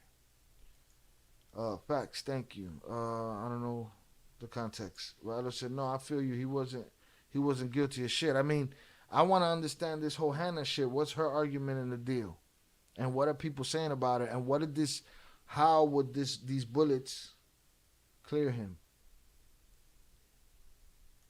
As if the jury had decided. Which I don't think he should have been charged to begin with. I never thought from the beginning of this, I said, how are they? Yeah, because he pulled the trigger. Of course he pulled the trigger. He's contracted to pull the trigger. She's contracted to make sure she gives him a cold gun. You know what I'm saying? Salud, Zoraida. The prosecution haven't proved their case. The violation of discovery and again, if I'm wrong, Zoraida, about that, I will clear that up. But right now, my understanding is, they were hiding evidence that could have cleared him. The violation of Alec Baldwin's constitutional rights. And they're calling it a Brady offense. All right, let's look up the Brady offense. He said even the prosecutor that took the stand in her own defense, he said thinking that she could,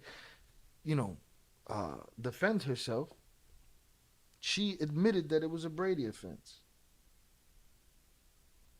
Brady violation.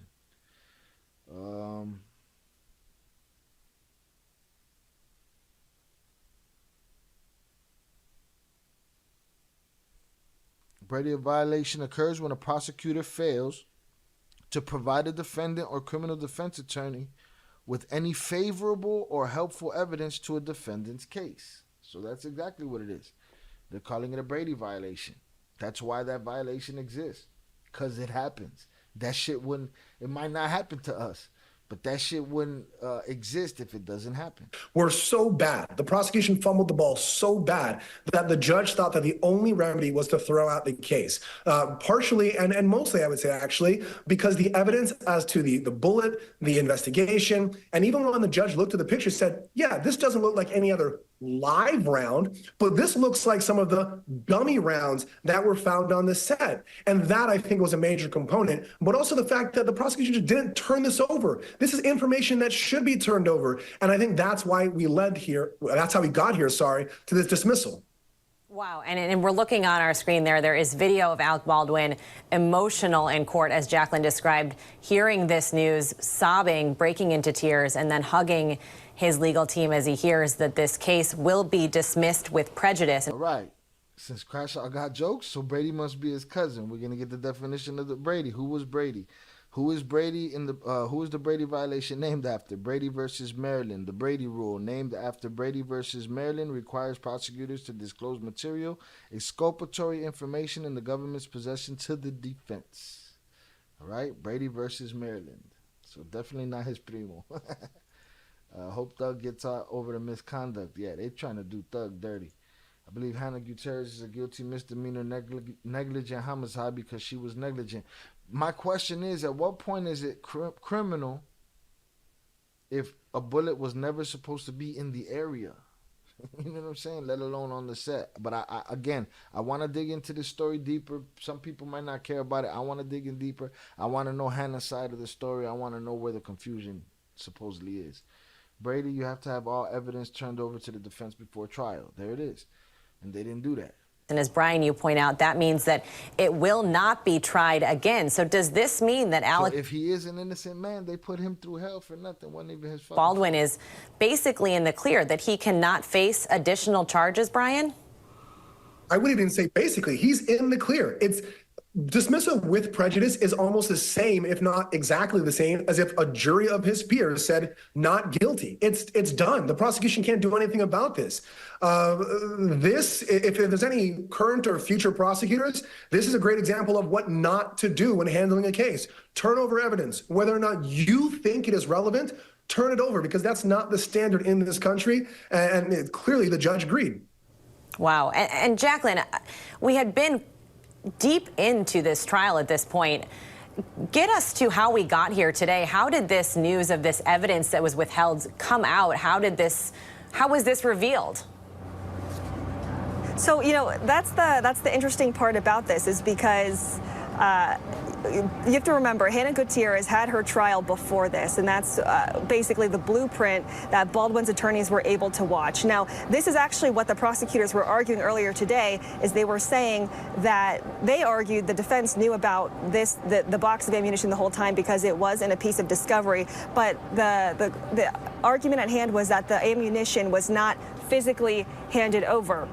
So, to be honest, that was actually some of the questions that were asked today. It was, well, did you hear it from Hannah Gutierrez's attorney? Like, how exactly did you know about this anyway? Which is why the state was trying to argue you had this piece of information since last year. This is not new. But I think regardless, this really kind of points to the fact that you have to look at Baldwin's team. They were trying to poke as many holes as possible into this investigation. We saw this when they cross-examined the crime scene tech, Marissa Popple, and they pointed out things like, you didn't examine every single piece of ammunition on that set. Is it possible that live rounds, that there could have been more than 6 live rounds that you discovered? And she said yes. And so ultimately what the defense was trying to do was point the blame at the gun safety person, the armorer, Hannah Gutierrez. And if you'll notice, there's a lot of commotion behind me. At any moment, we are expecting Alec Baldwin and his team to come out. It is entirely possible there could be a press conference, but we're not sure just yet, Elizabeth. And we know, Jacqueline, you will keep us posted. We will be sure to come back to you with any of those developments. Brian, Jacqueline, thank you. Again, breaking news here. Alec Baldwin's trial has been dismissed with prejudice. This was his trial where he was facing involuntary manslaughter charges over the shooting on the set of the movie Rust. We will bring you any other developments in this breaking story. Involuntary manslaughter. And here's the thing, like, I kind of wish this shit would have gone through the whole process and really make the precedent that, the prop master needs to be responsible. That is the person that is there to make sure that there's a safety situation going on with these guns. We're shooting John Wick movies. John Wick shoots 1 billion rounds. 1 million squibs go off every movie. Like, this shit has to be in order and right. And the actor who's in a mind state of acting is not supposed to be sitting there doing everybody else's fucking job. Period. And that's my opinion. Shout out Crash Out. Crash Out, she was saying my bad because we was talking about the evidence, how she was like she might think it's looking funny now, but I explained to y'all that the evidence could have helped him, so they was trying to hold his shit down. He did get put through hell. It sounds like it's straight from power. It's crazy that this is real and someone unfortunately passed away. Absolutely. Brady Klaus was used in power and exculpatory evidence. Yeah, I want to look more. I want to look into her trial. I kind of want to check out her trial. So maybe we'll check out her trial and in the near future. Salutes to y'all. We've been kicking it. Let's see what the polls is looking like. All right. Get your votes in before we close the polls. All right. Let me see if these numbers match up. Different numbers. Make sure y'all get y'all votes in, y'all. So far, we got on the horizontal live stream, we got 11% say 11% say guilty, 56% says not guilty, and 33% says Hannah did that ish. Right? And on the vertical side, we got 40% guilty, 40% not guilty, 20% Hannah did that ish. So we kind of tied up over there. So get your votes in before I close those polls. I'm going to start going through the chat. Give everybody a holler. We just had 40 people. Please hit the like button. We did. We had 40 people in the vertical chat. We got 10 likes over there. It's despicable. Jonathan says he's down for a paperwork party. Yeah, we might have to get into Hannah's case. I need to know how Hannah defended herself against this shit, though she was convicted. So, Crash Out says somebody got a body bag, somebody got a bag of money, and I wonder how much insurance money was in talk after the situation, because Baldwin said there was insurance going to be involved after this. On a movie set, there's always going to be insurance involved. Not only that, we're going to look into the promotion supposedly that the husband got, because I believe he got a promotion, something that had to do with this. Some kind of settlement they came to, probably, I feel like, with the production company. So we'll get into that. We'll get into that. At the end of the day, I believe it, now actors got to protect themselves from this, but I believe, people got to do their fucking job.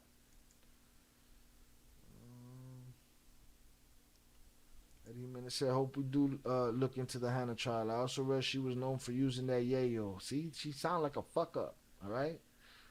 Crash Out, I want you to be as hard on her as you were on Mr. Alec Baldwin, all right? You got to be as hard on her as you were on him. Because I think she's just a fuck up. She tweaked. All right, man, let me go up to the top of the chat over here. Who was here early? Shout out Eddie Jimenez. He was in the building early. Shout out Vernon Himes. Jonathan Pantoja, I appreciate you, sir. Shout out Crash Out. I remember, because I can't go all the way up in the chat. I remember Analia was in here. Salutes to Analia. Salutes to Pebs. Salutes to all the new members. Salutes to Young Jizzle for becoming a member. I appreciate you, sir. What else? Let's see who else we have. Shout out Raven. I appreciate you for hanging out with us tonight. Ivan, salutes to you. I believe Yael was in here earlier. Shout out to Yael.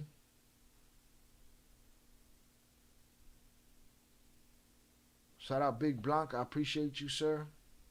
Zoraida, always a pleasure.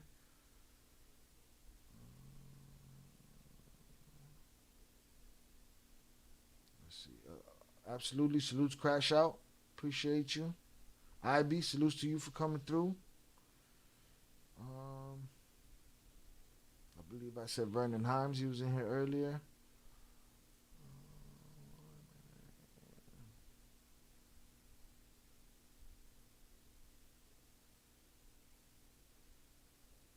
I'm going down this chat. Hold on. Let me make this. Oh, shit.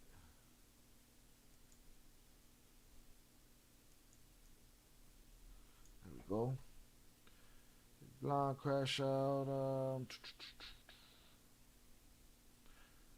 Shout out Rilo for coming through. I appreciate you, sir.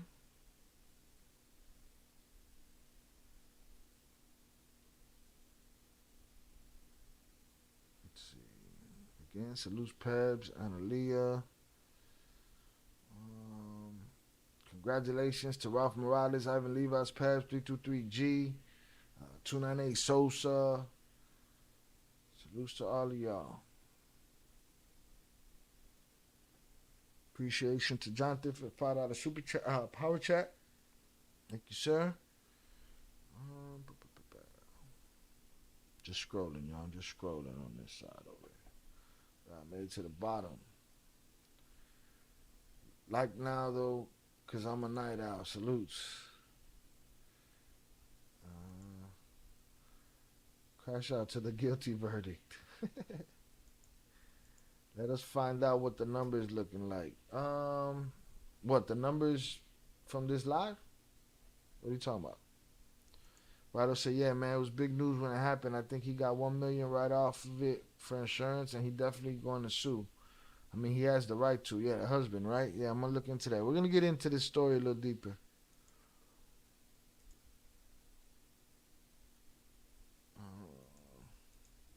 Big Blanc got to get to sleep. Salutes to you. Thank you for hanging out, sir. Good night. Salutes to all the members. All right, let me get to the other side. Salutes Young Jizzle for the $10 super chat. I appreciate you, sir. Thank you very much. Let me get over here and see who's on this side today. On this side, we had the homie Ivan was on this side as well. Shout out Chucky Chingong. Shout out Adrian Torres. Jessica Chavez, I appreciate you. Salutes to Chris Briviescas. Salutes, Chris. Chris was in here for a bit. Young Jizzle was on this side too. Salutes to you, Young Jizzle. Jessica Chavez, Luis Garcia. I appreciate y'all, man. Young Jizzle donated $10 through Super Chat. Salutes to you, sir. I appreciate you. All right, y'all. We're going to go out the same way we came in. I appreciate you guys. Again, this was an impromptu live. Y'all kept me up here. I salute y'all for it. We did 4.5 hours. You know, I respect y'all. Salutes to y'all. We hung out. We had conversation. We got to the reaction. I'm going to try to spend the rest of the weekend editing. And I will be back. All right, salutes. I'm gonna keep uploading vertical videos. If y'all run by them, if you can, please go hit the like button on those. Take a refresher course and watch one of them if you can, 2 of them if you can. If you guys can watch 2 to 3 videos per session that you come on my channel, I think the algorithm will pay us back in full, tenfold. You know what I mean? I appreciate y'all. Salutes, Young Jizzle. Say good night. Salutes to the El Cartel. Salutes. What's Jizzle drinking? Yeah, he back at the crib. He can drink whatever he want now. It's that being in the street shit that's dangerous. Hold on, hold the phone right here. All right. Agua Loca. Insurance money in total. Have a great weekend. I'll tell you who didn't make no money. Alec Baldwin didn't make no money. I'm sure it cost him an arm and a leg, though. Have a great weekend, y'all. Salutes. Again, I'll be putting out these vertical videos. They're doing good. They're helping the channel grow. They're getting a whole new audience that hasn't seen our Flores Twins videos are getting to see them now. So if you guys see those blue-colored videos pop up, jump up in there, hit that like button, man. Give it a watch if you want to. Those are the vertical versions. They're getting some views right now. Salutes. Again, we're going to go out the same way we came in. What you think you know. Hold on a sec. We covered Fat Joe stealing rhymes. That would be a despicable thing if it's true. And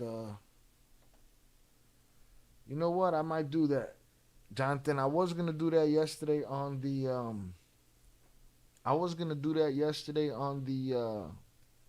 what's it called? And I'm under 5 hours, so I will be able to cut it out. The problem is we'll lose the chat. Give me a sec. So that I said, buenas noches, everyone. Got to catch some Z's. Have to watch my kid play ball tomorrow. Good luck to him. Break a leg. Everyone get some rest. Glad I was able to catch it out. Thanks, Shy. Salutes to you, Zorada. I appreciate you. Salutes to the chat. Boom. Let's see. Shy, I'm going to 7-Eleven tomorrow to transfer the money. Going to 7-Eleven tomorrow to transfer the money for beer. Salutes. We're about to go out like we came in. Absolutely. No, yeah, we're going to switch it up. We're going to do hometown. Why not? I'm going to play the video, too. Have a good day tomorrow, Zoraida. Crash out. Play the song you made with Pun Sun, Shy. We're going to make them pay. Salutes. Yeah, I'm going to do both of those. I'm going to play the song with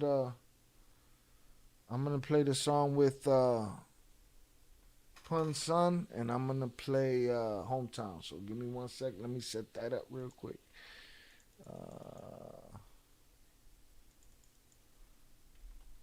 And hopefully I don't get clapped for either one of them. Hopefully they'll just mute them at the end of the live. They got a new feature where they just mute the music. So salutes to that. Let me see. Where is it? Is it here? Okay, that one's here. That one's here. And then maybe next time I'll play the joint I got with Coogee Rap. right, so let me get this here. Hold on.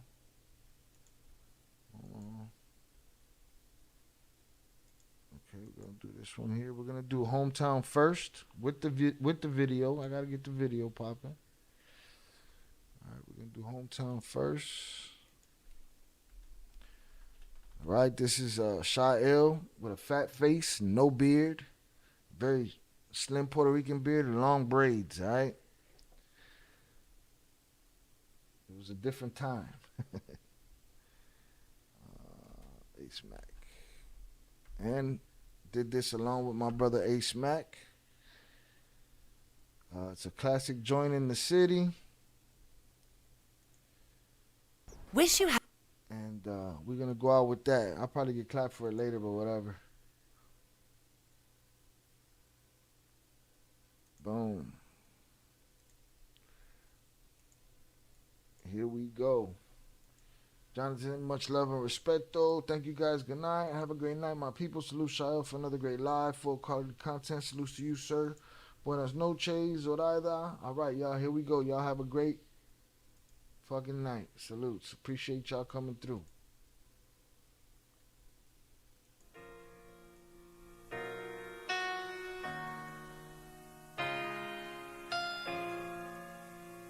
Y'all don't never show up to the Discord after parties.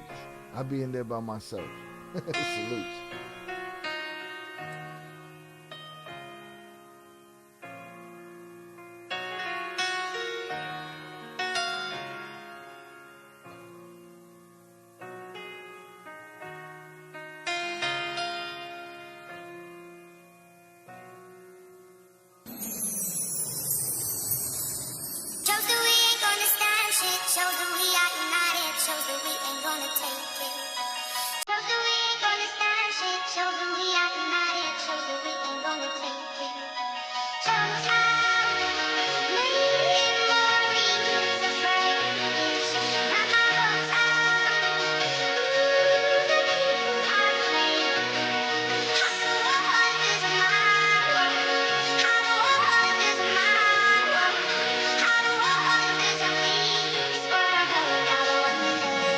The concrete under my feet, my city heartbeat beat.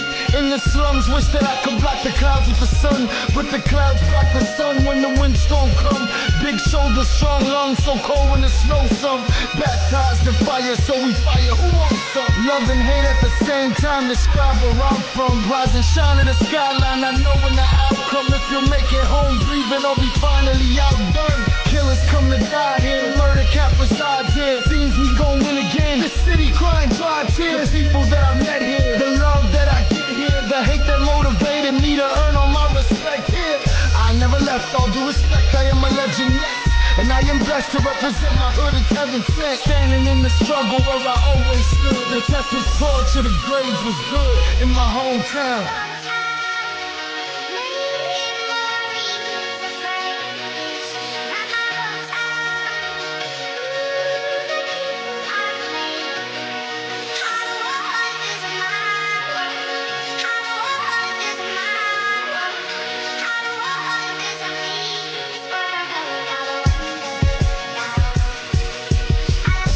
Chicago, sorry for the potholes, sorry that I'm out here grinding, but it's not so sweet. And lately I've been doing my thing, sweating like a motherfucker, moving my pain.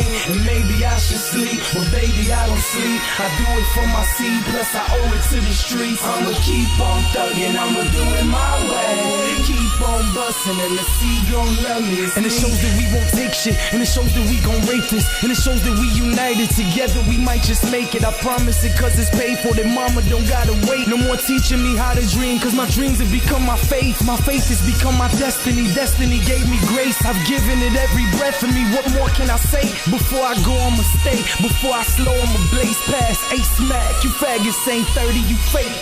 Shows that we ain't gonna stand shit, shows that we are united, shows that we ain't gonna take it. Shows that we ain't gonna stand shit, shows that we are united, shows that we ain't gonna take it. Shows that we ain't gonna stand shit, shows that we are united, shows that we ain't gonna take it.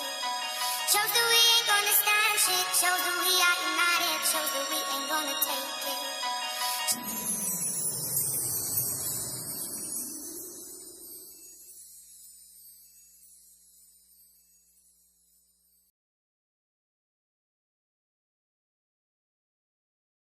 1 second. Let me go back one time. A little bit.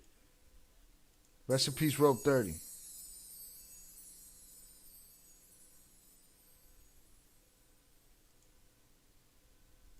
Oh, hold on. I gotta stop the poll too. Hold on. Let me end the polls. There we go. Polls are ended. Right? The polls are ended. And I don't get to see the results right here. Y'all get to see the results. But I think he was not guilty. That's what I think happened. Salutes.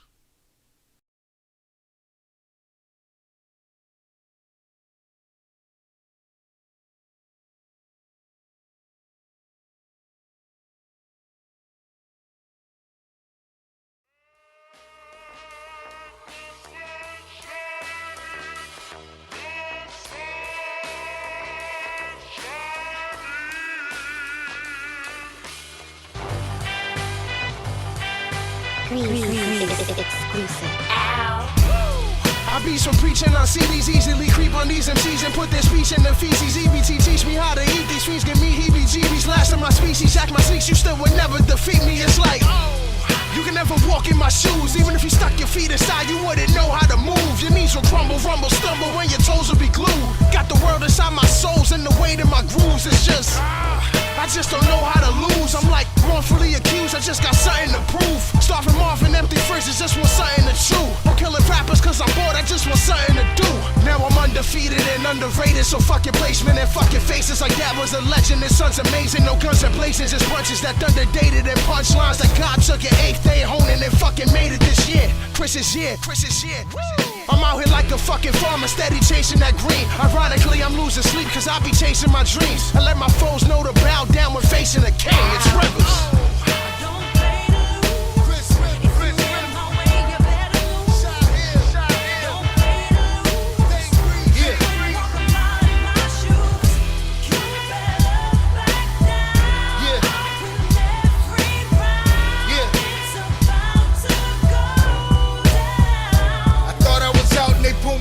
I'm here for more than just rapping. Through all of the shit that's happened, my city continue clapping. Busting off with them ratchets, the Nina, the bird, the Gatlin. These bullets are overacting and chaining up the reaction. I've been there and done it, I've been 100. From broke as a bitch to hitting a lick and flipping 100. Anybody can get it at this moment, it's us. So back the fuck up, bitch, and get hit by the bus. I'm after this next chapter with a bloodthirsty lust. Heard all of your empty words, now we fucking you up.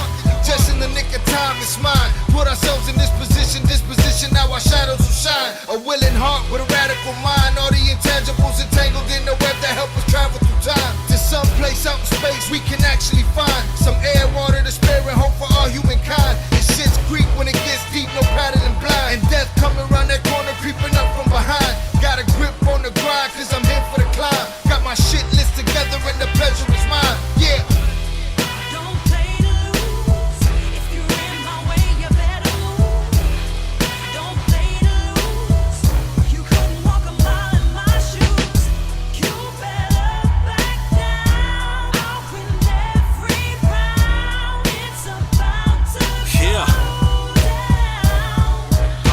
Here come the anchor man, Ron Burgundy. Words are like waterboarding a rookie, try to bomb in my vicinity. Terrorists, stop your blood clot lie. Look at my eyes, you see nothing but bully tactics attacking you simple bastards. Tell them stop, I'm the nigga to watch. Like I'm masturbating a race against time, I'm just beating the clock. So superior, causing massive delirium while I'm lining my pockets with presidential interior. I never play, homie, put your toys in the closet along with them skinny jeans that belong to your little sister. I know some niggas that'll step on any block with a Glock hardened in stone, and for sure they let that Millie rock. Don't get too eager to step inside my arena. I come from a place where niggas will stomp you just out of leisure. But me, I'm simply different, I'm ever so calculated and hungry as fuck. You liable to see me salivating. Coke flow, watching them feed off the lines I'm cutting. Put their face to the table and sniff like it's nothing. Playing to lose is something ass backwards like putting Dutch in your weed. They gon' have to kill me to get me to leave. X.